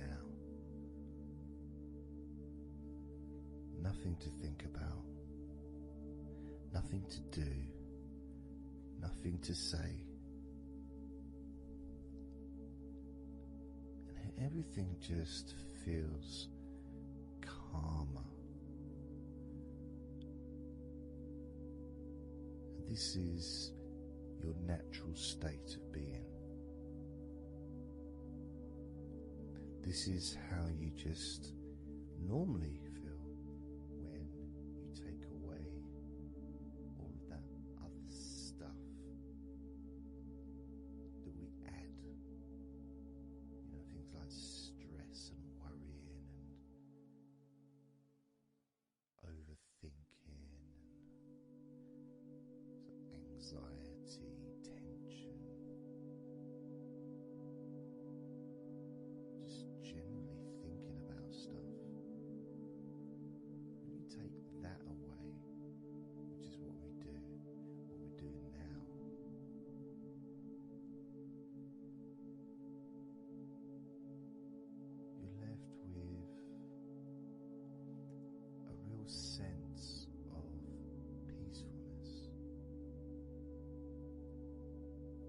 which comes to you very quickly, because ultimately it's just a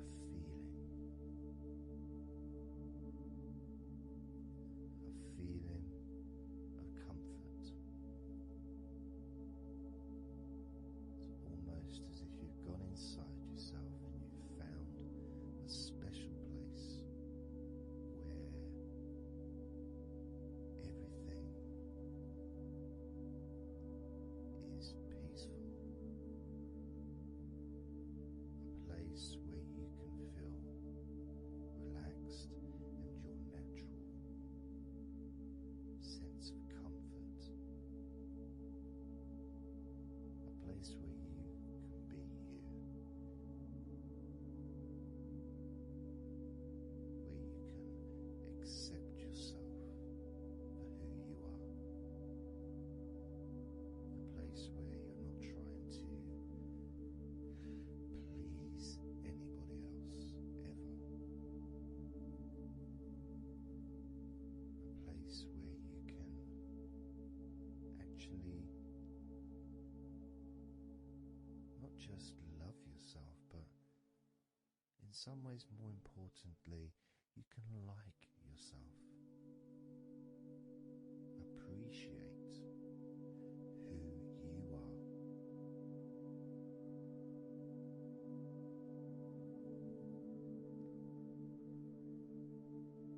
That sense of gratitude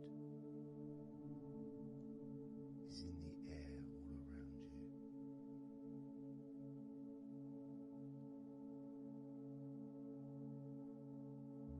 That's also a place where you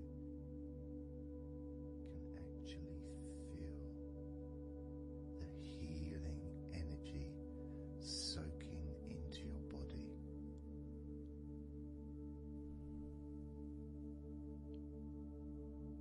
Healing energy soaking into your body. And that healing energy spreads through your veins, traveling to each and every single part of your body.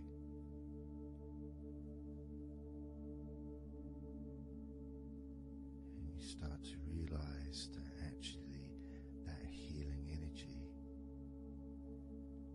is not just entered into your brain, it's become part of your brain. And that spinal fluid is now mixed with healing energy.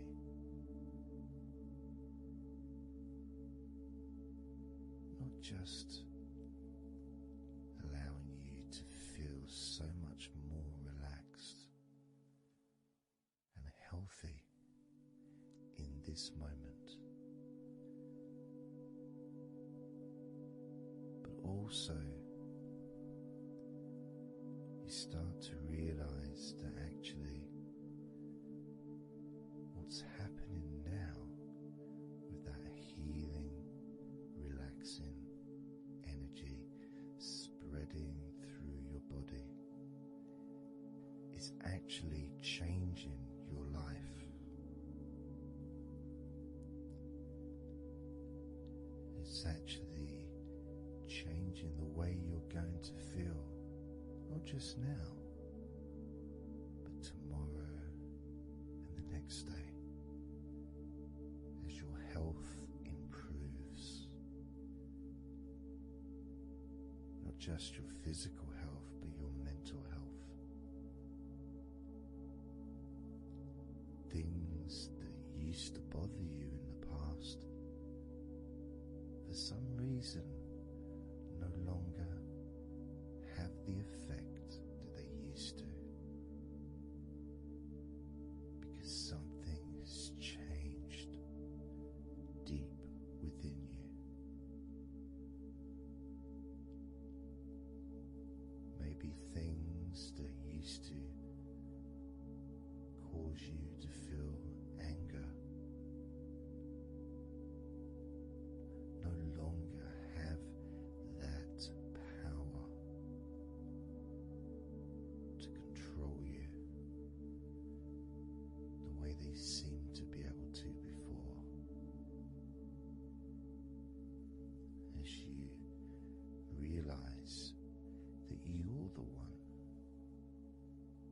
decides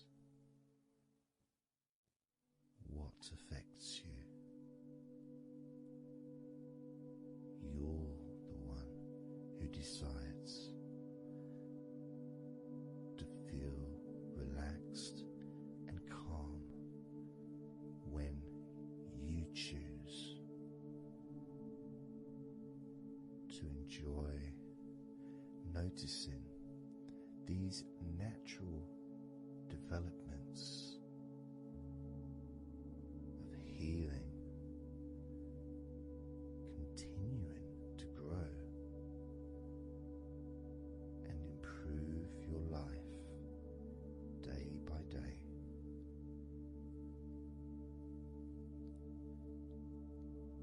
Including, of course, your ability to relax so much easier and sleeping is the most natural thing in the world to you, because falling asleep is something that you've done so many times in your life, and you know that you were born, as we all were, with the ability to fall asleep naturally. We were born with that ability to just drift off into a deep, healing sleep.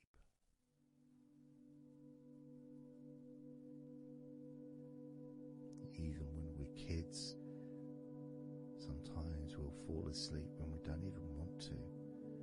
We try to stay awake. Maybe it's a birthday in the morning, or it's Christmas or holiday or something we look forward to. We don't want to go to sleep. But the more we want to stay awake, the more we just start to drift. And the more you fight drifting, the more you try to stop yourself from drifting asleep, the deeper and stronger that drifting becomes.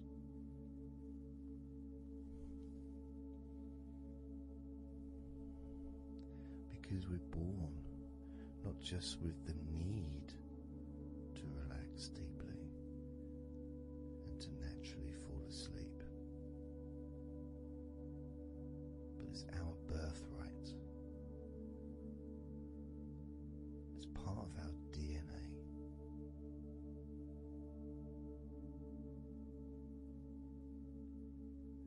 And sometimes as we get older in life, perhaps at times we have forgotten that relaxing completely is not only a wonderfully pleasant experience,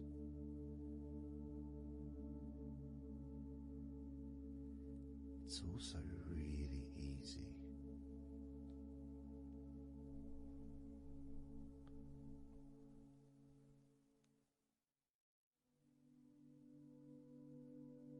It's very, very easy to let go, because that's all it is. It's just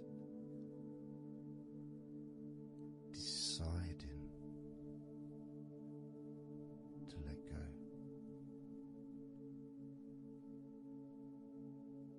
And when you press the play button on my recordings, you have given permission for my voice to relax you. When you press that play button, you have given me permission for my words to affect you in a positive, only a positive way, opening up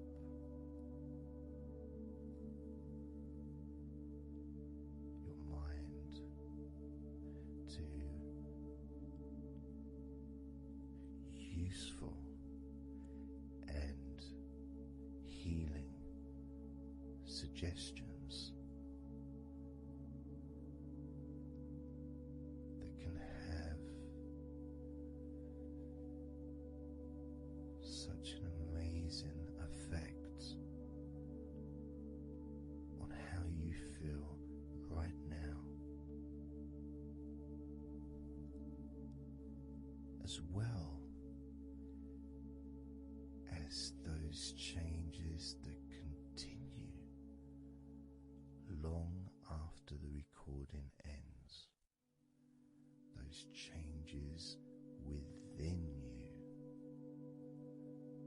that continue to flourish and grow, transforming your life in a positive, beautiful way, allowing you to move forward in your life in the direction that you choose for yourself.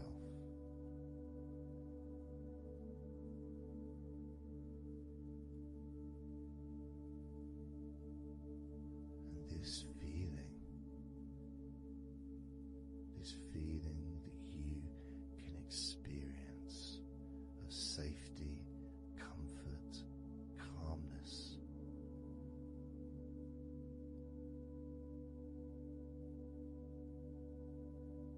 just feels so nice.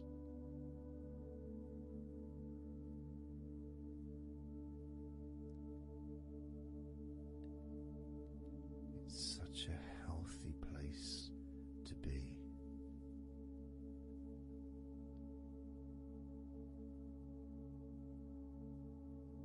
And that positivity grows within you.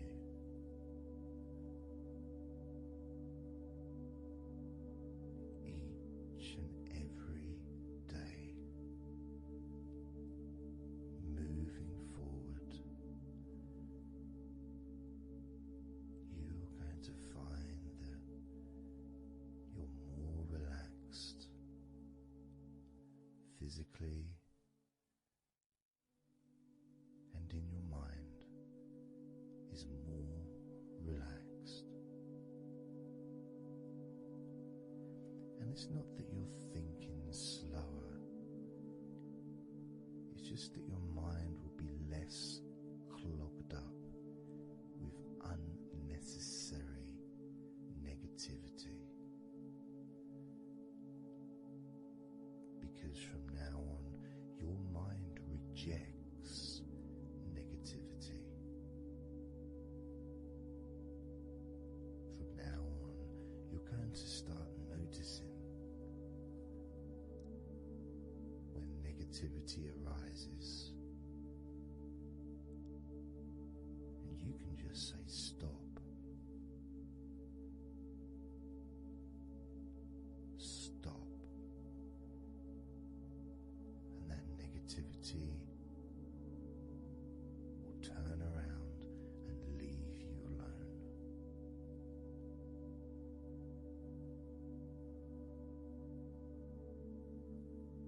Stop.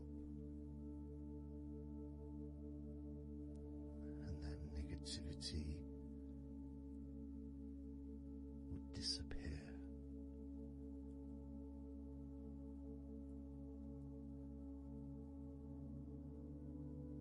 And as you notice that you feel way more relaxed than you probably expected,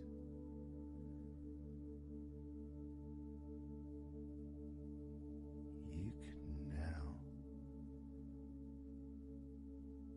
congratulate yourself because you're the person that has done this.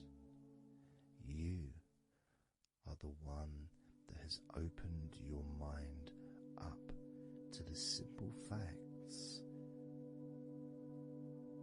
that you can feel more relaxed in your body and in your mind.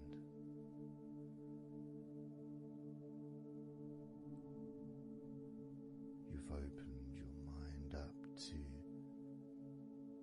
the birthright of being able to just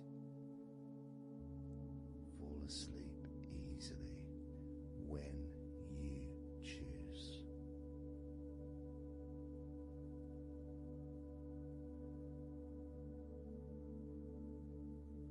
And that's a nice feeling, don't you think?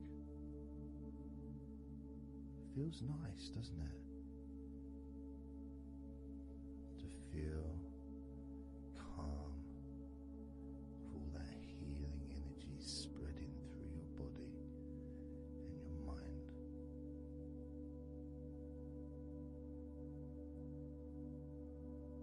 To spend time in that special place where negativity can no longer enter.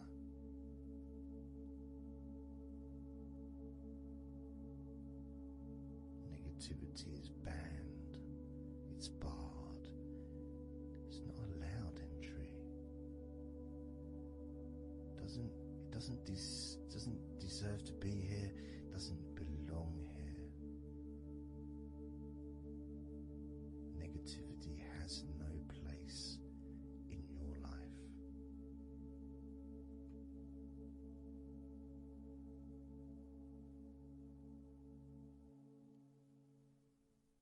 Which makes room for more comfort, more healing, more relaxation, more peace.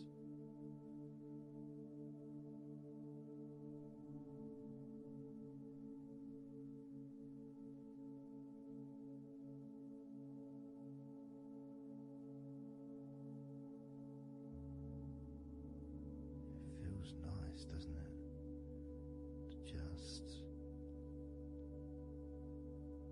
let go of everything.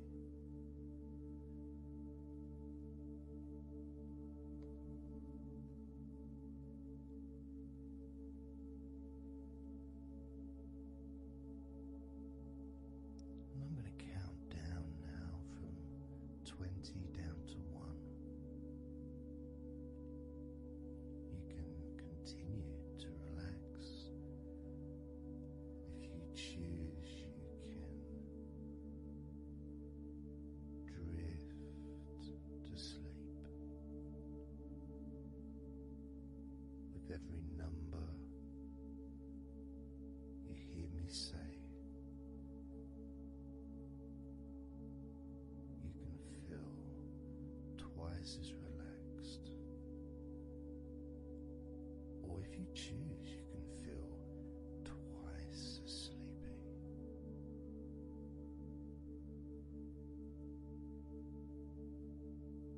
Now,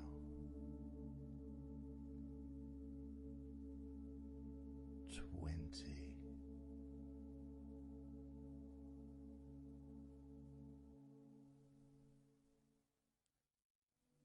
19.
This is your time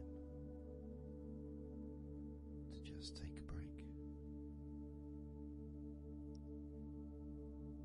Your time to relax, to allow your mind to slow down.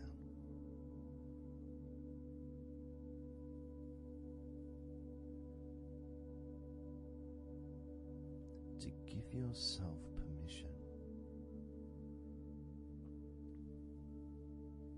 to take a break from everything, and you're the only person that can make that decision. You're the only person that can actually tell your mind to just relax.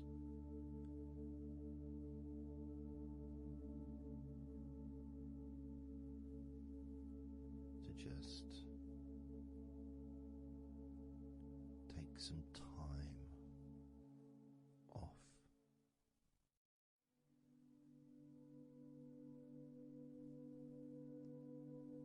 So that you can focus on your body, getting in touch with how you feel physically.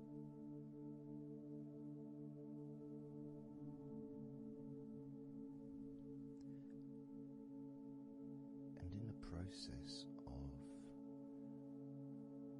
this body scan, where you focus on different parts of your body,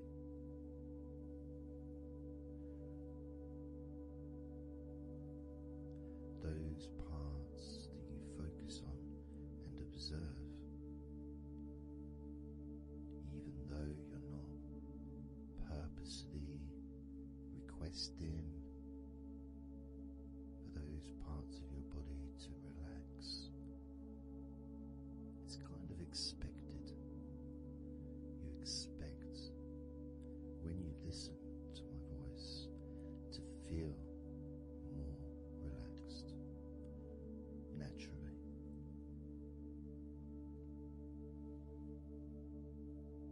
Because when you're listening to me, your attention is focused on my words. And as my words guide you to focus on those parts of your body, your focus increases.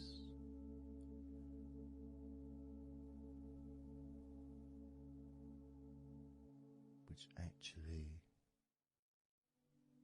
calms your mind.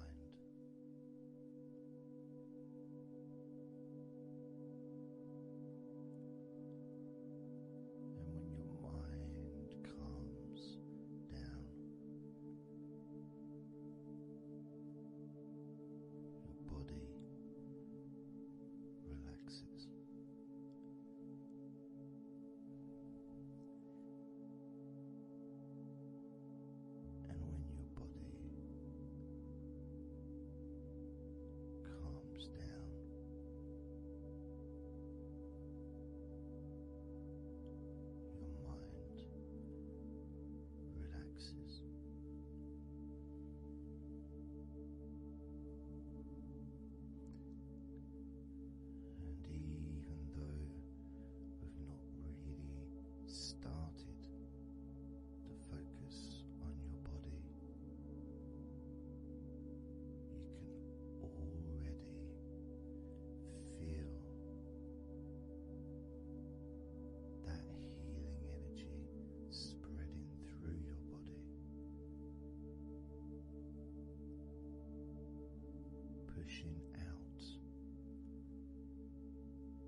starts to feel perhaps a bit drowsy,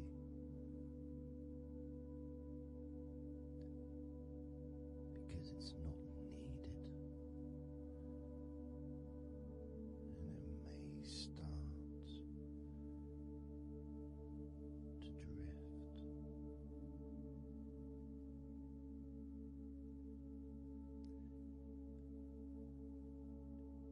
If that's what's needed, so if you're listening to this and what you need is deep relaxation, that's what you'll get.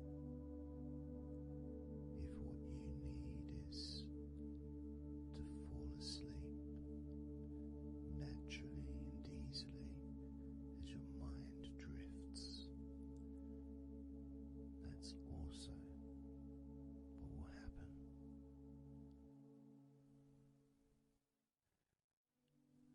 Because by pressing that play button on the podcast and listening to me, you give permission for your body and your mind. In fact, you give the command to your body and your mind to relax deeply and to drift off to sleep if that's what you want or need.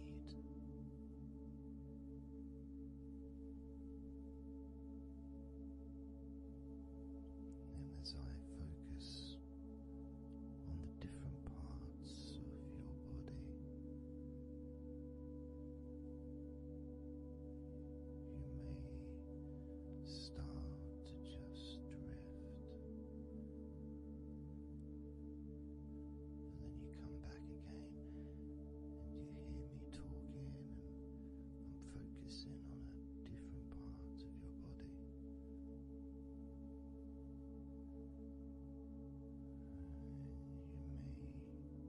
You may find yourself drifting,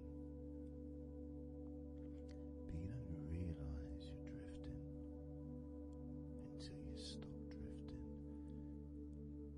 and you're alert again to my voice, focusing on a different part of your body starts to relax even deeper,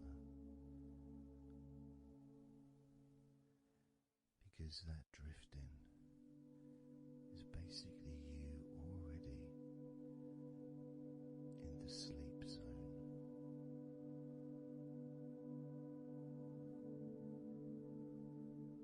And the more you drift, the longer you drift, and the longer you drift,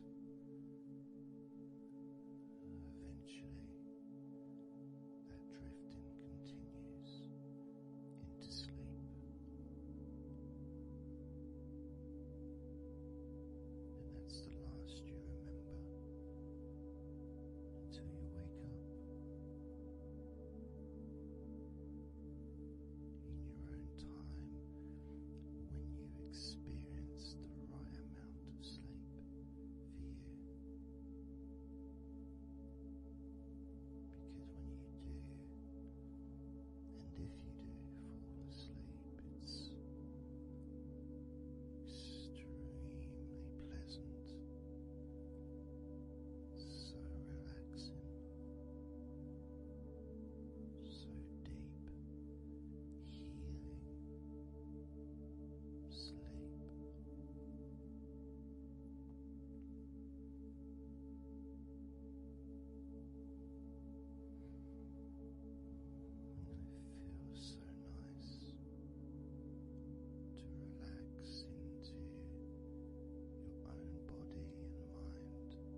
Let's focus again on parts of your body. Focusing this time on your forehead.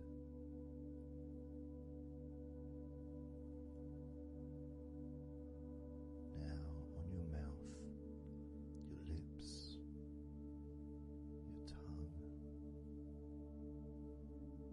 the whole of your mouth.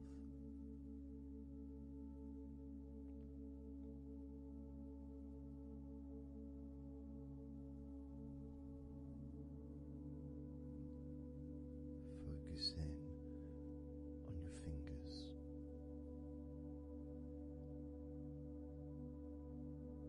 Maybe you could move your fingers a little bit so you can focus on each one individually.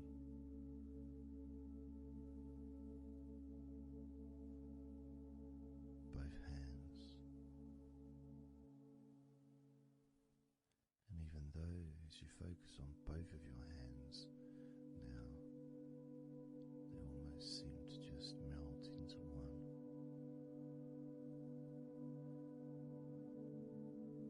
Where does your right hand start and your left hand end? Almost as if they just mix together.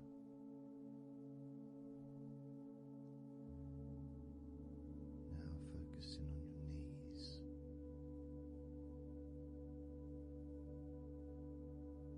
Just noticing how your knees feel.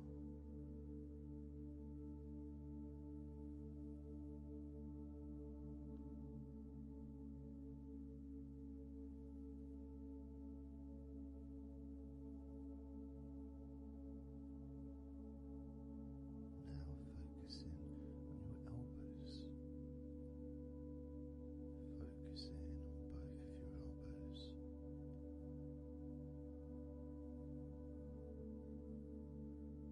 Just observing the feeling of your elbows.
body feels.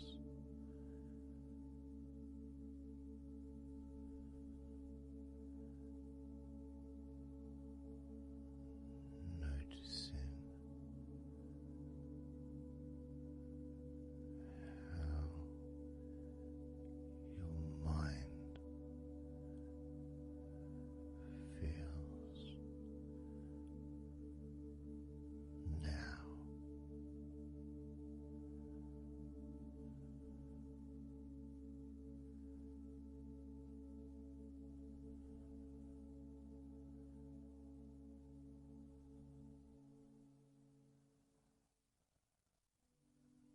Letting go.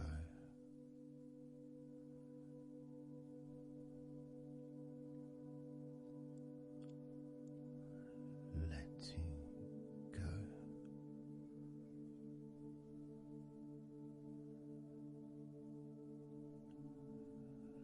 Letting go of everything.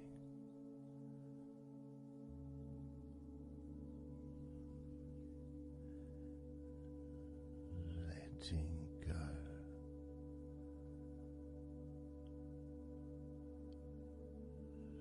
Letting go.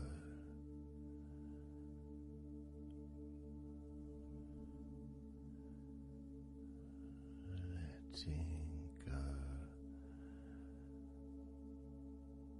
of everything.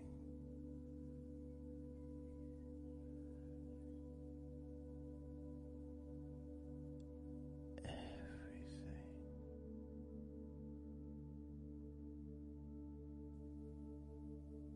I'm going to start now, and I'd like you just first of all just to see yourself lying down on that massage table, lying on your front, your head is supported, your arms are supported,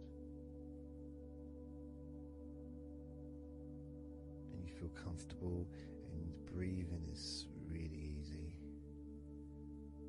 and you feel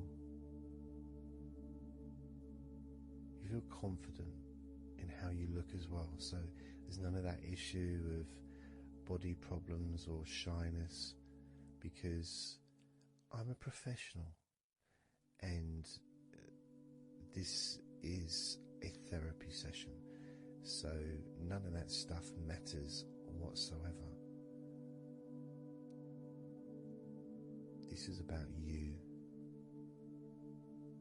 This is about how you feel and how you can enjoy that sense of comfort and relaxation that comes from letting go and allowing my hands and my fingers to relax you by massaging your body.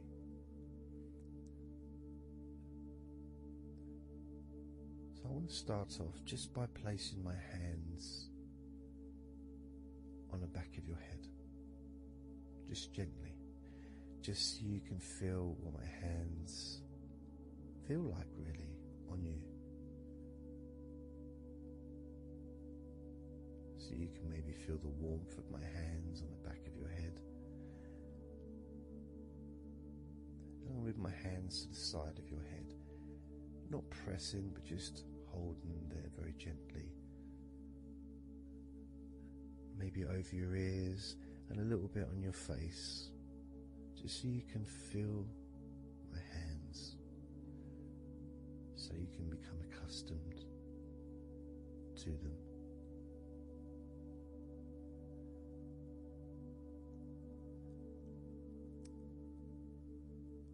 And now put my hands on the back of your head again and gently let them slide down onto the back of your neck.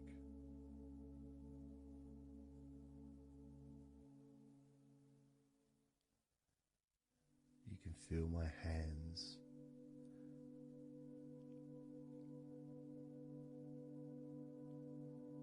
gently stroking the back of your neck to start with, just so you can get used to the feeling of my hands on your skin. Get accustomed to it. Realize that you're safe and it's all good, it's all fine.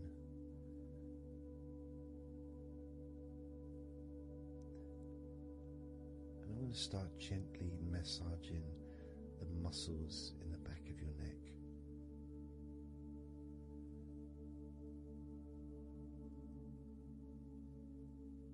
With both hands.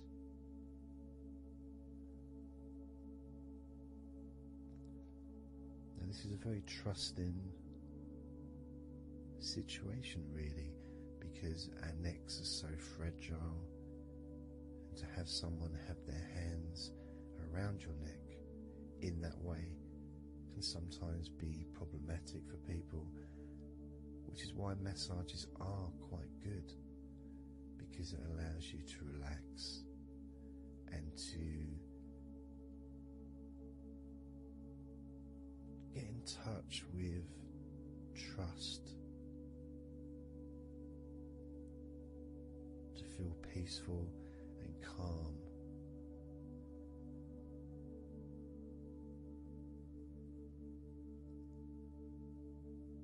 There's a massage the sides of your neck gently, moving from the bottom of your neck, which would be sort of near where your shoulders start, I guess, all the way up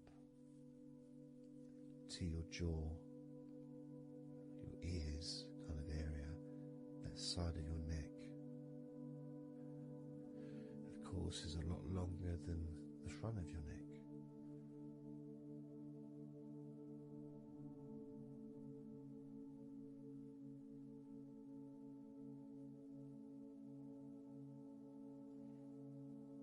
And massaging the back of your neck, especially that area where perhaps we hold tension. And as that area is massaged, you can actually feel a sense of release in the back of your neck.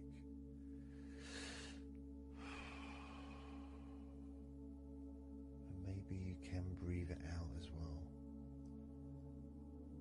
Notice how it feels. Notice how you feel.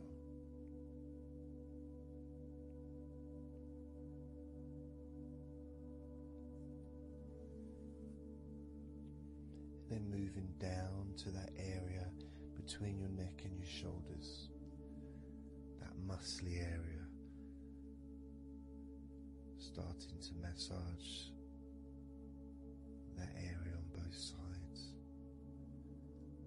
I mean, this would be the area that a lot of people would massage if they were going to give you like a shoulder massage. Even that's not technically the shoulders, but it's all the muscles that lead to the shoulders, from the neck, and again that can hold tension and stress. And when massaged, sometimes a nice deep massage is useful, and you decide how deep that massage is.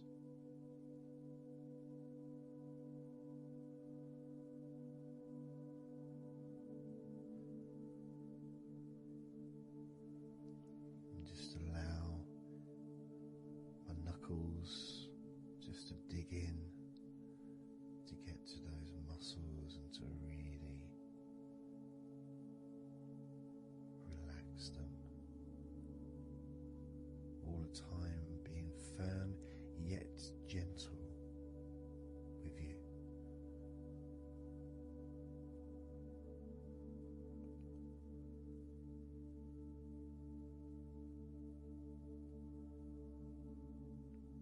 Just stroking down that area to your actual shoulders, moving to the muscles of your shoulders,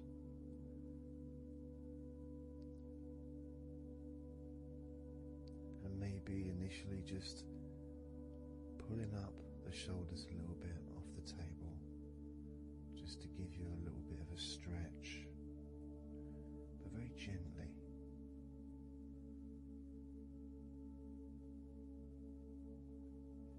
And you've got the muscles at the front of your shoulders, the sides and the back.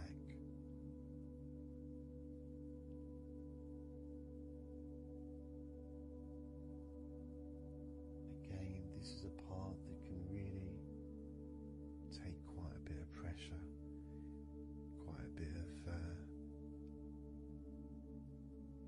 needing, if you wish, to really release the tension, to really get into those muscles, and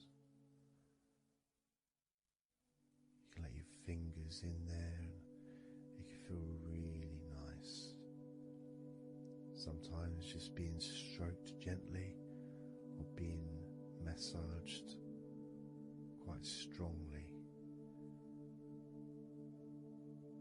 can all be beneficial to the relaxation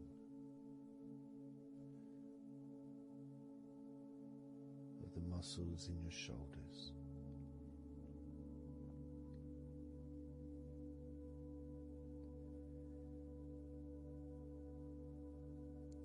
Now, as we move down your arms,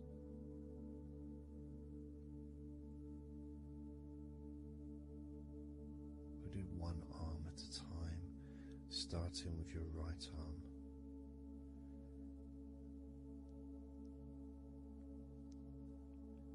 What I'll do is I'll just lift your arm up, just hold it to the side of you. Don't worry, it'll still be attached. And I just massage the tops of your arms.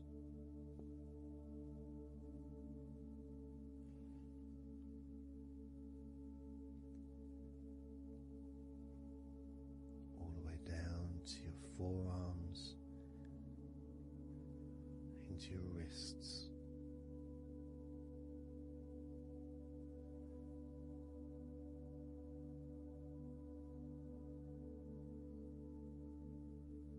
Gently massaging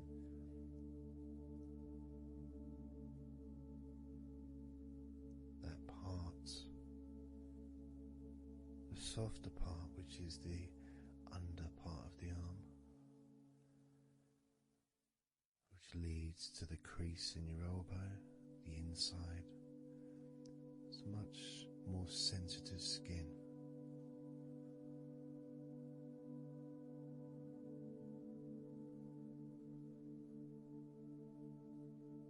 Sometimes just having that stroked can feel really nice, pleasurable and relaxing.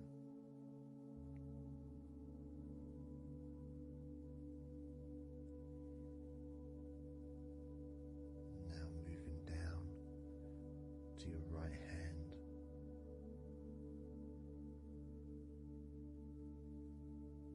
Just holding your hand in both of my hands.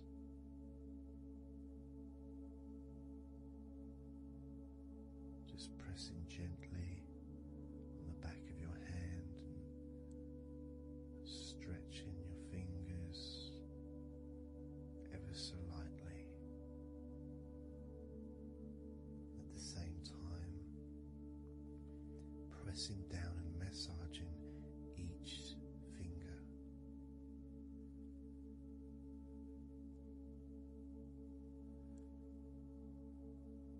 And then starting to massage the palms of your hand.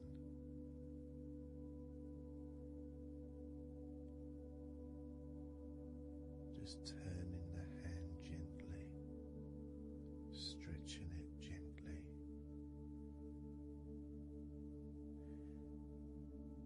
And actually having your hand held can really be an emotional experience sometimes, even if it is with a stranger, someone you don't know very well, like a massage person or a therapist maybe. because it's intimate.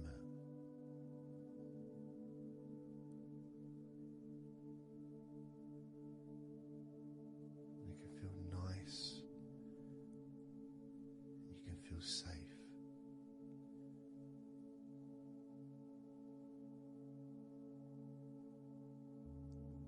And as I put that right arm back down where it was,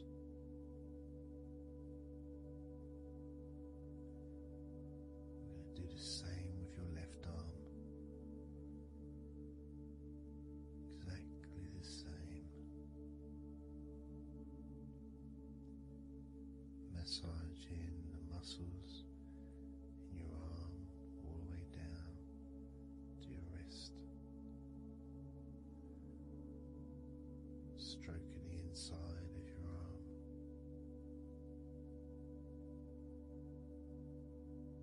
Just being gentle or as firm as you require.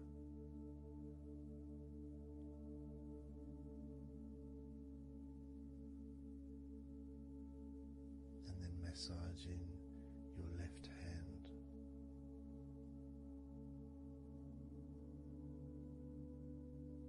Stretching the fingers gently, massaging the palm of your left hand.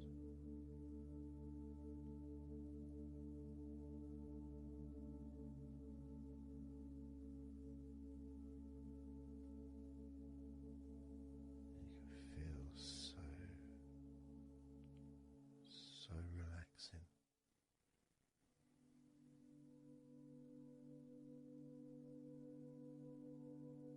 So comforting.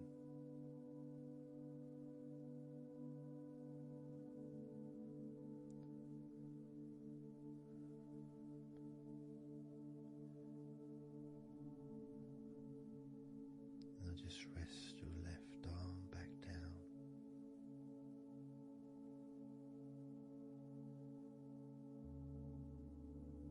Start to massage your back, the biggest part of your body.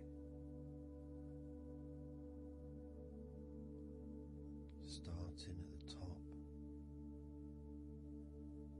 starting again where we already have been, that area at the top in between your shoulders, near your neck, going back and massaging that area again, but this time moving downwards.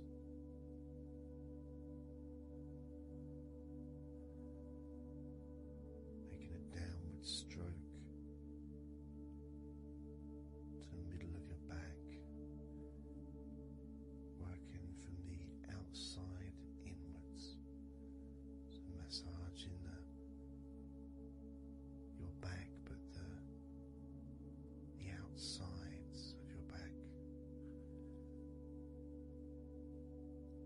the parts where your arms would maybe rest against.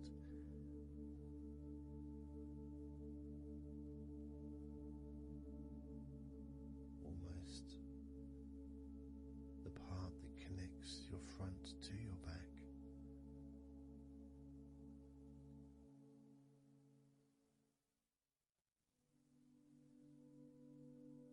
And just massaging down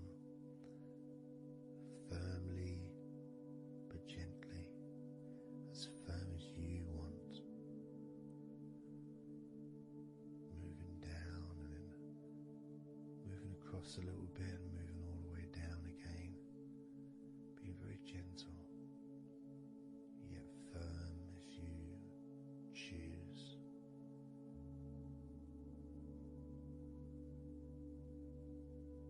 Eventually we get to the spine.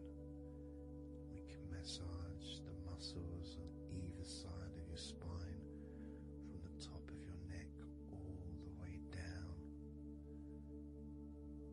to your lower back.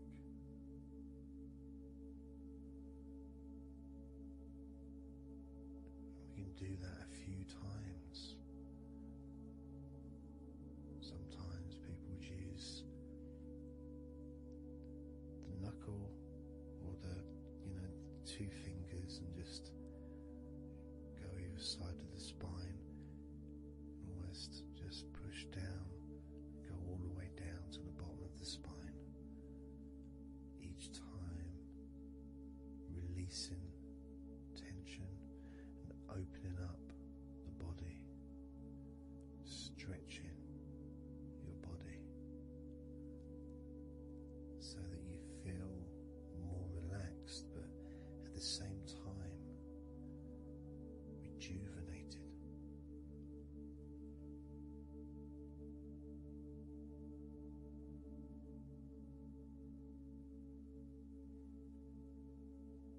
And now I'm going to move to one side, to your right side.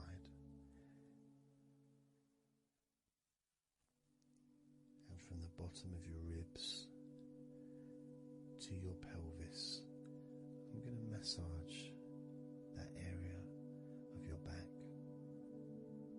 I'll stretch over the other side and I'll pull the muscles gently and massage and push from one end, that side, all the way to my side. To the middle, in fact, to where your spine is. Massaging that side of your spine, the opposite side to where I'm standing. It's almost like kneading bread. There's that big area which is firm, yet lots there to massage. Potentially one of the most important places to actually have a massage, because you really feel it. You really feel the release and the pleasure of having your lower back massaged. It releases so much from your body that's not useful, starting a healing process which will continue long after this recording is over.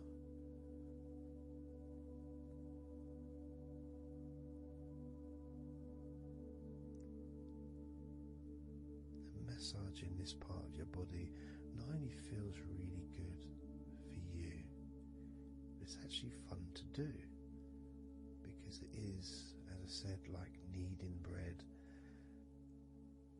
It's a part that you can really get a hold of and really massage deeply, if that's your choice.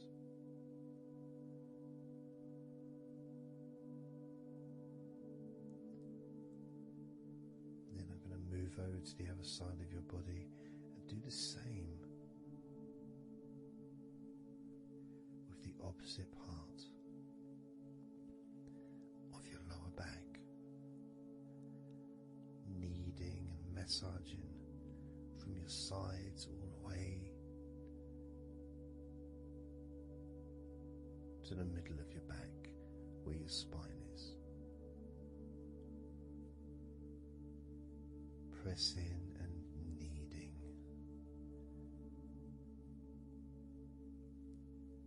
Firm and gentle at the same time. It feels so releasing.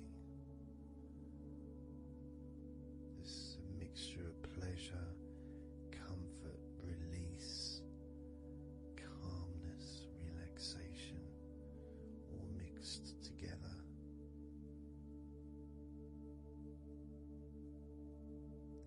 Plus there's that feeling from your stomach as it's being stretched.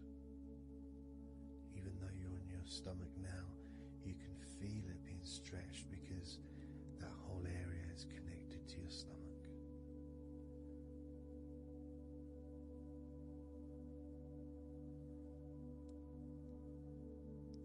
Now we're going to move further up to your top of your body, and I'm going to do the same. This time starting with your upper back, put my hands forward over and massaging that area to your spine, from the side of your body up to your spine. So some of that massage area, the muscle tissue, or whatever, fatty tissue even, will be possibly from your chest. Because it's all connected, the chest and the back connect together. I'm going to be massaging and just pulling some of that skin from your side up and massaging that area of your upper back all the way to your spine. And then I'll move down a bit and I'll continue with the middle of your back, doing exactly the same thing. As gentle or as deep as you choose.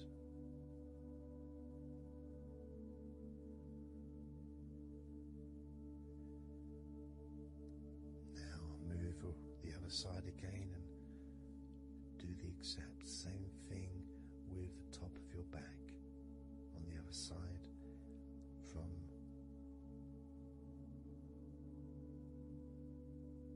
pretty much underneath your arm area, really,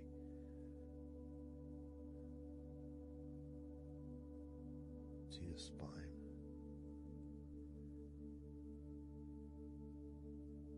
And then continuing that all the way down, including your middle of your back.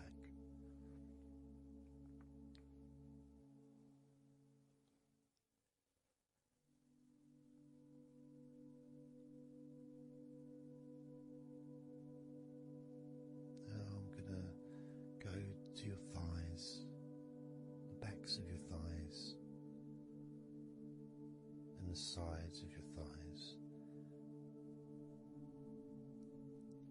Starting with your right leg, massaging the back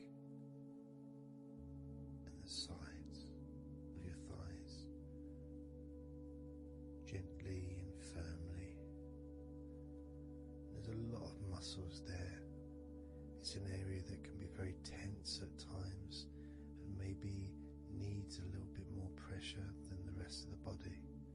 But that's up to you. You can gently stroke the back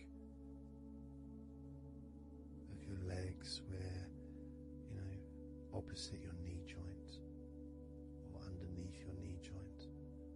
Very sensitive, gentle area.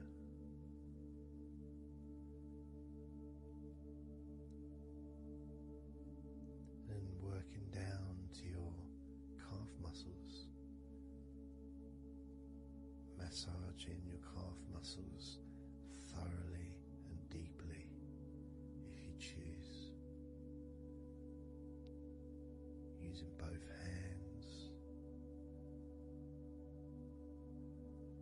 fingers digging deep.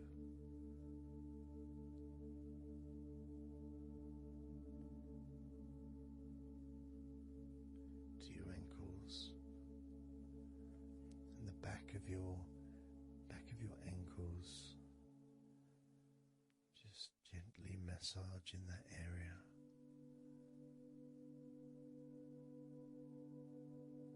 Maybe lifting the leg and stretching it a little bit.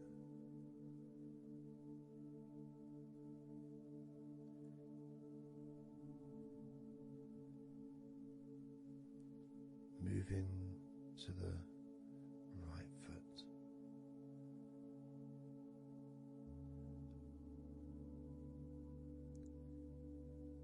Massaging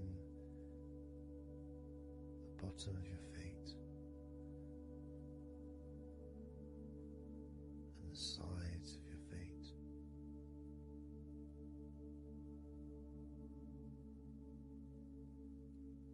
Gently but firm enough so they don't tickle.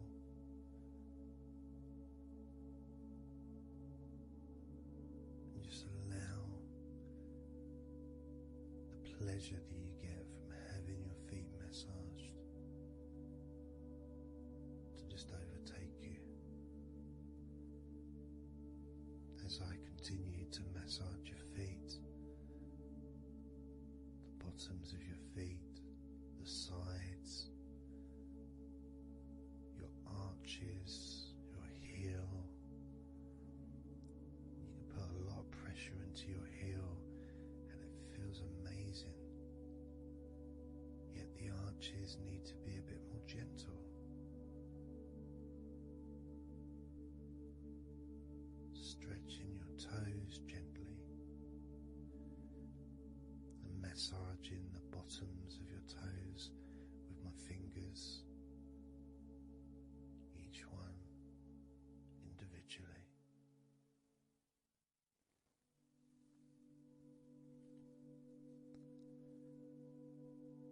Moving over to the left leg to do exactly the same thing.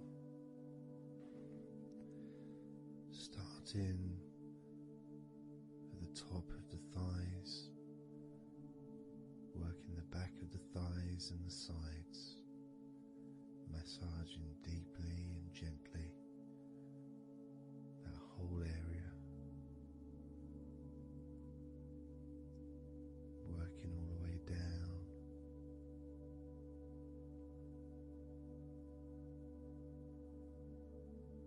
This is an area that maybe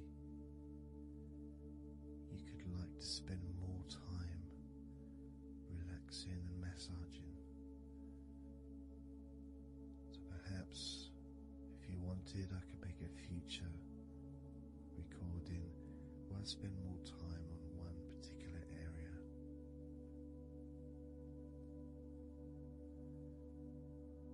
As you move down muscles,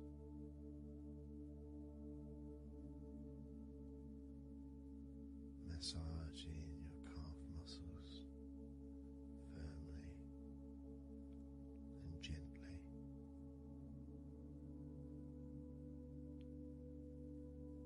Moving down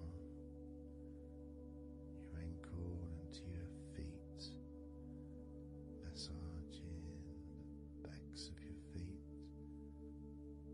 bottoms of your feet,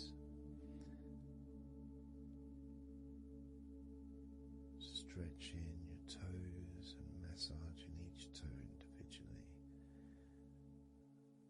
And that feeling of pleasure and release that you experience when you're having your feet massaged feels really good.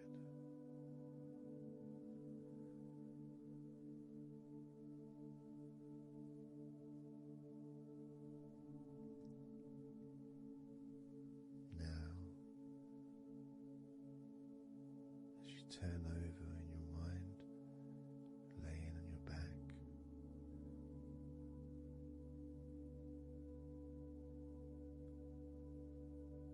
I'm just going to start again at your neck area.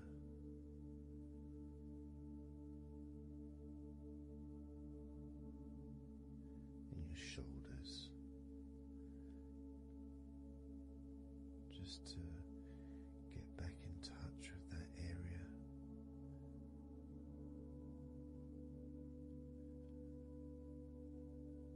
And as we move up,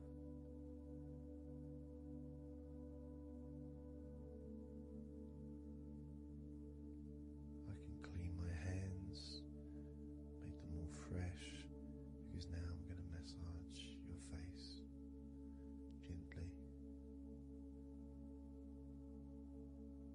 Starting off with your forehead,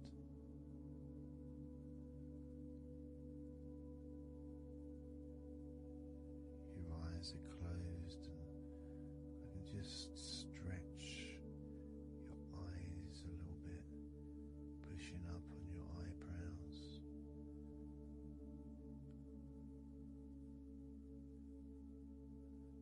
Just massaging around your scalp.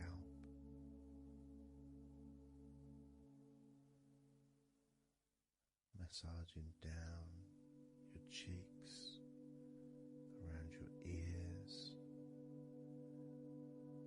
into your jaw, gently, the sides of your neck, your chin,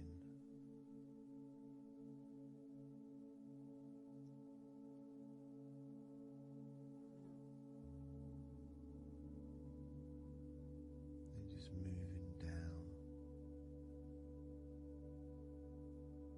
from your neck down to your chest, starting by massaging the very top of your chest, where the collarbone is, either side of the collarbone.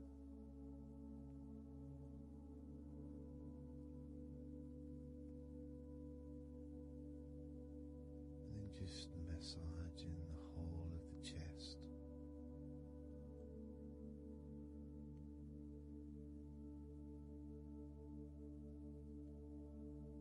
Moving the chest around,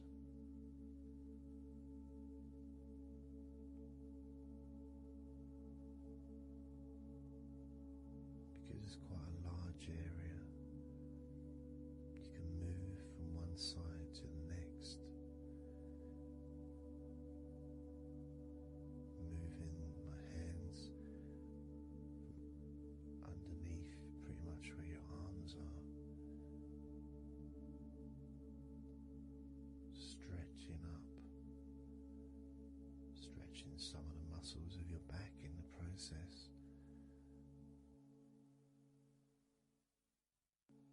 Moving up over your chest,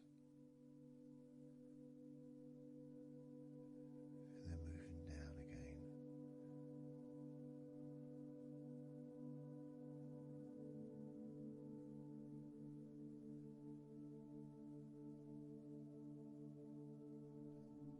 Then allowing my hands to just massage gently and slide down towards your stomach, starting in the middle of your chest,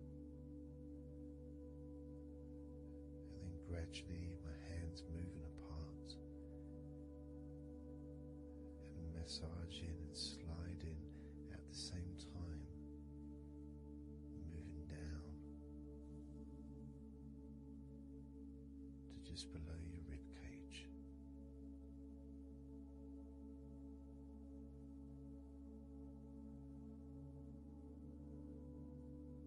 Moving down, then massaging up again,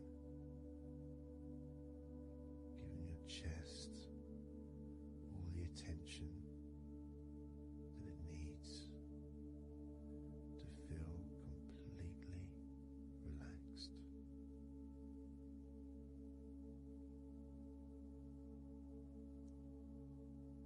Remembering that I'm also going to be focusing on your sides as well, an area that really doesn't get much attention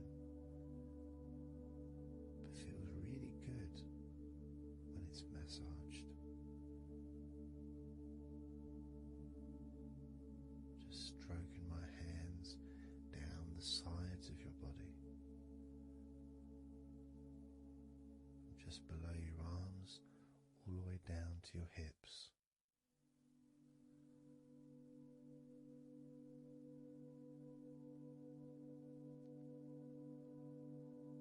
Now moving to your stomach area,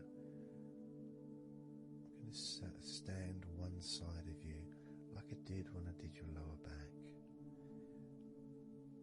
I'm going to do a similar process of just stretching the muscles from your side, gently massaging from one side to the next, moving that whole area from below your ribs all the way down to below your belly button.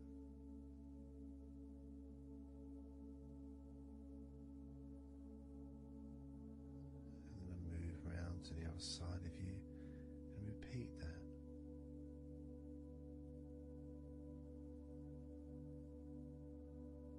Process of relaxing deeply, calmly. You feel loose, you feel free, and there's something about having your stomach massaged that's different from any other part, because we do have a tendency of holding a different kind of stress in our stomachs that we may not be aware of.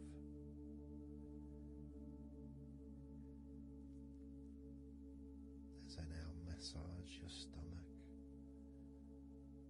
the front of your stomach, making circles around your belly button,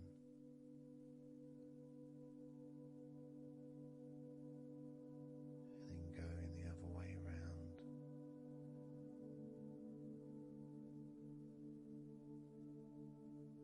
There's a gentleness and a freedom that comes from feeling how you're feeling.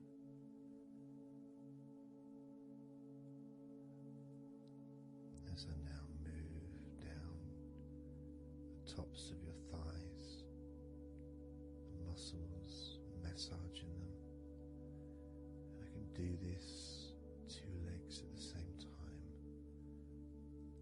pressing down, massaging deeply those muscles in your thighs, the front of your thighs.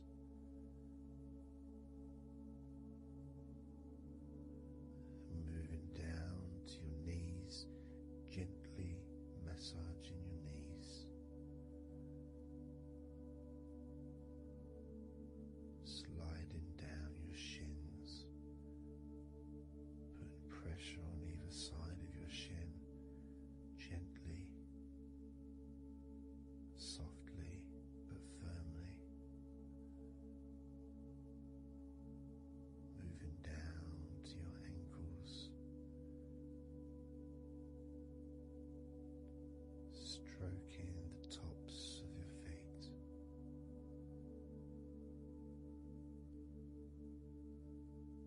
and then with each foot in each hand, just gently massaging the whole of the foot,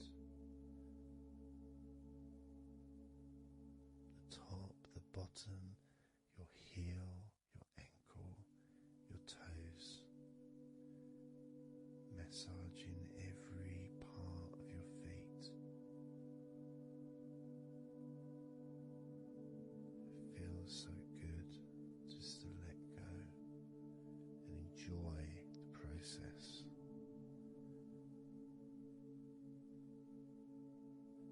Enjoy feeling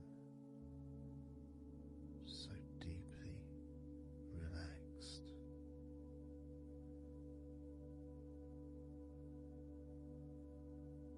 So much comfort and so many feelings that come just from touching your skin.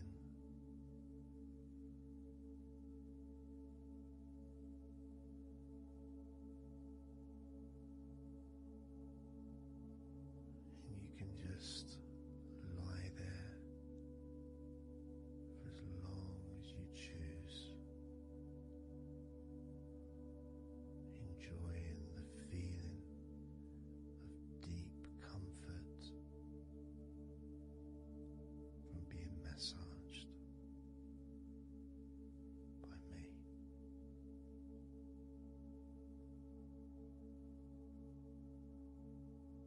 Enjoy feeling deeply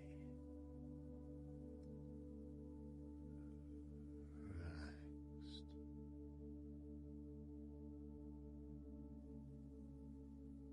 And all we're going to do is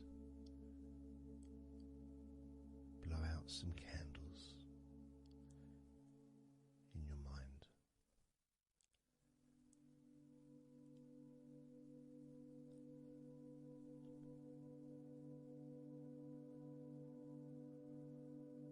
there are going to be 100 candles.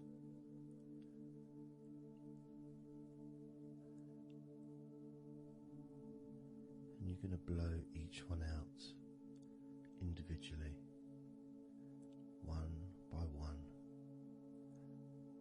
starting at 100 as I count down.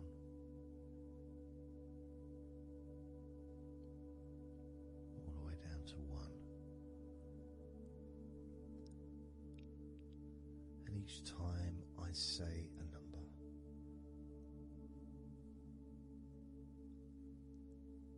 you can imagine that candle in front of you, and I'd like you to actually physically gently blow that candle out.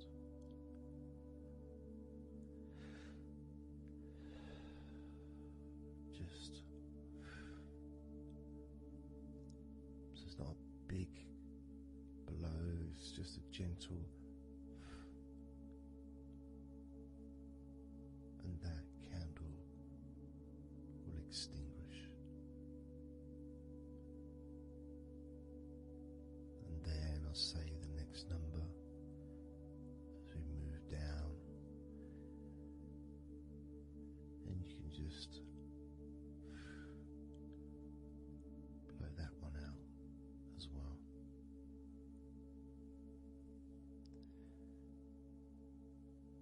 And as we move down the numbers, you'll find yourself feeling more and more relaxed. And if you need to sleep, you'll also find yourself becoming incredibly tired and sleepy. In fact, you may struggle to blow out all 100 of these candles.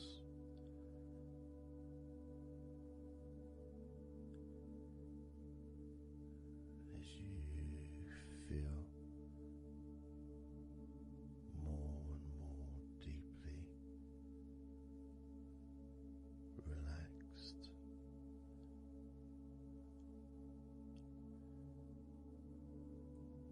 more and more deeply tired, and the further you go down, the more your mind starts to drift.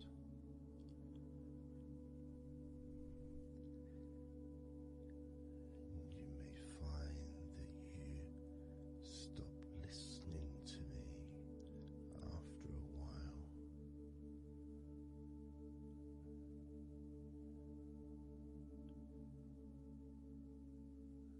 And even though there may be background sounds where you are, you'll be aware of those sounds at the moment.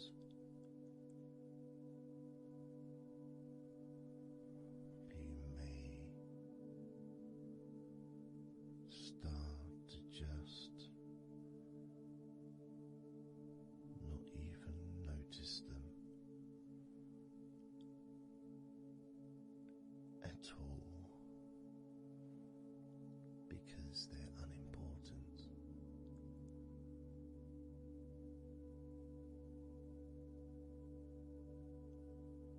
Where I am, I've got the sounds of the birds. There's Horace the pigeon, who likes to say hello sometimes. And there's the odd plane that goes by. Maybe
introducing the first candle, which is 100. The first candle, which is 100.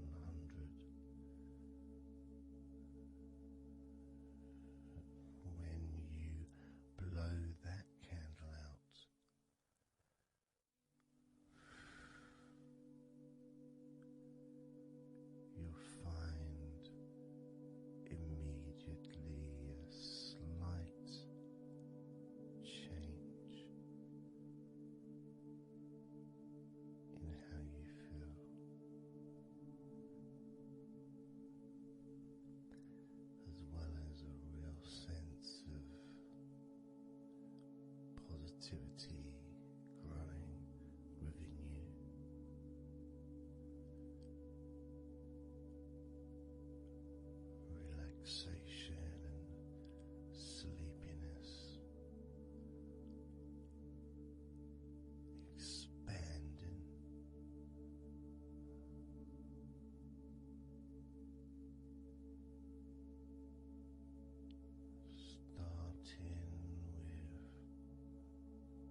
64,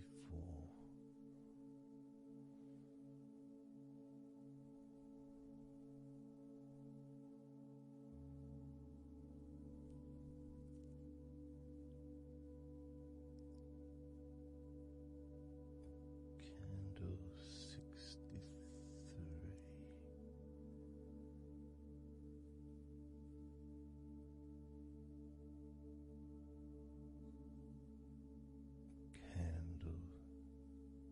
63, candle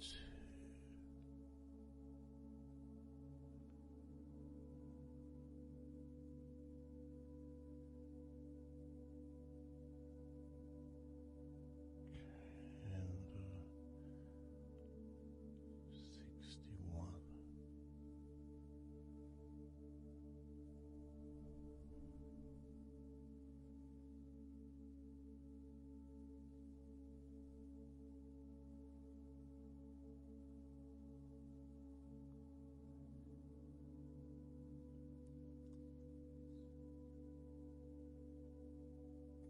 candle 60,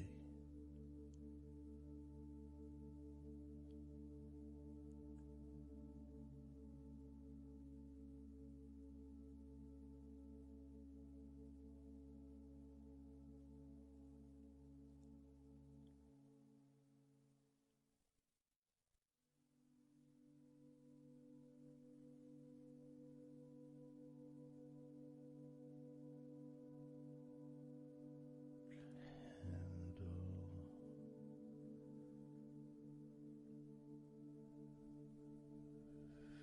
59,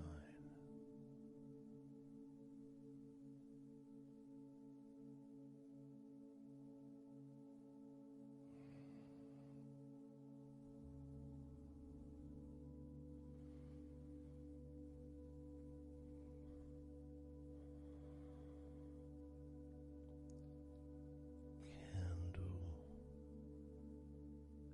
58,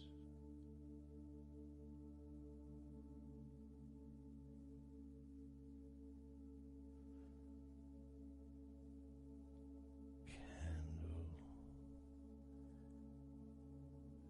57,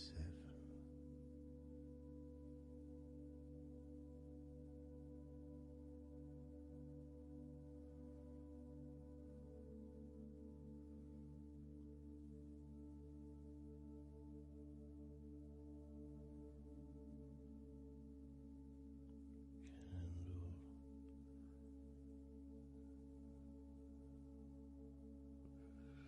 56,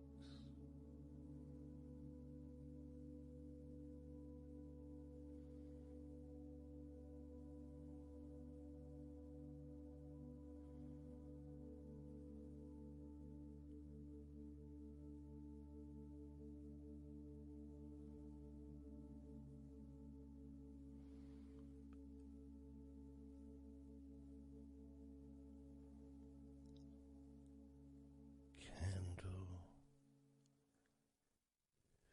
55,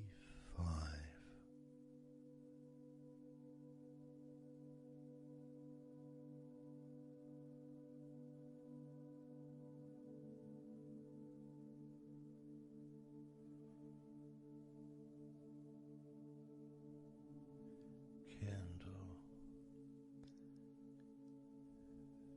54,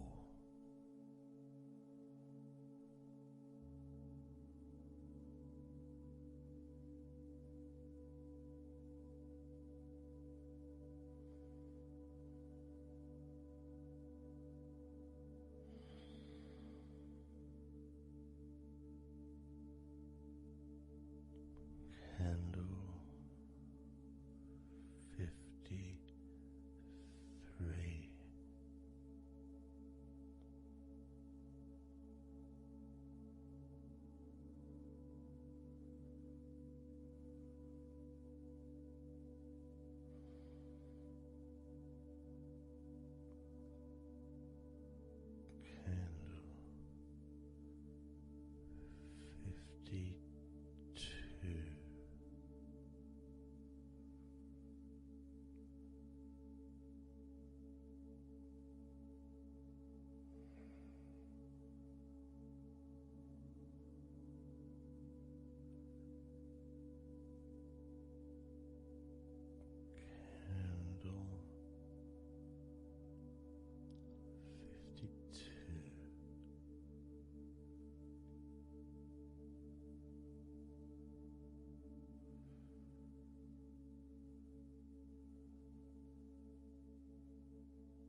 those thoughts, worries, concerns about the past, thoughts about the future, and even things you've been thinking about today. Just let it all go, because none of it is useful in this moment.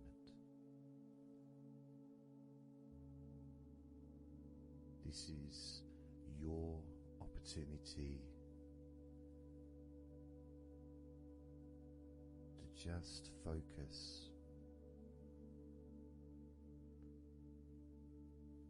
on feeling relaxed, allowing yourself to get in touch with that natural sense of peace that we all have within us. It's available for everyone. It just sometimes takes a little bit of effort to set up the right time and place in order for you to just let go. Because when you do decide to let go and relax, that's what your body starts to do. Because you've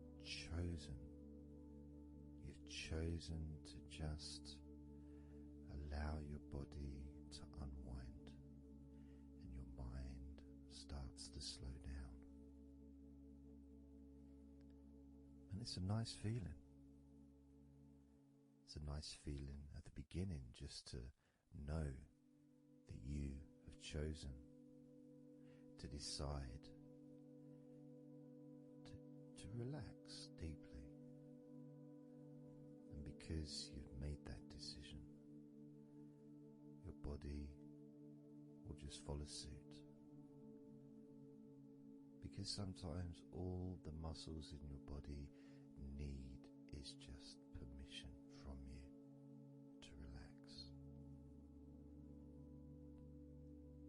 Because so often we're busy, we're going from here to there, we're walking around and we're doing stuff,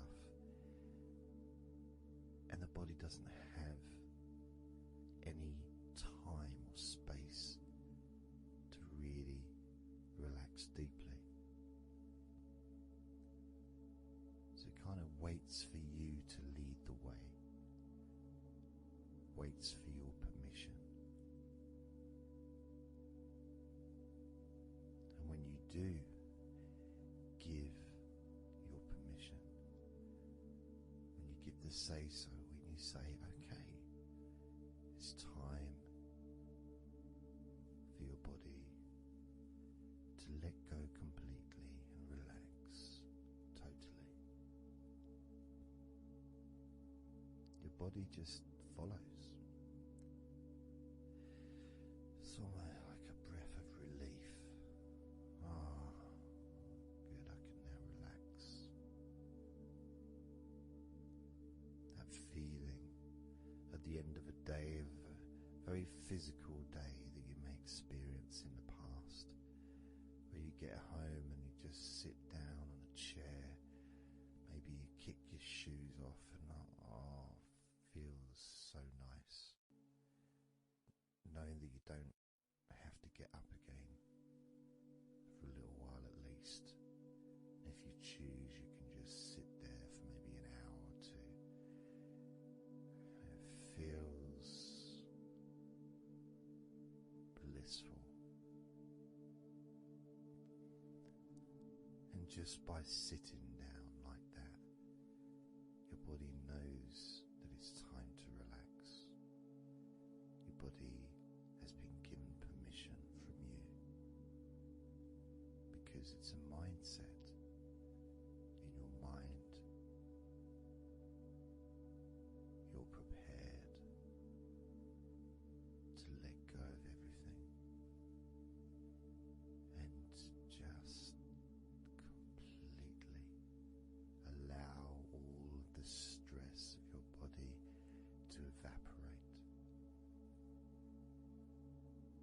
Any tension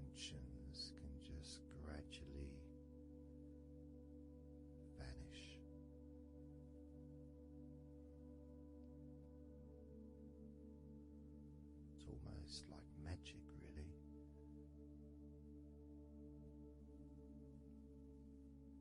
Because that sense of relaxation in your body is a very natural state. It's not something unusual. It may feel unusual when you first start to relax if you haven't really spent a lot of time focusing and giving yourself this space to let go completely and relax. It may seem almost alien, but it isn't. It's actually the most natural thing in the world to let go completely, to relax totally. The most natural thing in the world to allow yourself to feel really calm in your mind. And it is almost like a literal unwinding. It's like you press a button and all the tension just releases. And it's like a wheel, like a cog, like the inside of a clock just unwinding. And it's almost like you could see the little wind up knob that's used just going the opposite way that you would use to wind it up. And the energy, that frenetic, stressful energy, gradually winding down, losing its power, losing its strength, as the sense of relaxation becomes stronger and deeper.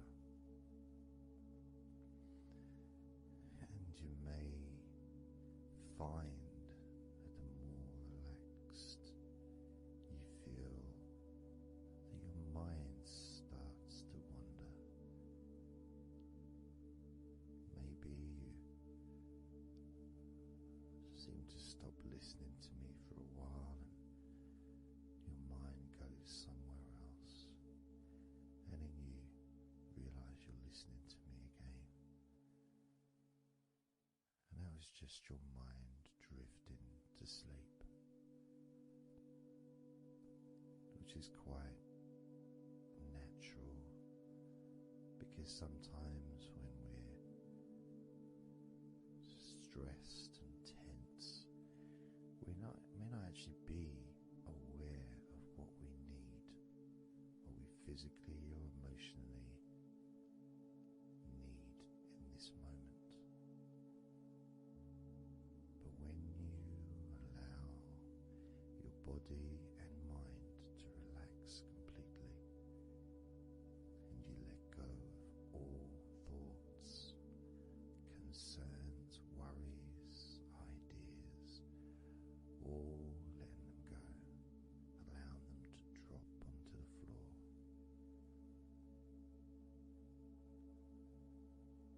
You start to get in touch with the feelings of such relaxation. It feels so nice to be in touch with the calmness of the different body parts as they become looser and looser. Even your breathing seems easier and more natural, effortless, as that cool air enters through your mouth or nose into your lungs, breathing in comfort and relaxation, and then just breathing out any excess remaining tension or stress from every part of your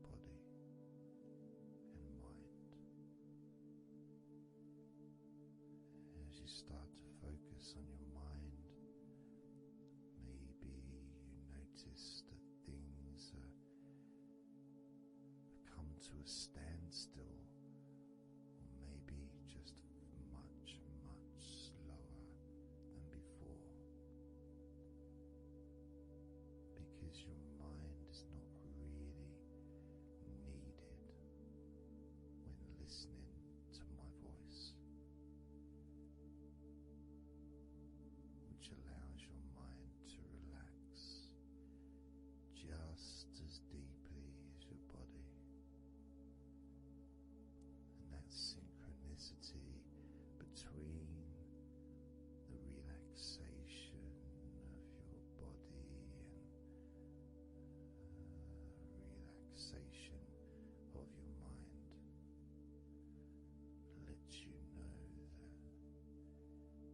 feeling completely calm, loose and relaxed really is a great healing experience for you, and has so many positive benefits for your body, your mind and your life, to be able to let go of everything and to relax completely in all parts of your body and mind. Even your bones are relaxed. All your muscles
scan, focusing on firstly how you feel in your body, not trying to change how you feel, not trying to relax, not trying to move away from any discomfort or stress or tension, just accepting, observing and accepting how you feel in the different parts of your body, just allowing yourself to be exactly as you are,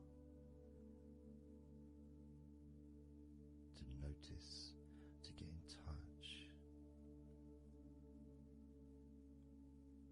with how you actually feel in this moment. So we're going to start off by focusing on your hands. Just be aware of your hands.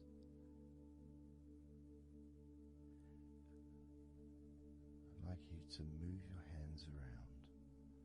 Just maybe move your fingers a little bit,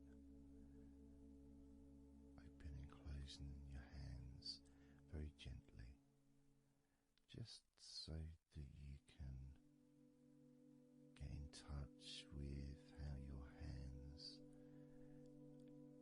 and your fingers feel, with very, very slow movements.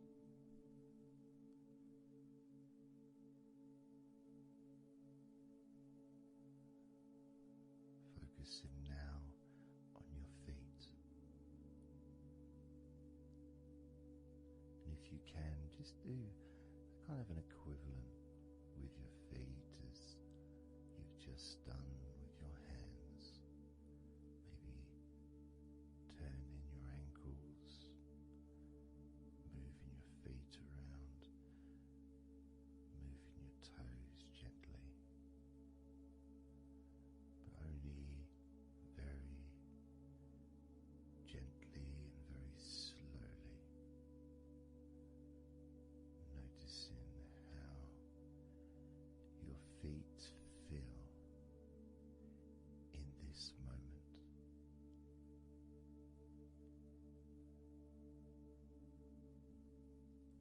Focusing now on your eyes. I'd like you to just focus on your eyelids. Maybe you can open and close your eyes a couple of times to really get in touch with how you feel when you do close your eyes. The muscle changes in your eyes when you do close them. Maybe raising your eyebrows, which stretches the tops of your eyes. Perhaps squinting your eyes, scrunching up your eyes, just so you can really get in touch with all aspects of how your eyes feel right now.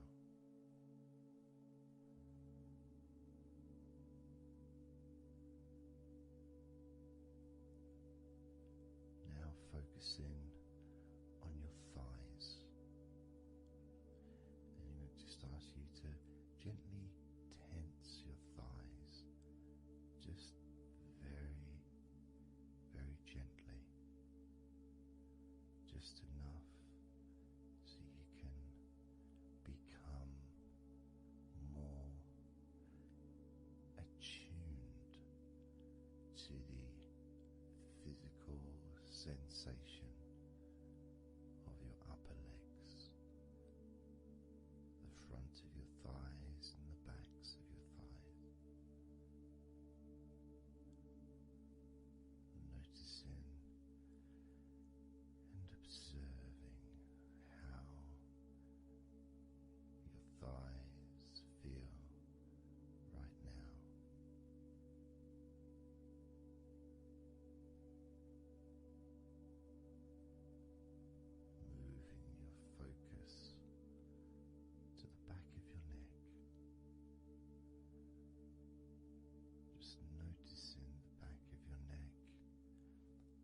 muscles. Of course, they lead to the side of your neck. They also lead to the top of your back, which lead to your shoulders.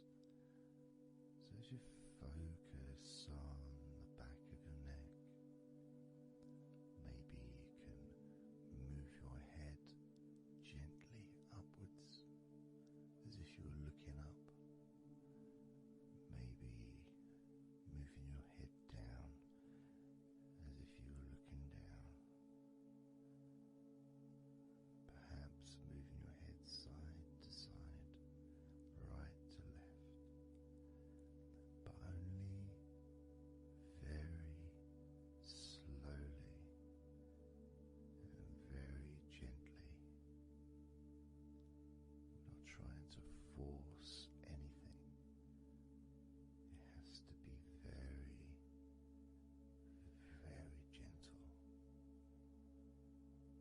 just so that you can be more in touch with the feelings, with the sensations, the physical sensations of how the back of your neck feels right now.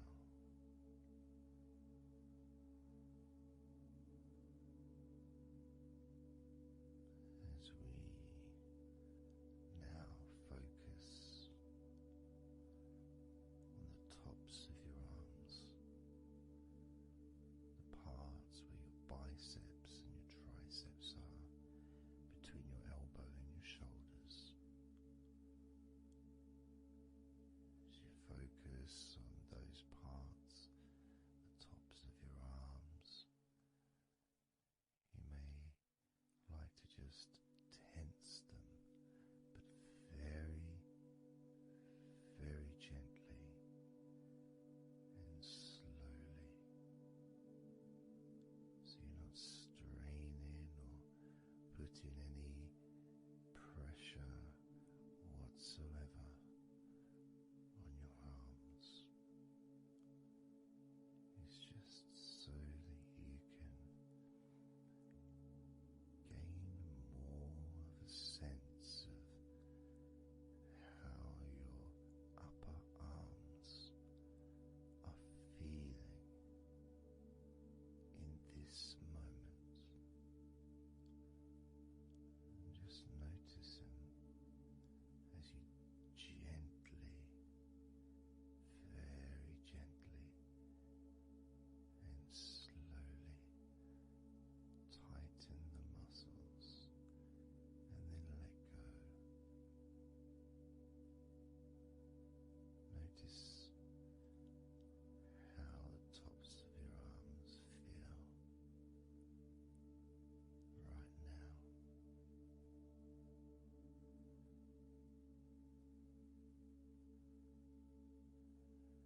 As we now focus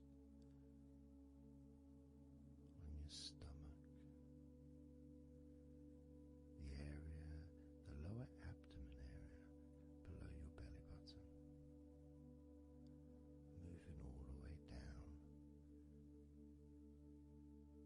to your hips, just above your groin.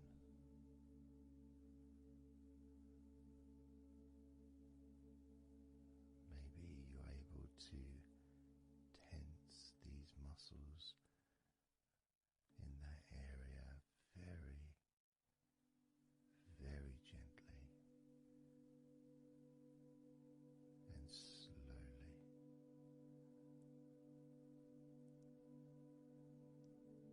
If that is a difficult thing to do, then maybe you can just move your body, pushing your stomach up, maybe moving a little bit to the side, using your hips, just so that you can get more in tune with how your lower abdomen area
everything starts to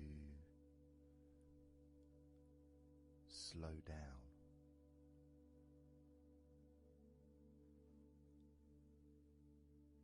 Including the thoughts in your mind, and your mind itself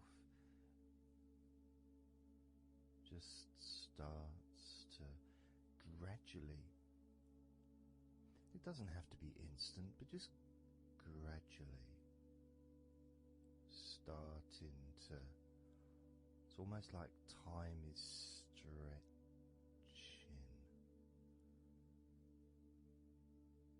It's a slower pace to maybe what you're used to in your day-to-day life. It's a slower movement of energy.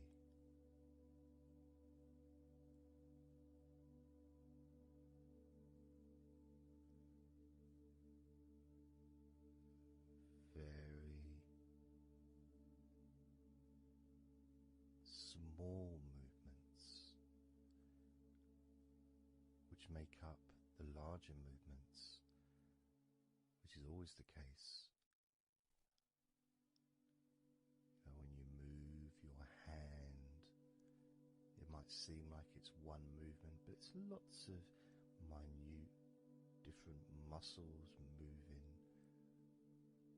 in accordance with each other, and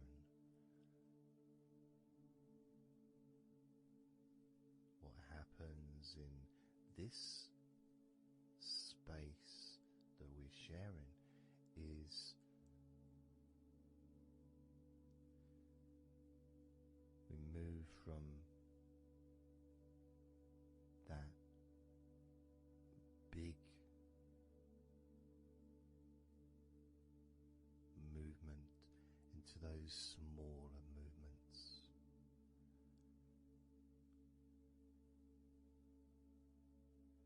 Starting to focus on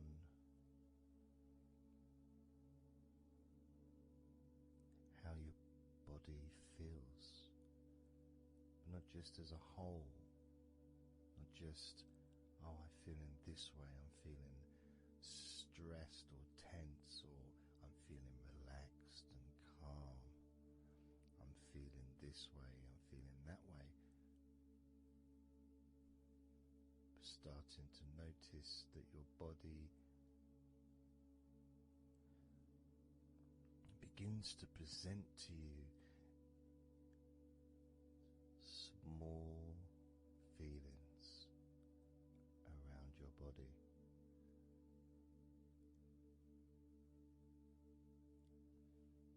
Small physical sensations in your legs, whether pleasurable or not.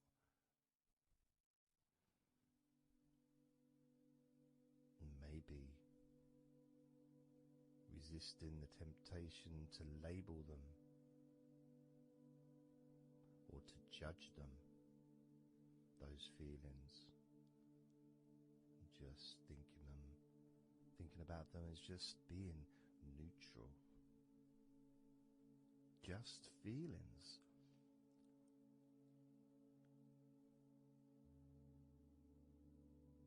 Not being particularly concerned, but just noticing what your body is telling you.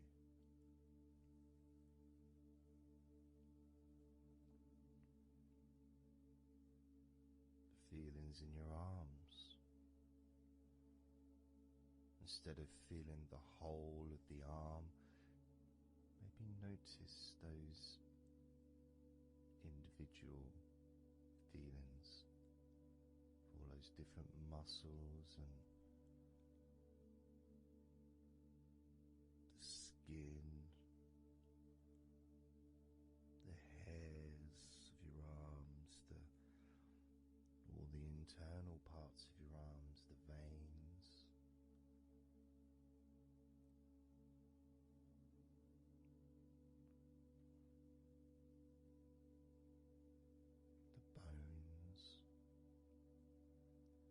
just being aware of maybe your elbow on your right arm has a certain feeling. Maybe your left wrist also has its own individual physical sensation.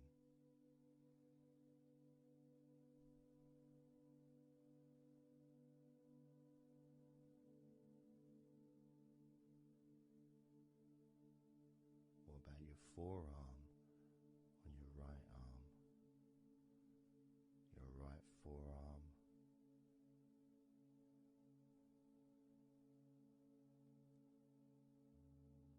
There may not be any particular feeling that you could even give a name to. It may not feel like anything other than just a feeling. You know, it's there.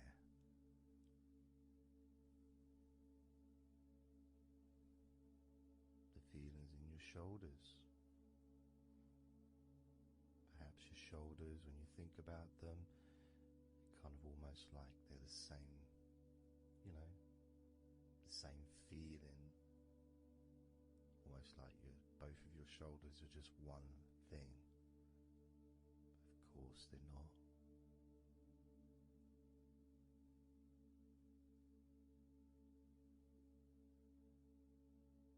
And when you focus on your left shoulder and then on your right shoulder, maybe you find that you move the muscles a little bit. Maybe tense the muscles gently.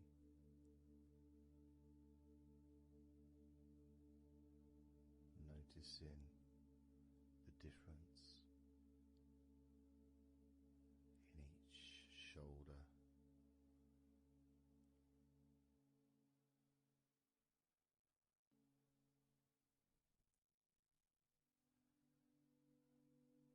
Your lower back.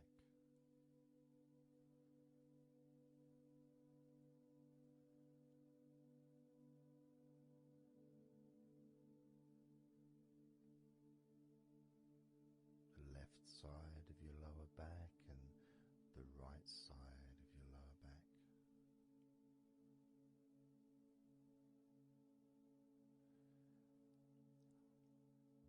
Of course, that connection to your buttocks and to your hips.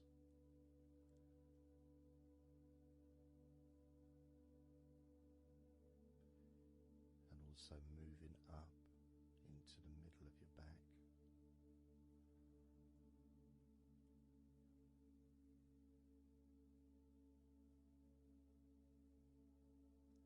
And sometimes, like right now actually, when I focus on that part, when I focused on my buttocks, and then I focused on the middle of my back, it almost felt like the muscles in my lower back were being stretched very gently, but just stretched a little bit, even though I wasn't doing anything to try to stretch your lower back. It just seemed to happen. The feeling of very gently stretching your lower back.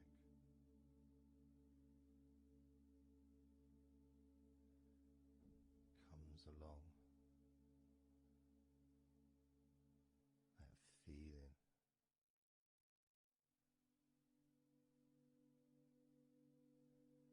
In your chest.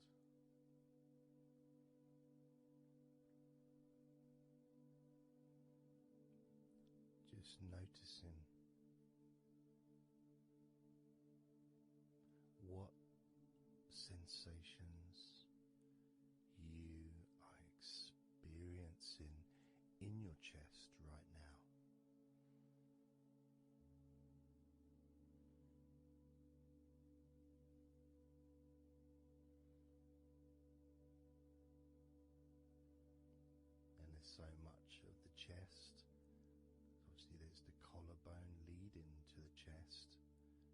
chest bone. You've got the muscles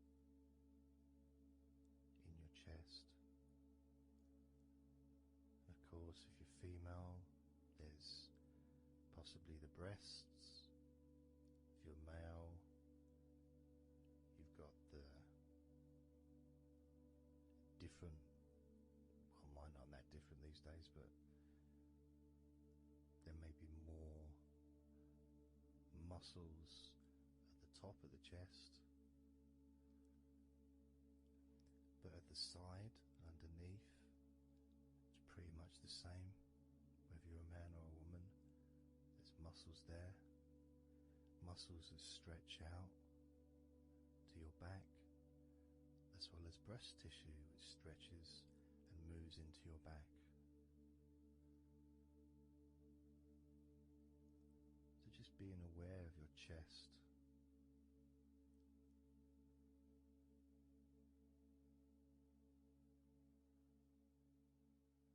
Being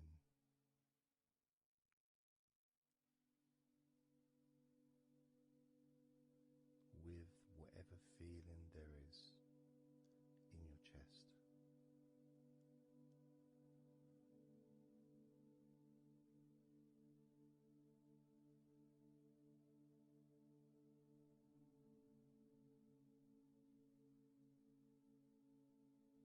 And when I notice that I focus on my chest, I feel it in my back, my upper back. I mean, I guess the obvious reason would be because, I breathe in,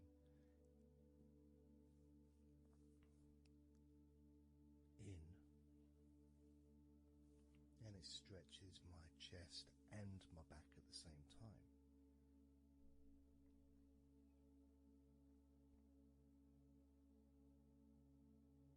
And it feels okay.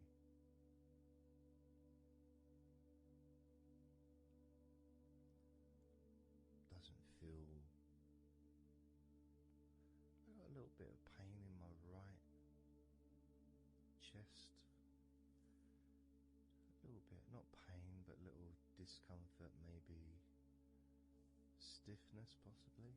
I don't know. I notice my shoulders are also wanting to flex for some reason. I think that's probably part of my upper back.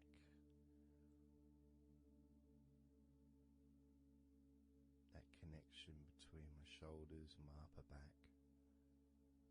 Because I can move my shoulders and stretch the muscles in my back. Moving the shoulders backwards or up, which then moves I think it's the scapulars in your back.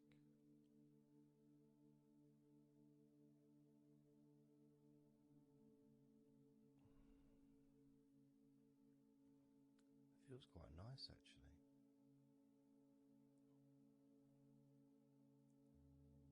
The good thing about this is you can, if you want to, you can just flex or stimulate the various muscles in your body gently in order to get more of a sense of how they feel.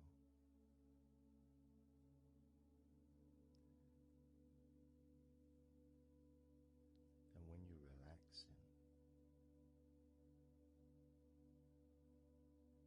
when you do tense a muscle and you let it go and you let it relaxes way more than it would normally.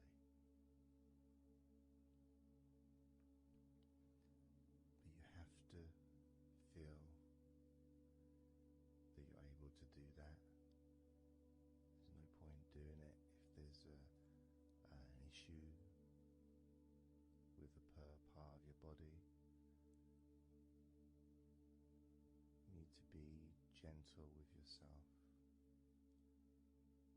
at all times when relaxing deeply. It's important to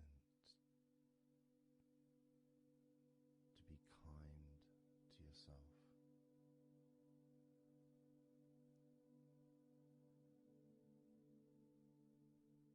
As you notice your mind, how much has your mind slowed down since we started this recording?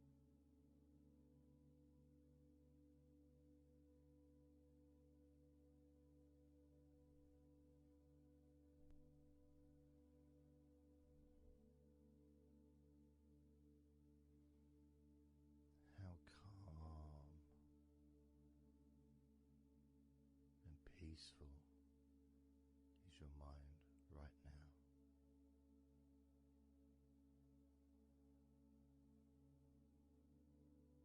With nothing to think about,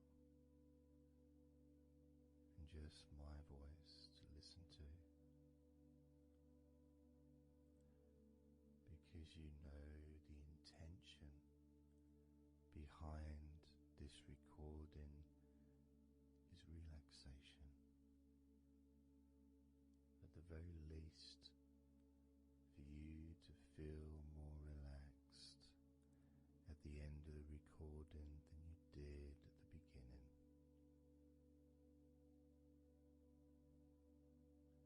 At the very least, for your mind to slow down as your body continues to relax. Because that's what you want to happen. That's what you expect to happen.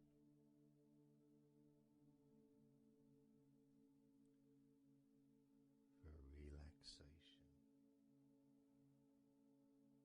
to fill your body.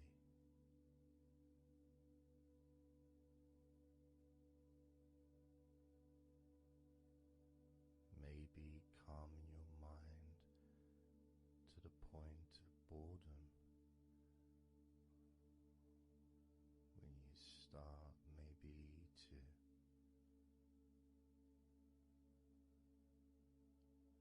drift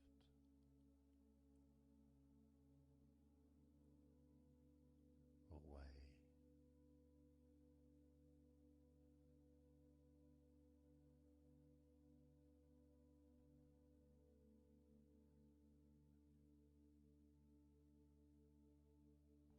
Drifting.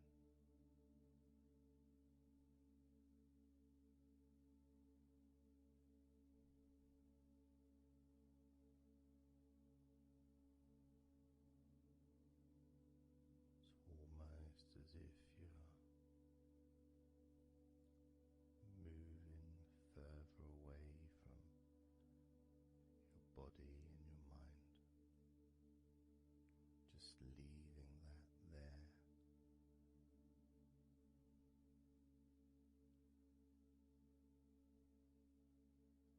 Kind of like an escape pod in a spaceship and movie. Space movie, you know, when they get into that little pod and it sends them